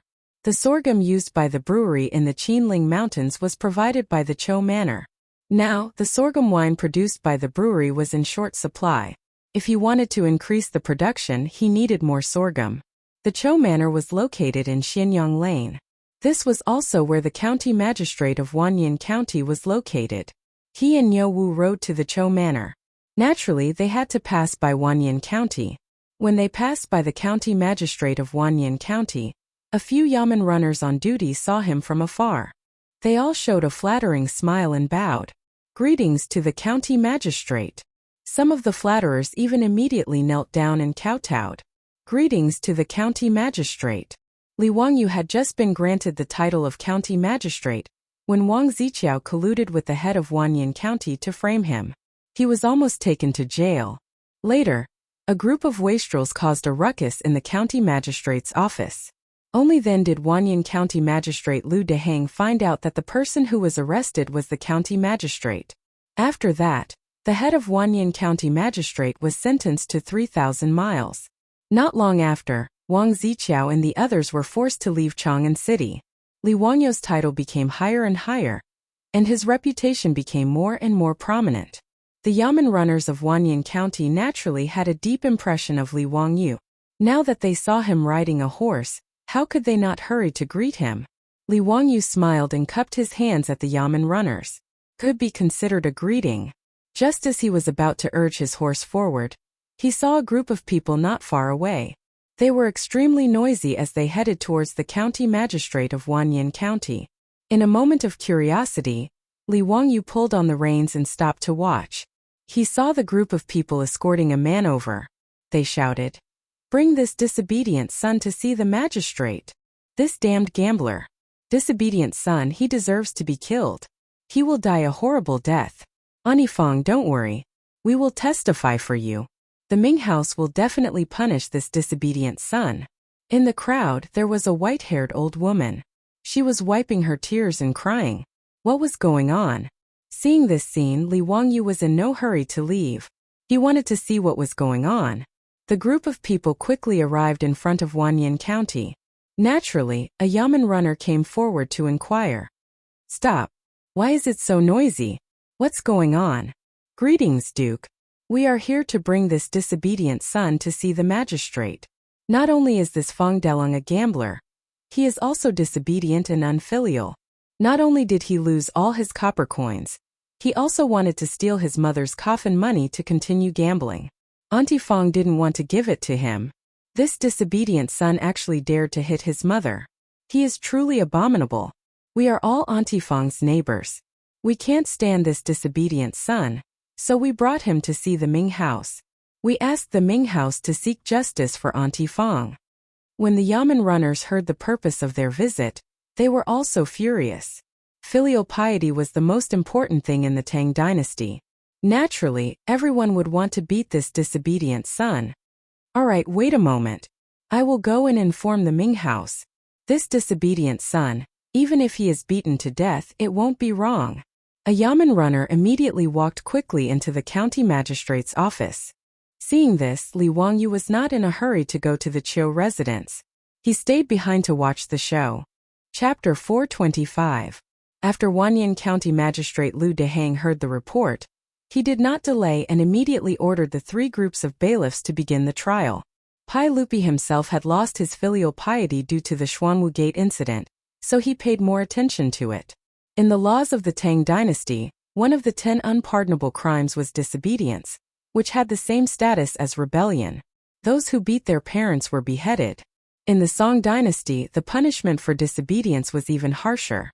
Those who insulted their parents were beheaded, and their bodies thrown out on the streets. The Ming and Qing dynasties were even worse. The reason why the ancient Chinese laws were so strict on disobedience was not only to respect filial piety, but also to protect the ruling position of the emperor. Even one's own father could not disobey, so it was naturally the same for the emperor's father. Therefore, in ancient China, disobedience was no different from suicide. If what these people said was true, then the man called Feng Dalong would be dead without a doubt. This was the first time Li Wangyu had seen such a disobedient son in the Tang dynasty, so he was naturally curious.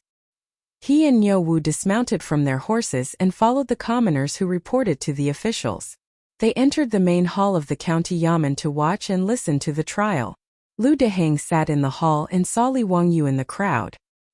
He hurriedly sat down and bowed. "Greetings, County Magistrate Lu." Li Wangyu returned the bow. "Lu Minghouse, I was passing by and saw someone reporting, so I came to watch out of curiosity. Sorry for disturbing you." "County Magistrate Lu, what are you saying? Please take a seat." Although Lu Deheng knew that Li Wangyu had a worrisome relationship with the aristocratic families, he was only a branch of the Fanyang Lu family. How could he offend Li Wangyu because of this? Furthermore, after Li Wangyu was given the title of county magistrate, his official rank was higher than Lu Deheng's, so he naturally would not be rude. Li Wangyu smiled and waved his hand, indicating that he would just watch from the side. Lu Deheng could only bow again and return to the court to prepare for the trial. The case was very simple. Just as the people who had escorted Feng Dalong to see the officials had said, this unfilial son's father had died early, and it was his mother, Madame Feng, who had raised him. However, after Feng Dalong grew up, he hung around with the gangsters in Chang and got a bad habit. Usually, the neighbors did not like him. Feng Dalong was a gambling addict and often visited gambling dens. The Tang people loved gambling, so this was not a big deal. However, ordinary people only gambled a little for pleasure, while Feng Dalong gambled a lot. The copper coins that his mother had painstakingly saved were all sent to the gambling house by him. Not only that, but he also owed a lot of bad debts. Today he lost another copper coin in the gambling house. In a fit of anger, he was eager to recoup his losses, so he ran home and rummaged through the cabinets in search of copper coins. After being stopped by his mother, he actually flew into a rage out of humiliation and attacked his mother. When the neighbors found out about what had happened to the Feng family, they were furious. They clustered around Aunt Feng and escorted her unfilial son to the magistrate. Aunt Feng's heart ached for her son, but when she reached the main hall, she suddenly regretted it. This old woman kept saying that her son did not hit her, but that she accidentally fell down and was misunderstood by the neighbors. With Aunt Feng protecting her son, the crime of disobedience naturally could not be judged. Although Lu Deheng was angry, he understood Aunt Feng's feelings as a parent. In the end, he could only find an excuse to have the yamen runners beat Feng Dalong 20 times and chase him out of the county yamen. Li Wangyu also shook his head. He did not believe that this kind of gambling addict would repent after being beaten. However, Feng Dalong's mother did not want to watch her son be beheaded, and the bystanders could do nothing about it. The people in the main hall dispersed, and Li Wangyu and Lu Deheng greeted each other again. "Ming House Lu, these gambling houses are abominable. The saints should ban these harmful gambling houses," Li Wangyu said angrily. Lu Deheng shook his head. "You may not know, but these gambling houses are indeed filthy and often cause trouble. In the imperial court there has long been debate on whether to ban gambling, but..." He lowered his voice and continued, "However, do you know who owns those gambling houses?" Li Wangyu naturally did not know the secret, so he could only shake his head. In Chang'an there are 72 gambling houses, big and small. They are all controlled by the various dukes, nobles and wealthy families. Lu Deheng explained in a low voice. This was not a secret. Even the yamen runners of Wanyan County in Chang'an knew about it. Pai Lupi, the emperor of the Tang dynasty, was also well aware. The Tangs loved gambling, so gambling houses naturally opened up everywhere in Chang'an. Even dukes like Cheng Yaojin and Yuqi Jingda also owned gambling houses in Chang'an. Therefore, it was very difficult to ban gambling in Chang'an. Even if someone proposed it in the imperial court, it would be difficult to pass. This was the first time Li Wangyu had heard of such a thing, and he could not help but be speechless. These gambling houses were the source of income for the various families. It was easier said than done to ban gambling. If Li Wangyu dared to propose a ban on gambling, Cheng Yaojin, that old man, would probably immediately come knocking on his door. Understanding this, Li Wangyu could only bitterly smile and shake his head. In fact, he and Pai Lupi were openly gambling by selling lottery tickets. Even the large-scale polo field and polo league that Li Wangyu was planning would not be able to get rid of gambling. He really did not have the right to propose a ban on gambling. Understanding this, Li Wangyu could only awkwardly say goodbye to Lu Deheng. He left the Wanyan County Yamen, mounted his horse, and continued to the Chou mansion. He had not gone far when he saw a familiar figure enter a courtyard in Xinyang Lane. There was a sign hanging at the entrance of the courtyard with the words Yongyi Gambling House written on it. Li Wangyu was stunned. Wasn't this the Fang Dalong who had been punished 20 times in the imperial court? He had just left the county yamen and was already limping to gamble? What AF * king talent? Li Wangyu was too lazy to care about this kind of nonsense. This kind of gambler would sooner or later lose his life. He was not worthy of sympathy. Just as he was about to leave, he was stunned to notice that there was a sign in front of the gambling house. The content written on it made Li Wangyu dumbfounded. He was really crazy. How could he gamble on such a thing? The owner of this Yongyi gambling house was so daring? Were they not afraid that Pai Lupi would fly into a rage out of humiliation and exterminate their 9 generations? Li Wangyu thought for a moment, turned his horse around, and headed back to the Wanyan County Yamen. Seeing Li Wangyu return, he hurriedly went forward to greet him. "Greetings, County Earl. Do you still have something to discuss with the Ming House?" Li Wangyu shook his head. "No, I have something to ask you. Do you know the origin of this Yongyi gambling house? Which family is the owner behind it?" The Yamen runners looked at each other and hesitated for a moment before answering in a low voice. "County Earl, it is the Taiyuan Wang clan." Li Wangyu suddenly understood. Indeed, only people with 5 surnames and 7 hopes would do such a thing. They had forced Pai Lupi to abdicate in Taiji Palace and asked him to return Li Yuan. Pai Lupi could not do anything to them. After figuring out the owner behind Yongyi Gambling House, Li Wangyu did not go to the Chou mansion. He called Niu Wu and went straight back to Dingzhou village. Chapter 426. As soon as Li Wangyu returned to the residence, he summoned the old steward Li Heng. "Li Heng, how much money do we have in the residence? Do you need money, Lang Jun? The gold used to build the baseball field has already been handed over to the Ministry of Works. Now we have more than 8,000 taels of gold and 10,000 strings of copper coins. You and Lady Su have instructed us to exchange as much copper coins as possible for gold, so we don't have much copper coins." Li Heng was full of pride when he talked about the wealth in the residence. A few months ago he thought that the sky had fallen, especially when the little master's name was removed from the clan, and all the family assets were taken away. Moreover, he was burdened with a huge debt of 2 million gold coins, and all the servants in the family were released. All these blows caused Li Heng to even have the thought of committing suicide. If it weren't for the fact that he couldn't bear to part with his Lang Jun, he would have followed the old master in the underworld. But he didn't expect that in just a few months, the young master seemed to have changed into a different person. Li Heng, who had watched Li Wangyu grow up, had a misconception that his Lang Jun had changed into a different person. Now, not only had the family's debt been paid off, but they also had so much wealth that even the old master had never seen before. Not to mention, not only had his Lang Jun been conferred a noble title, but he had also been promoted twice in a few months. He was now the county's founding county count. One had to know that although Li Zhou was trusted by Li Yuan, he had never been conferred a noble title. Li Wangyu's achievements today, in Li Heng's eyes, could be said to bring glory to his ancestors. For this, he had already gone to Li Zhou's grave several times to cry. Li Wangyu didn't know that Li Heng was so emotional. He only calculated that together with the copper coins, he could gather 10,000 taels of gold. For his plan, this amount of money was still too little. He had to think of other ways. "Li Heng, have Niu Wu go to the Shunfeng Carriage Company in the Eastern Market and bring me 40 carriages. Lang Jun, why are you bringing back so many carriages? Are you transporting something?" Li Heng didn't understand. Li Wangyu nodded. "Yes, transport copper coins. I want to transport all the copper coins and gold to Chang." The 10,000 strings of copper coins in the Li family's old residence weighed 50 tons. Without 40 four-wheeled carriages, it would be impossible to transport so much gold and copper coins. Li Heng couldn't help but jump in fright. Lang Jun, are you going to take away all the gold and copper coins in the residence? Don't blame the old slave for being nosy. May I ask what Lang Jun intends to do? Place your bets. Someone insisted on giving me money. I really can't stop my luck.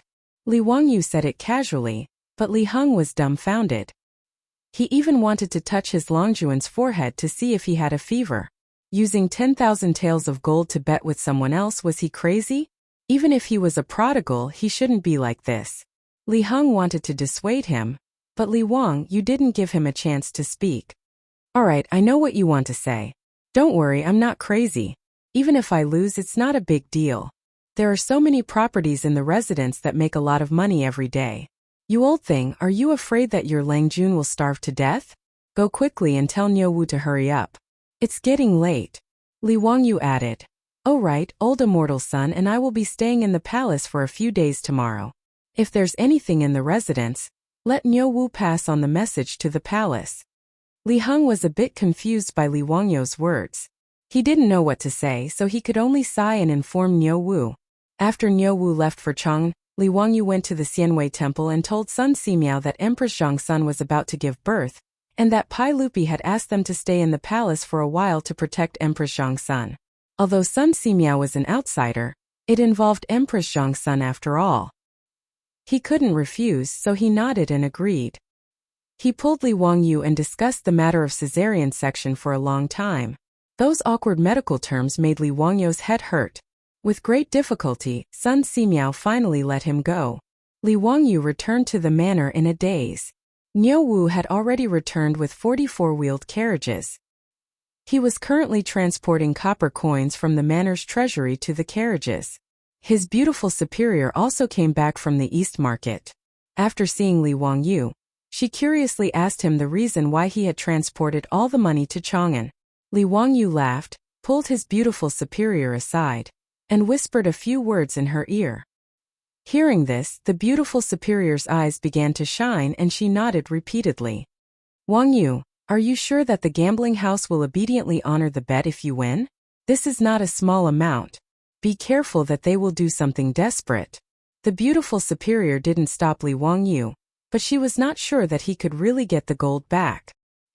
Unless the Taiyuan Wang clan doesn't want their face, they won't go back on their words. It's not like they can't afford 10,000 taels of gold. Besides, I don't intend to eat it alone. I'm going to go to the gambling house to place my bet, and then I'll go to the mansions of Uncle Chang and Uncle Yuchi. I don't believe that the Taiyuan Wang clan dares to go back on their words. The beautiful superior tilted her head and thought for a while, then nodded. Okay, we'll do as you say. By the way, I heard from Li Heng that you're going to live in the palace for a few days tomorrow? Well, Empress Zhongsun is going to give birth on July 21st. Li Shimin is worried and insists that old immortal son and I live in the palace. It's really troublesome. Well, if there's anything, you can ask someone to send a message back. Be careful and don't cause so much trouble like last time. The beautiful superior instructed. The two of them whispered sweet nothings to each other for a while until all 40 carriages were loaded. Only then did Li Wangyu lead Niu Wu and escort the carriages to Chang'an City. After the carriages entered Chang'an City, Li Wangyu led them straight to Xianyang Lane. When the mighty carriages stopped in front of Yongyi Gambling House, the people in the gambling house were shocked. In Yongyi Gambling House, a shopkeeper immediately rushed out and bowed to Li Wangyu. Greetings, County Count Hu. May I ask, what are you doing? Li Wangyu couldn't help but laugh. Oh, you know me? Are you the shopkeeper of this gambling house? What's your surname? The shopkeeper smiled and explained. I am the shopkeeper of Yongyi Gambling House. My surname is Wang. Very good. Shopkeeper Wang. I'm here to place my bet today. I wonder if your Yongyi Gambling House will accept my bet? Shopkeeper Wang of the gambling house smiled indifferently. County Count Who must be joking. Since our gambling house is open for business, how can we not accept your bet? I wonder what County Count Who wants to bet? Li Wangyu pointed to the stakes in front of the gambling house. I'll bet on this. Didn't your Yongyi Gambling House open a bet on whether Empress Zhongsun's property is a prince or a princess? I'll bet on this. Shopkeeper Wang thought that Li Wangyu was angry that the gambling house opened a bet on Empress Zhongsun and came to cause trouble. His tone was somewhat unfriendly. Yes, that's right. The saints also know about this, but they didn't stop my Yongyi gambling house from opening a bet. Does county count who have any objections? Chapter 427. Manager Wang of Yongyi gambling house was not lying. After the incident on the first day of the 7th month, the Wang clan of Taiyuan felt that they had lost face that day. Even their own imperial censor Wang Yuanzhong was beaten to death in front of the Taiji palace by Pai Lupi. They had lost all face. These aristocratic families were very forgetful. They seemed to have forgotten who was the one who knelt in front of Pai Lupi and bowed his head to admit his mistake. They also forgot who was the one who insulted and beat up Wang Yuanzhong in the main hall. The aristocratic families who had forgotten the pain felt indignant. They were hot-headed and let their own gambling house open a bet on whether Empress Zhongsun would give birth to a boy or a girl. Not only Yongyi gambling house, but also more than 40 gambling houses controlled by the aristocratic families, led by the 5 surnames and 7 hopes. Only Chang Yaojin and the other dukes' gambling houses did not participate in this matter. When Pai Lupi learned of this matter, he was naturally very angry. However, it was not appropriate for him to fall out with the aristocratic families. After throwing a tantrum, he could only let them be. Pai Lupi's reaction was naturally clear to the aristocratic families through the news from the palace. That was why Manager Wang was so fearless. He was not afraid of Li Wangyu messing around. No, I have no objections. I am here to place a bet. The odds are 1 to 2. However, if I bet 1 tael of gold, your gambling house will pay me 2 taels of gold? Li Wangyu shook his head. He was not here to be angry. It was because he had noticed the gambling house by chance that he was surprised to find that the gambling house dared to bet with Empress Zhongsun. After asking the county bailiff for 10,000 years, he learned that Yongyi gambling house was the property of the Wang clan of Taiyuan. He naturally understood that the aristocratic families were deliberately embarrassing Pai Lupi. However, for Li Wangyu, the aristocratic families doing this was simply setting up a target for him to hit. Empress Zhongsun would give birth to the future crown Prince Li Ji in 5 days. This was a matter of certainty. Since the aristocratic families wanted to use this opportunity to humiliate Pai Lupi, then they shouldn't blame him, Li Wangyu, for being impolite. He had to use this opportunity to cut a piece of meat from the aristocratic families and make them feel distressed. Even for the Wang clan of Taiyuan, tens of thousands of taels of gold was not a small sum. Of course. In response to Li Wangyu's inquiry, shopkeeper Wang nodded slightly. At the same time, he was very surprised. Could it be that this county earl was really here to place a bet? Wasn't he the nephew of the sage? How could he dare to bet on Her Highness giving birth? However, this matter had nothing to do with the gambling house. As long as Li Wangyu dared to place a bet, the gambling house would dare to accept the bet. If I want to bet with your casino on when Her Highness the Empress will give birth, whether it's a boy or a girl, do you dare to bet with me? Li Wangyu thought for a moment and then asked. The gambling houses of the Tang dynasty were not simple casinos. They were more similar to the gambling companies in Europe and America. Not only did they dare to open gambling bets on all kinds of things to attract gamblers to bet, but they also accepted special bets proposed by gamblers. As long as they thought it was profitable, the gambling house dared to bet with gamblers. Li Wangyu's words made shopkeeper Wang hesitate. Although he was the shopkeeper of Yongyi gambling house, in fact, he was only a collateral member of the Wang clan of Taiyuan. He was only responsible for maintaining the operation of the gambling house. However, he was not qualified to agree to the bet proposed by Li Wangyu. While he was hesitating, he saw another person dressed as a steward run out of the gambling house and whisper a few words in his ear. Shopkeeper Wang nodded and turned his head to look inside the gambling house. Then he looked back at Li Wangyu. If county count who wants to bet on the exact date and time of Her Highness the Empress' birth, that is naturally possible. If you can guess the exact time and gender of Her Highness the Empress child, you can bet 1 to 5. Is county count who interested? Li Wangyu also smiled and looked at the entrance of the gambling house. He nodded at shopkeeper Wang and said, if that's the case, then write down the bet. I will bet with your gambling house. How many copper coins is county count who going to bet? Li Wangyu jumped off the horse and walked to the side of a 4-wheeled carriage. With a swish, he pulled open the cloth covering the carriage. Not much, just this. 40 carriages of gold and copper coins, a total of 10,000 taels of gold. Shopkeeper Wang, let someone count it. Shopkeeper Wang of Yongyi Gambling House was so shocked by the scene in front of him that he could not speak for a long time. Looking at the carriage full of copper coins and gold that were shining under the sun, he could not help but swallow his saliva. He hesitantly looked at the entrance of the gambling house. After seeing that there was no movement in the gambling house for a long time, Shopkeeper Wang calmed down and called the staff of the gambling house to count the copper coins. Fortunately, when the Tang dynasty dealt with so many copper coins, they did not count them one by one. Instead, they directly weighed them. Otherwise, who knew how long it would take to count more than 10,000 copper coins? Even so, the staff of the gambling house counted for almost 2 hours before the 40 carriages of copper coins and gold were counted and moved into the gambling house. Shopkeeper Wang called the bookkeeper of the gambling house and asked him to write down the bet for Li Wangyu. Count who? What are you going to bet with your 10,000 taels of gold? I will bet that Her Highness the Empress will give birth to a prince on July 21st, the second year of Zhenguan dynasty. Li Wangyu did not hesitate to say his bet. Shopkeeper Wang nodded and asked the bookkeeper to write down the bet, indicating the contents of the bet and the odds. After using the gambling house's special anti-counterfeiting seal, the bet between the two sides was officially established. Li Wangyu took the bet and carefully looked it over. After confirming that there were no mistakes, he carefully put it in his pocket. He bet 10,000 taels of gold. According to the gambling house, the odds were 1 to 5. That was 50,000 taels of gold.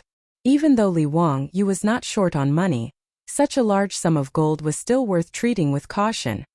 Shopkeeper Wang, prepare the gold in 5 days. If I win the bet, I will come to collect the money. Shopkeeper Wang sneered in his heart, but the smile on his face remained. Of course, as long as count who wins the bet, our gambling house will pay the full amount without any objections. Our Yongyi Gambling House is a golden signboard in Chang'an City. Li Wangyu did not say much and turned to leave.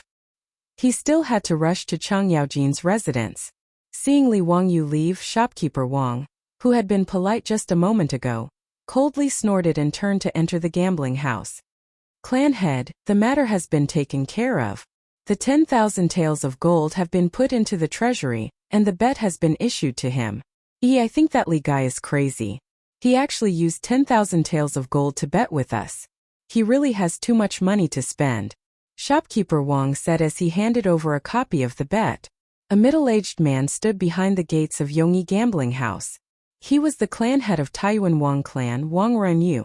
Today, he had come to the gambling house to check the accounts. He had heard a servant report that Count Hu Li Wangyu had come to the gambling house and wanted to make a bet with the gambling house. Wang Renyu was curious and hid behind the gambling house's gates to eavesdrop. He wanted to see what Li Wangyu wanted to do. When Li Wangyu proposed that he not only wanted to bet on the gender of Empress Zhangxuan's child, but also the date of birth, Wang Renyu could not help but sneer in his heart. This kind of thing was difficult for even an immortal to decide. If someone dared to bet, then Wang Renyu dared to agree. Since Li Wangyu wanted to give him gold, there was no reason to refuse. While Shopkeeper Wang was hesitating, Wang Renyu immediately asked someone to pass a message to him, asking him to accept Li Wangyu's bet and personally set the odds to 1 to 5. Wang Renyu took the copy of the bet. After reading it, he ordered, "Send someone to Chang'an City to spread the news of that little bastard surnamed Li's bet with the gambling house." Shopkeeper Wang did not understand. Clan head, why? It's not in line with the rules of our gambling house. As a gambling house, it was natural to keep secrets for their customers. This was also the reputation of the gambling house. Wang Renyu sneered. I just want the saint to see how his good nephew used the empress to make a bet. Let the people of Chang'an City see how this little bastard surnamed Li is a wastrel. Shopkeeper Wang laughed sinisterly, as if they already had victory in their hands. At this time, outside Duke Lu's mansion, Li Wangyu was struggling. Chapter 428. Li Wangyu couldn't help but recall the fear of being dominated by the old hooligan when he saw the glittering words Duke Lu's estate. To him, Duke Lu's estate was no less terrifying than a dragon's lair or a tiger's den, and he was actually walking right into the trap. It was truly infuriating. After some hesitation, Li Wangyu finally mustered up the courage to walk into the estate under the astonished gazes of Duke Lu's subordinates. Naturally, Chu Tongbing had informed Chang Yaojin that County Count Li Wangyu was pacing back and forth in front of the estate. As a result, Li Wangyu had only just stepped through the threshold of Duke Lu's estate when he heard the familiar wailing of ghosts and howling of wolves. Wahahaha, Li family's brat, what wind blew you here today? You actually know to come see your Uncle Chang. Not bad, not bad. Servants, prepare the wine and the banquet. Upon hearing this, Li Wangyu subconsciously turned his head and wanted to run. But before he could turn around, that huge palm had already landed on his shoulder. Li family's brat, where are you going? Li Wangyu turned his head and squeezed out a smile that was uglier than crying. Hee, Uncle Chang. This nephew remembered that I still have a gift that I haven't brought yet, so I'm going to get it. Don't talk nonsense. What gift? Come, accompany me for a few drinks. Chang Yaojin didn't waste any more words with Li Wangyu. He grabbed him and strode into the estate. Chang Chumo, Chang Chuliang, and Chang Chubi also rushed out at this time. When they saw Li Wangyu, they were all astonished. Chang Chumo inwardly gave Li Wangyu a thumbs up, expressing his admiration for his courage. Needless to say, this thumbs-up gesture was something that the wastrels had learned from Li Wangyu. Chang Chuliang's face was full of arrogance. He flung open the fan in his hand and shook his head. Friends from afar, isn't it a pleasure? Before he could finish speaking, he was kicked by Chang Yaojin. Bastard, get the hell out of here, you my ass. Stop pretending to be a pedantic scholar here. Hurry up and get someone to send wine and food over. Li Wangyu almost burst out laughing. Chang Yaojin scolded his son for being straight. Why did he feel that it was so funny? Translated into modern Chinese, the word direct was beep, beep, beep. It was a curse word that needed to be beeped in TV programs. Chang Yaojin was scolding Chang Chuliang. Was he scolding himself or his wife? Li Wangyu felt that this was a philosophical question. After Chang Yaojin scolded his son and released him, Li Wangyu finally found a chance to speak. He hurriedly cupped his fist and bowed to Chang Yaojin. Uncle Chang, I came to your residence today not only to visit Uncle Chang, but also to discuss something with Uncle Chang. If there's anything, we can talk about it later at the table. Chang Yaojin did not give Li Wangyu a chance to continue speaking. He dragged him to the main hall of the House of High Duke. When Li Wangyu thought of being forced to drink the high concentration of sorghum wine by this old hooligan, he felt his scalp tingle. Out of a strong desire to survive, he quickly raised his voice and shouted, Uncle Chang, what this nephew wants to talk about is something that can earn tens of thousands of taels of gold. His words made Chang Yaojin stop in his tracks. He turned to look at Li Wangyu in amazement. Li family's boy, what good news do you have? Let's hear it. Although the House of High Duke Lu had a lot of property, Chang Yaojin had also benefited from Li Wangyu's fame and won a lot of gold from gambling with the officials. But in such a big Duke Lu's mansion, the extravagance of people and horses was not low. Hearing Li Wangyu say that he could earn tens of thousands of taels of gold, the old hooligan was naturally interested. Even Chang Chumo and his two brothers gathered around, intending to listen to Li Wangyu's ideas. Li Wangyu did not say much. He directly took out the promissory note issued by Yongyi Casino and handed it to Chang Yaojin. Uncle Chang, this is your nephew's opportunity to make money. What is this? Huh? A promissory note from the casino? Chang Yaojin took the promissory note and carefully looked at the contents. He could not help but suck in a breath of cold air. Hey boy, you have big guts. You actually dare to bet on Her Royal Highness giving birth. Are you not afraid that the saints will beat you? TSK, you actually bet 10,000 taels of gold. Are you crazy? Not only was Chang Yaojin surprised, even Chang Chumo and his two brothers were also shocked by this promissory note. 10,000 taels of gold. Ziyu, what kind of stimulation did you receive? You actually dare to bet 10,000 taels of gold with the casino? Chang Chumo bitterly lamented. If you really want to die, why don't you take the gold and gamble with my family's casino? Li Wangyu rolled his eyes and directly raised his middle finger at Chang Chumo. It seems that before today, he did not know that Duke Lu's mansion also ran a casino. Bah, this was not the point. The point was that he wanted to make money through this matter. Not give the casino gold for free. Li Wangyu took back the promissory note from Chang Yaojin and folded it back into the bian. Hey Uncle Chang, a few days ago this nephew and son Simiao, old immortal son, saved a pregnant woman in Dingzhou village. Has Uncle Chang heard about this? Chang Yaojin nodded. I know about this matter. It is said that it was you who opened the altar and saved the pregnant woman who was already buried? It is said that the pregnant woman's grave cracked open, and the pregnant woman walked out by herself and smoothly gave birth to a child? I was just about to ask you what kind of immortal method is this? Regarding their father's words, Chang Chumo and his brothers also nodded repeatedly and looked at Li Wangyu with curious expressions. The old hooligan's words made Li Wangyu speechless. He even wanted to look up and see if there would be a crow flying over his head at this time. Why is this rumor getting more and more exaggerated? When it came to Chang Yaojin, it had become the burial of Lu Dalong's wife after her death. Li Wangyu deeply admired the people of Chang'an's ability to gossip. It was comparable to the media of the future. He could only explain to Chang Yaojin and his brothers what a cesarean section was, and how he and son Simiao saved the pregnant woman. Chang Yaojin's eyes widened. Damn it, this woman can cut open her belly and take out the fetus? Tiske, this is indeed the magic of immortals.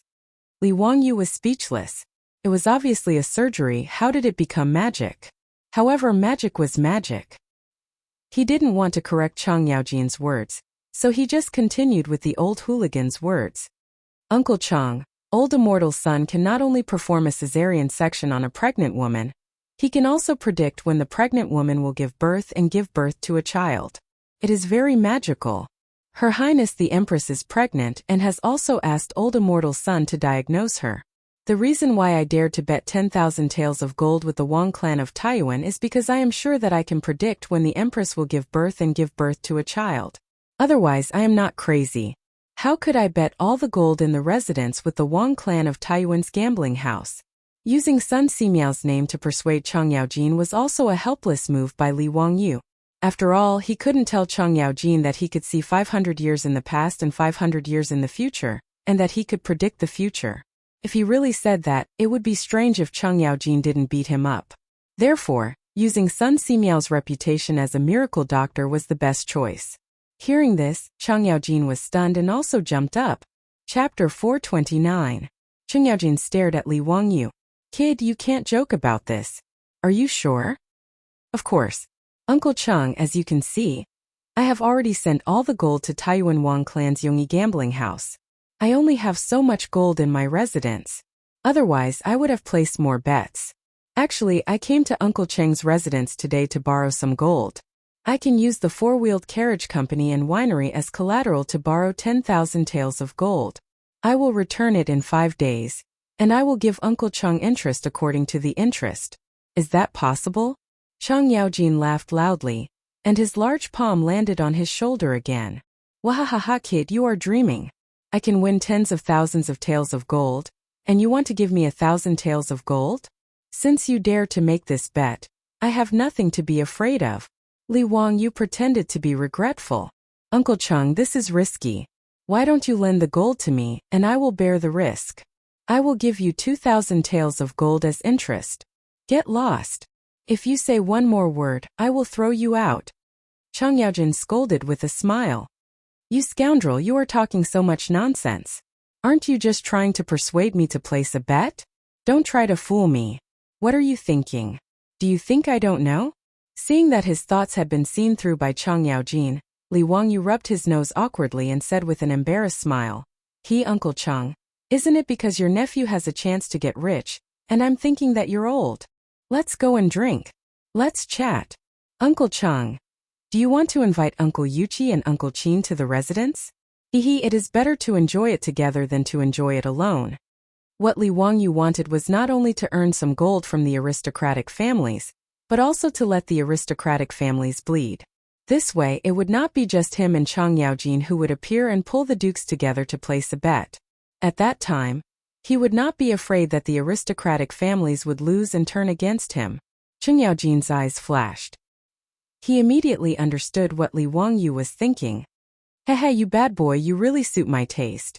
After he finished speaking, he slapped Chang Chumo's head again. You three brothers should learn from your mother. Look at how bad this Li family brat is. You three idiots, even after being sold, you still have to help others count the money. His words made Li Wangyu and the three Chang brothers' faces darken. F***ck. If it wasn't for the fact that he really couldn't beat this old man, Li Wangyu would have fought him to the death.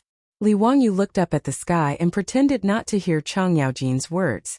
Don't be angry, don't be angry. It's not worth getting angry over this old hooligan. Men, send invitations to second brother, old thief Yuqi, Duke Bao, Duke Chao, invite them to drink at our residence. I'm holding a banquet today because I have something to discuss with them. Chang Yaojin directly waved his hand to summon the steward of the residence and ordered him to immediately invite those Duke bigwigs. With Chang Yaojin's invitation, although they didn't know what was going on, Qin Xiong, Chai Linggu, Yuqi Jingda, Lu Hongji, Duanjishuan, these Duke bigwigs still gladly attended the banquet and gathered at Duke Lu's residence. Cheng Jijia, you old killer, why did you think of inviting us to drink today? What's the matter? You're still being so mysterious and not explaining clearly. As soon as Yuqi Jingda entered the main hall, he started shouting in a hoarse voice. Cheng Yaojin wasn't polite. He first threw a jug of wine at Yuqi Jingda, then laughed and scolded. Scram, I'm kindly bringing you guys to get rich. You old man, if you don't want to earn gold, then take care and don't send me off. His words attracted the interest of these bigwigs. If they could earn gold, who would refuse? The last 2 times Chang Yaojin made a bet with the officials, he won several tens of thousands of taels of gold. These Duke bigwigs were so envious that their eyes turned red. Cheng Jijia, tell me clearly what's so good about it, and how much can we earn? Yuqi Jingda raised his head and gulped down a mouthful of wine. He wiped the wine stains from the corner of his mouth with his hand before asking. How much we can earn depends on how much you guys invest. 5 times the profit, are you interested? Oh, 5 times is pretty good. How much time would it take to earn it back? If it takes too long, it won't be worth it. You're not freaking saying that you're organizing a caravan to sell goods to various countries in the western regions, right? That's 10 times the profit, but the time is too long and the risk is also high. Moreover, in our residences there are also people doing this business, so there's nothing strange about it. When Chai Linggu heard that there was 5 times the profit, he was rather moved. Chang Yaojin raised his head and laughed heartily. It doesn't need that long, 5 days is enough. It just depends on whether or not you guys dare to gamble. His words naturally aroused the interest of Qin Xiong and the others, who promptly asked what kind of business it was that could earn 5 times the profit in 5 days. Chang Yaojin chuckled and had someone call Li Wangyu out.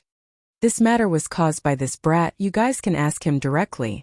Li Wangyu hurriedly greeted the group of Duke bigwigs, then took out the promissory note issued by Yongyi Gambling House from the buy-in at his waist and handed it over to the various Duke bigwigs for them to see.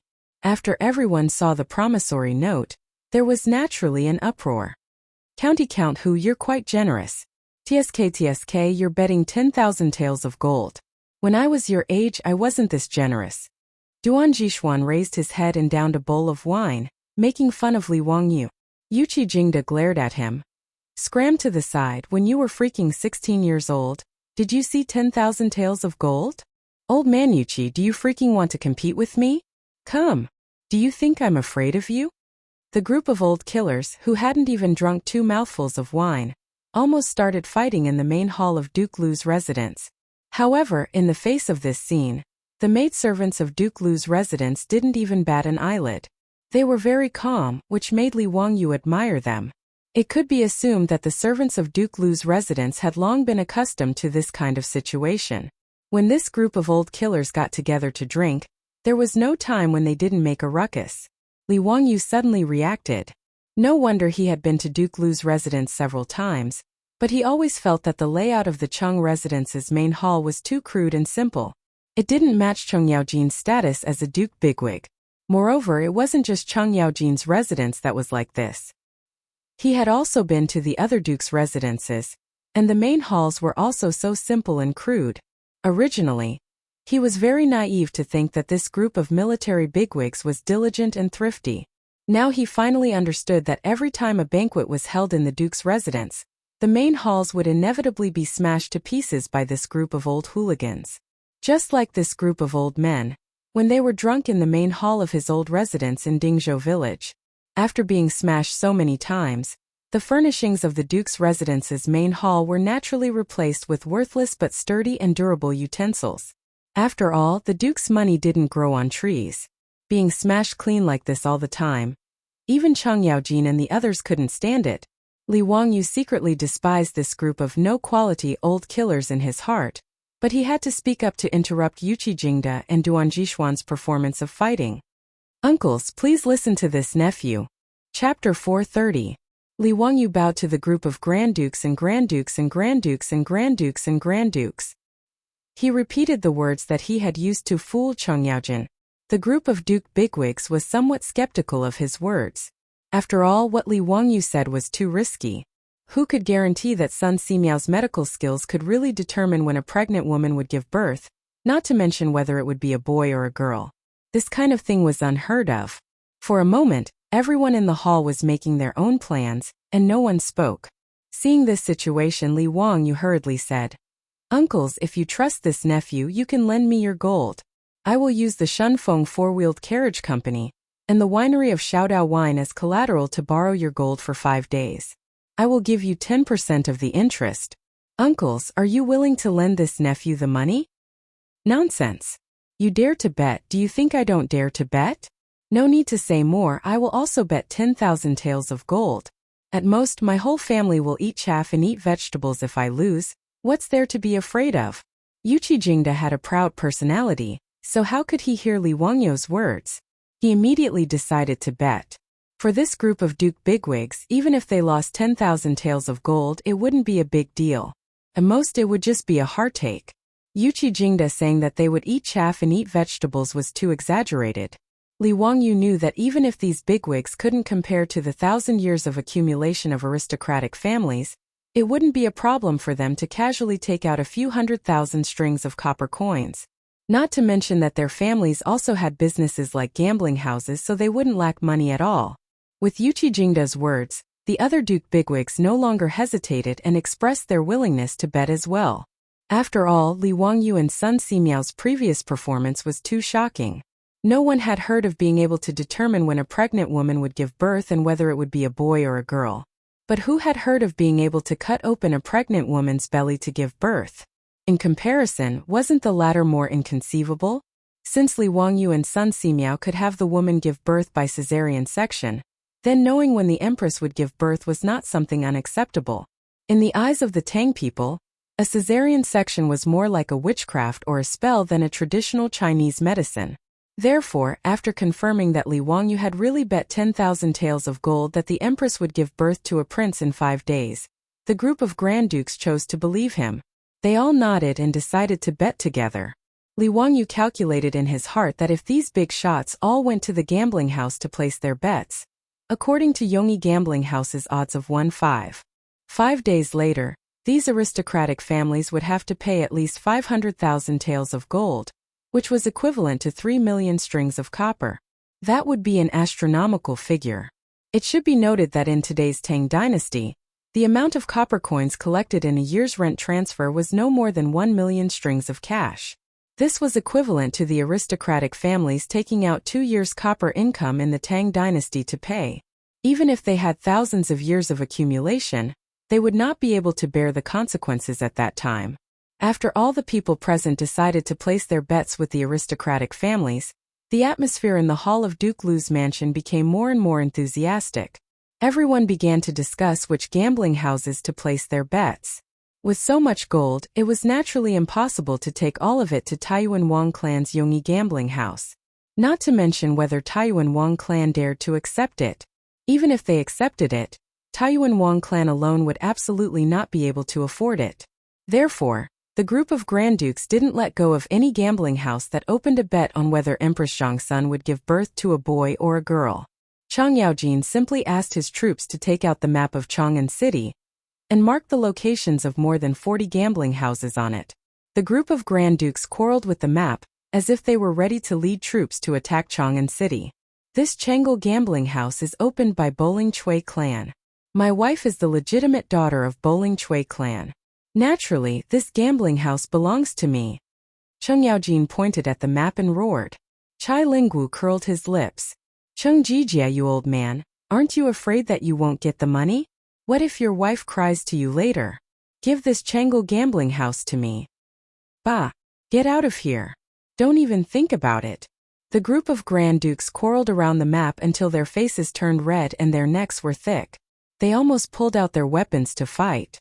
After the quarrel, they divided who to bet in which gambling house and how much gold to bet, as if they were dividing the booty.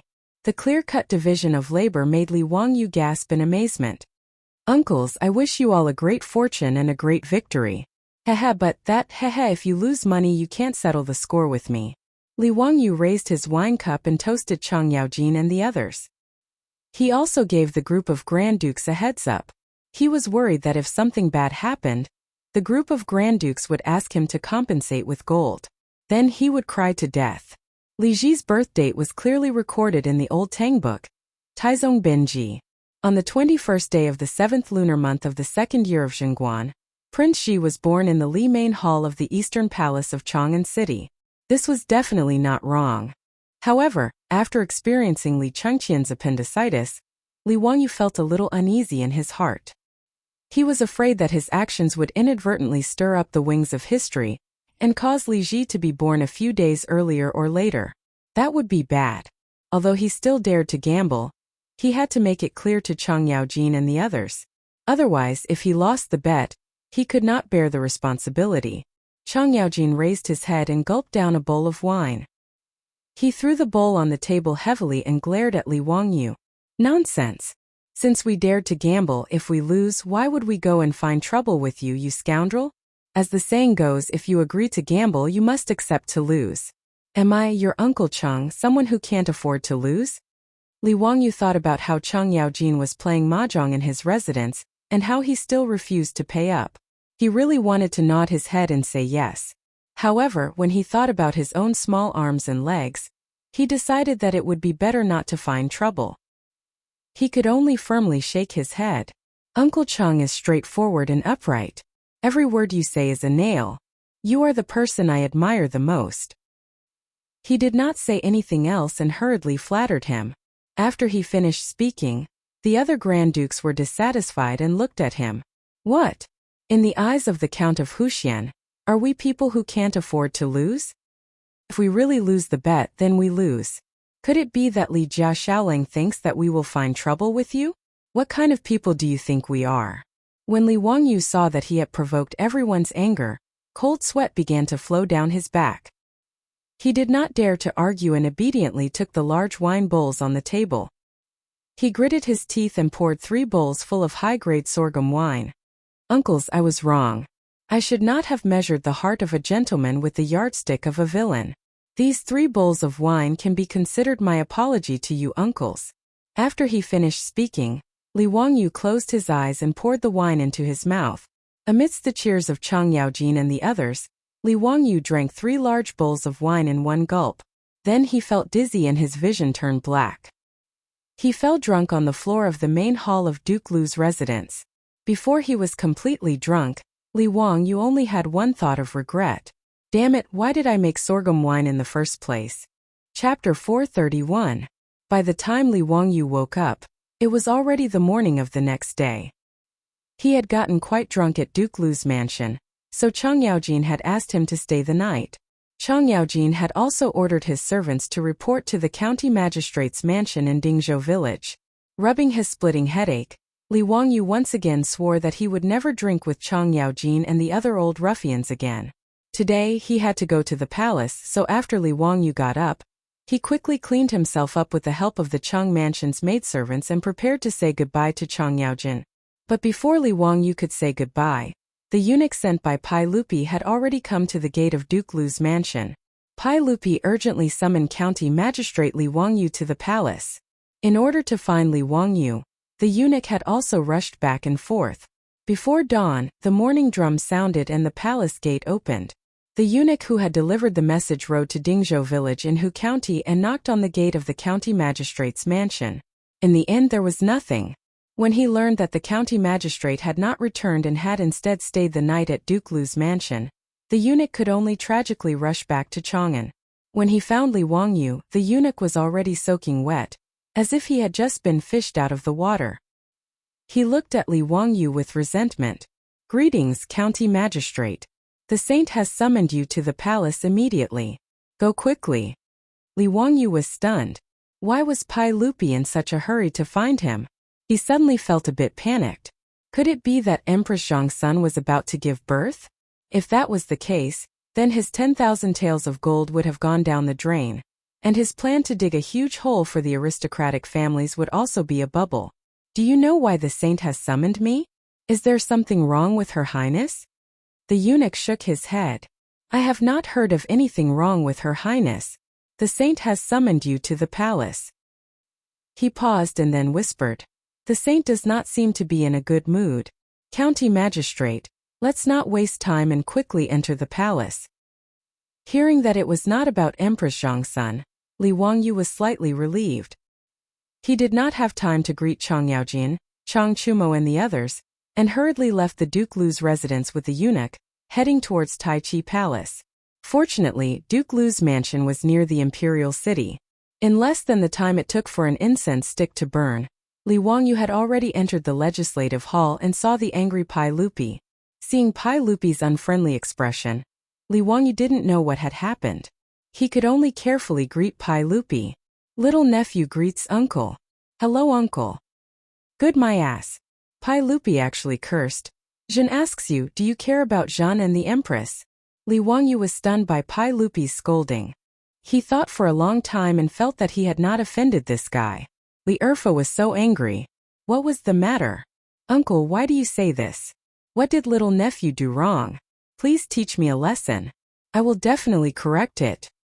Humph, Jean is too lazy to talk to you. Mita, you tell this little bastard what he has done.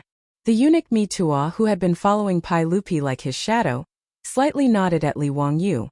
County Count who the 100 Cavalry Department has reported that there are rumors in the markets of Chang, and that yesterday County Count who went to Yongyi Casino and bet 10,000 taels of gold. They are betting on when Her Highness the Empress will give birth to a prince. County Count who, is there such a thing? When Li Wangyu heard this, he immediately understood why Pai Lupi was angry. He laughed and nodded. Yes, there is such a thing. Pai Lupi saw that not only did he admit it, but he also smiled mischievously without any remorse. He was so angry that he almost rushed over and kicked him. Li Wangyu saw that Pai Lupi was really angry and hurriedly explained, Uncle, little nephew has a reason for doing this. Pai Lupi glared. Then tell Jean. If you dare to speak nonsense, Jean will drag you out and beat you 20 times. It was no wonder that Pai Lupi was so angry. He was already angry that the aristocratic families were betting on his empress's birth. Who would have thought that the 100 Cavalry Department would report that his most valued nephew, Li Wangyu, had also gone to Taiyuan Wang clan's casino to bet? How could he not be angry? Moreover, this little bastard not only bet, but also bet 10,000 taels of gold. It was really annoying. Even if he couldn't deal with these aristocratic families, how could he, Pai Lupi, not be able to deal with Li Wangyu? This was the reason why he was so anxious today and ordered the chamberlain to summon Li Wangyu to the legislative hall. Li Wangyu laughed and took out the promissory note from his waist. He presented it to Pai Lupi with both hands. Uncle, little nephew went to Taiyuan Wang clan's Yongyi Casino to place a bet. This is the promissory note, please take a look. Pai Lupi took it and glanced at it. He couldn't help but widen his eyes and look at Li Wangyu in disbelief. Little bastard, are you crazy? You dare to bet with Taiyuan Wang clan with such conditions? Do you really think that 10,000 taels of gold is not money? Uncle, if little nephew wasn't confident, why would I go to the casino to bet? Little nephew's gold didn't come from the wind. Little nephew can't bear to give it to Taiyuan Wang clan like this. Then what do you mean by this? Could it be that Maid Guanyin will really give birth to a prince in 4 days? How do you know? Pai Lupi asked suspiciously. Li Wangyu faced Pai Lupi's doubts and could only bring out the words he used to fool Chang Yaojin and the group of dukes. This was the 3rd time he said this lie and he almost believed it to be true. After Pai Lupi heard this explanation, he was somewhat skeptical.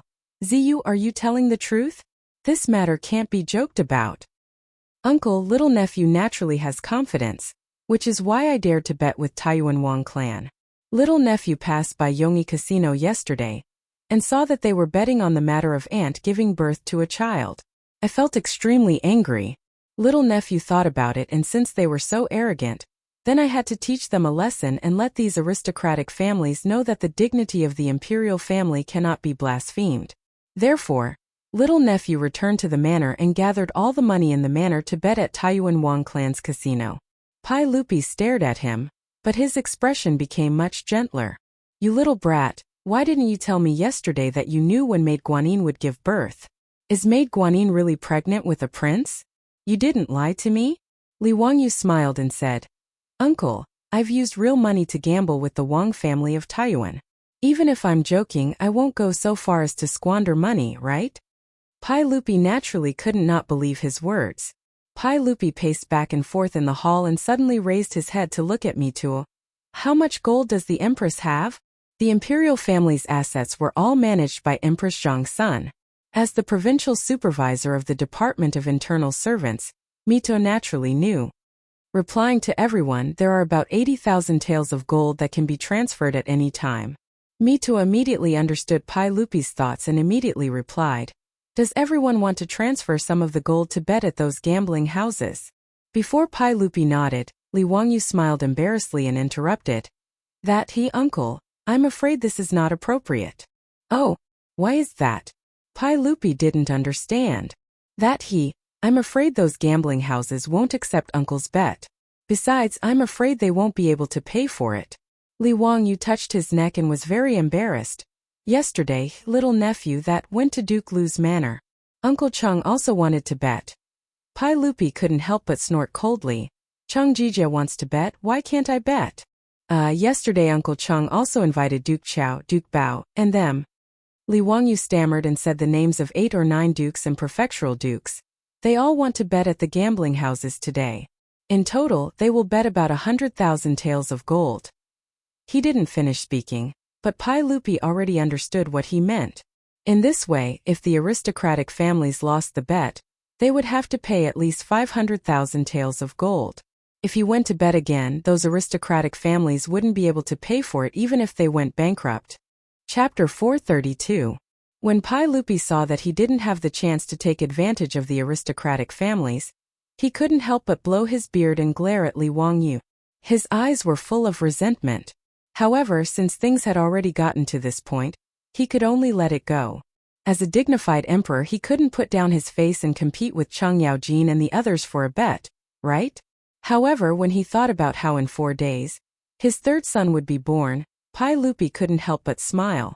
Ziyu, your literary talent is outstanding. Tell me about it. How should I name my son? You want me to name him again? Don't you know that you're bad at naming? Li Wangyu couldn't help but think about how Carpenter Lu had asked him to name his grandson, but he still hadn't done so. However, if it was someone else, then it wouldn't matter. What was there to think about when it came to naming Li Ji? Li Wangyu blurted out. Uncle, how about naming him Ji? Ji? The Ji? Not bad. This name suits me very well. Li Ji. This name is very good, this name is very appropriate. I like it very much. As Pai Lupi spoke, he quickly walked in front of the imperial desk and wrote the 2 words Li Ji on a piece of paper. The more he looked at it, the more satisfied he was. Ziyu, you are indeed talented. This name suits me very well. Li Wangyu laughed in his heart. Nonsense, if you're not satisfied, who's satisfied? Isn't this the name you gave your son? Pai Lupi excitedly paced around the hall and said. A few days ago, Guanyin maid told me that she dreamed of a bird catcher who caught a lot of pheasants. In the dream there was a child who bought all of those pheasants and set them all free. Perhaps that child is my son. I have to give him a pet name. Let's call him Ji-Nu. Pai Lupi's words made Li Wangyu's heart calm down a bit. It seemed that he didn't affect history. Li Ji's pet name was still Ji-Nu by Pai Lupi. It was fine as long as the butterfly's wings didn't affect Li Ji. He couldn't help but ridicule Pai Lupi's bad taste in his heart. What kind of thing was he giving his 3 most beloved sons and daughters pet names? Li Tai's nickname was Qing Kei, which was a kind of bird. Li Ji's nickname was Ji-Nu, which meant a little pheasant. The little princess that Empress Zhang's son would give birth to in the future, Li Er's most beloved daughter, Princess Jinyang, was actually nicknamed Nuazi, which meant a rhinoceros. Although it was a tradition in China that it was easier to raise a child with a lowly name Li Er, as the emperor of Great Tang, had given his 3 most beloved princes and princesses such pet names. After ridiculing Li Er's naming ability, Li Wangyu turned to Li Er and said seriously, "Uncle, I think it's best not to tell Aunt when she will give birth." "Oh, why is that?" "I'm afraid that after Zhe learns about this, she'll be agitated and it won't be good. It's better to wait for the flowers to bloom and let nature take its course." Pai Lupi nodded. "That's right. Zio, you're very thoughtful. Mitua, don't let Guanyi know about today's matter. Also, pay attention to what county count who said today. Don't let anyone know about it." "Yes." At this time, there were only the 3 of them in the government hall. They didn't have to worry about the eunuchs and palace maids eavesdropping. His Taiji palace had eyes and ears everywhere. In fact, Pai Lupi was well aware of this, but he couldn't stop it. In Noda's Taiji palace, after Pai Lupi had released the palace maids twice, there were still 9,000 palace maids and 6,000 eunuchs. Of these 15,000 people, no matter if it was Pai Lupi or his trusted eunuch Mitua, they didn't know how many of them communicated with the aristocratic families or were sent into the palace by the aristocratic families. There was no way to identify them. While Li Wangyu and Pai Lupi were talking in the palace, there were large numbers of horse carriages entering the gambling dens of Chang'an. Chang Yaojin and the other dukes had made their decision yesterday, and naturally wouldn't go back on it. Early in the morning, the various manors had gathered gold and copper coins. According to what everyone had discussed, they each transported gold and went to the gambling dens to place their bets. Wang Renyu of the Wang clan of Taiyuan also held a banquet last night and invited Zheng Yuanshou and the other aristocratic family heads. During the banquet, he naturally joked about Li Wangyu taking 10,000 taels of gold to place a bet, which made the aristocratic family heads laugh. If they were to place a bet on whether it would be a son or a daughter, there was a 50% chance that they would be able to bet on it. But if they were to add the exact date of the birth, then they would be giving money to the Wang clan of Taiyuan. Not to mention the odds of 1 to 5, even if it was 1 to 10, they would still dare to bet. These aristocratic family heads could only envy Wang Renyu's good luck to be able to win 10,000 taels of gold from Hu County. Who knew that early in the morning, the aristocratic family heads would unexpectedly receive a report from the manager of the gambling den. A certain duke wanted to come to the gambling den to bet that the empress would give birth to a prince in 4 days. He asked the family heads if they would accept the bet and what were the odds. For these aristocratic family heads, this was like someone giving them a pillow when they were sleepy. They didn't even think about it and immediately nodded in agreement. As for the odds, it was naturally the same as Yongyi gambling den 1 to 5. The same scene was repeated in more than 40 gambling dens in Chang'an City. In these gambling dens, according to the strength of the gambling den and the aristocratic family behind it, they would place bets ranging from 1,000 taels of gold to 10,000 taels of gold. All the aristocratic family heads thought that they were as lucky as Wang Renyu, and were very proud of it. That night, after the evening drum was beaten, the Zheng family of Xingyang hosted a banquet to invite the aristocratic family heads. During the banquet, some aristocratic family heads proudly said that they were lucky today. A certain person went to their gambling den and bet 1,000 taels of gold that the empress would give birth to a prince in 4 days. As soon as he said this, the aristocratic family heads at the banquet said that their gambling dens were the same today. The aristocratic family heads who originally thought that they were lucky instantly stiffened their faces. At this moment, even a fool knew that there must be a problem. The aristocratic family heads who were sitting at the banquet calculated all the bets, and everyone was a little dumbfounded. Including the 10,000 taels of gold that Li Wangyu had bet, a total of 100,000 taels of gold were bet that the empress would give birth to a prince in 4 days. Lord Wang, what's going on? Is there something fishy about this? Some aristocratic family heads panicked and asked Wang Renyu. Wang Renyu's face was also uncertain at this time. He also couldn't figure out what the problem was. A trace of haze flashed through his heart. Did Li Wang you really know when the empress would give birth? Did he know whether the empress would give birth to a prince or a princess? If so, wouldn't their aristocratic families have to pay out 500,000 taels of gold? Thinking of this terrible possibility, Wang Renyu's body swayed and he almost fell down. No, it's impossible. How could he know this kind of thing? Wang Renyu roared. But what if it's true? Yes, Lord Wang, Cheng Jijia, and those people can't be crazy, right? There must be a problem. Heavens, if I really lose, I don't want to live anymore. Duke Qiao bet 5,000 taels of gold in my gambling den. If it's 1 to 5, won't I have to pay out 25,000 taels of gold? For a moment, the hall of the Zheng family of Xingyang was filled with wailing sounds as if the end of the world had come. Enough! Making such a racket, what a scandal! Wang Renyu roared and suppressed the aristocratic family heads. He then exchanged glances with Zheng Yuanshou and the other patriarchs of various clans. Their eyes were all filled with viciousness and ruthlessness. Everyone, please be at ease. As long as the Empress hasn't given birth, we haven't lost. What are you panicking for? The sky won't fall down. All right, today's banquet will end here. Everyone, please go back. Zheng Yuanshou also stood up and sent the aristocratic family heads away. After the crowd dispersed, the family heads of the aristocratic families with different surnames and 7 hopes stayed behind. Zheng Yuanshou invited them into an elegant room in the mansion, dismissed the attendants, closed the door, and secretly discussed in low voices what was going on.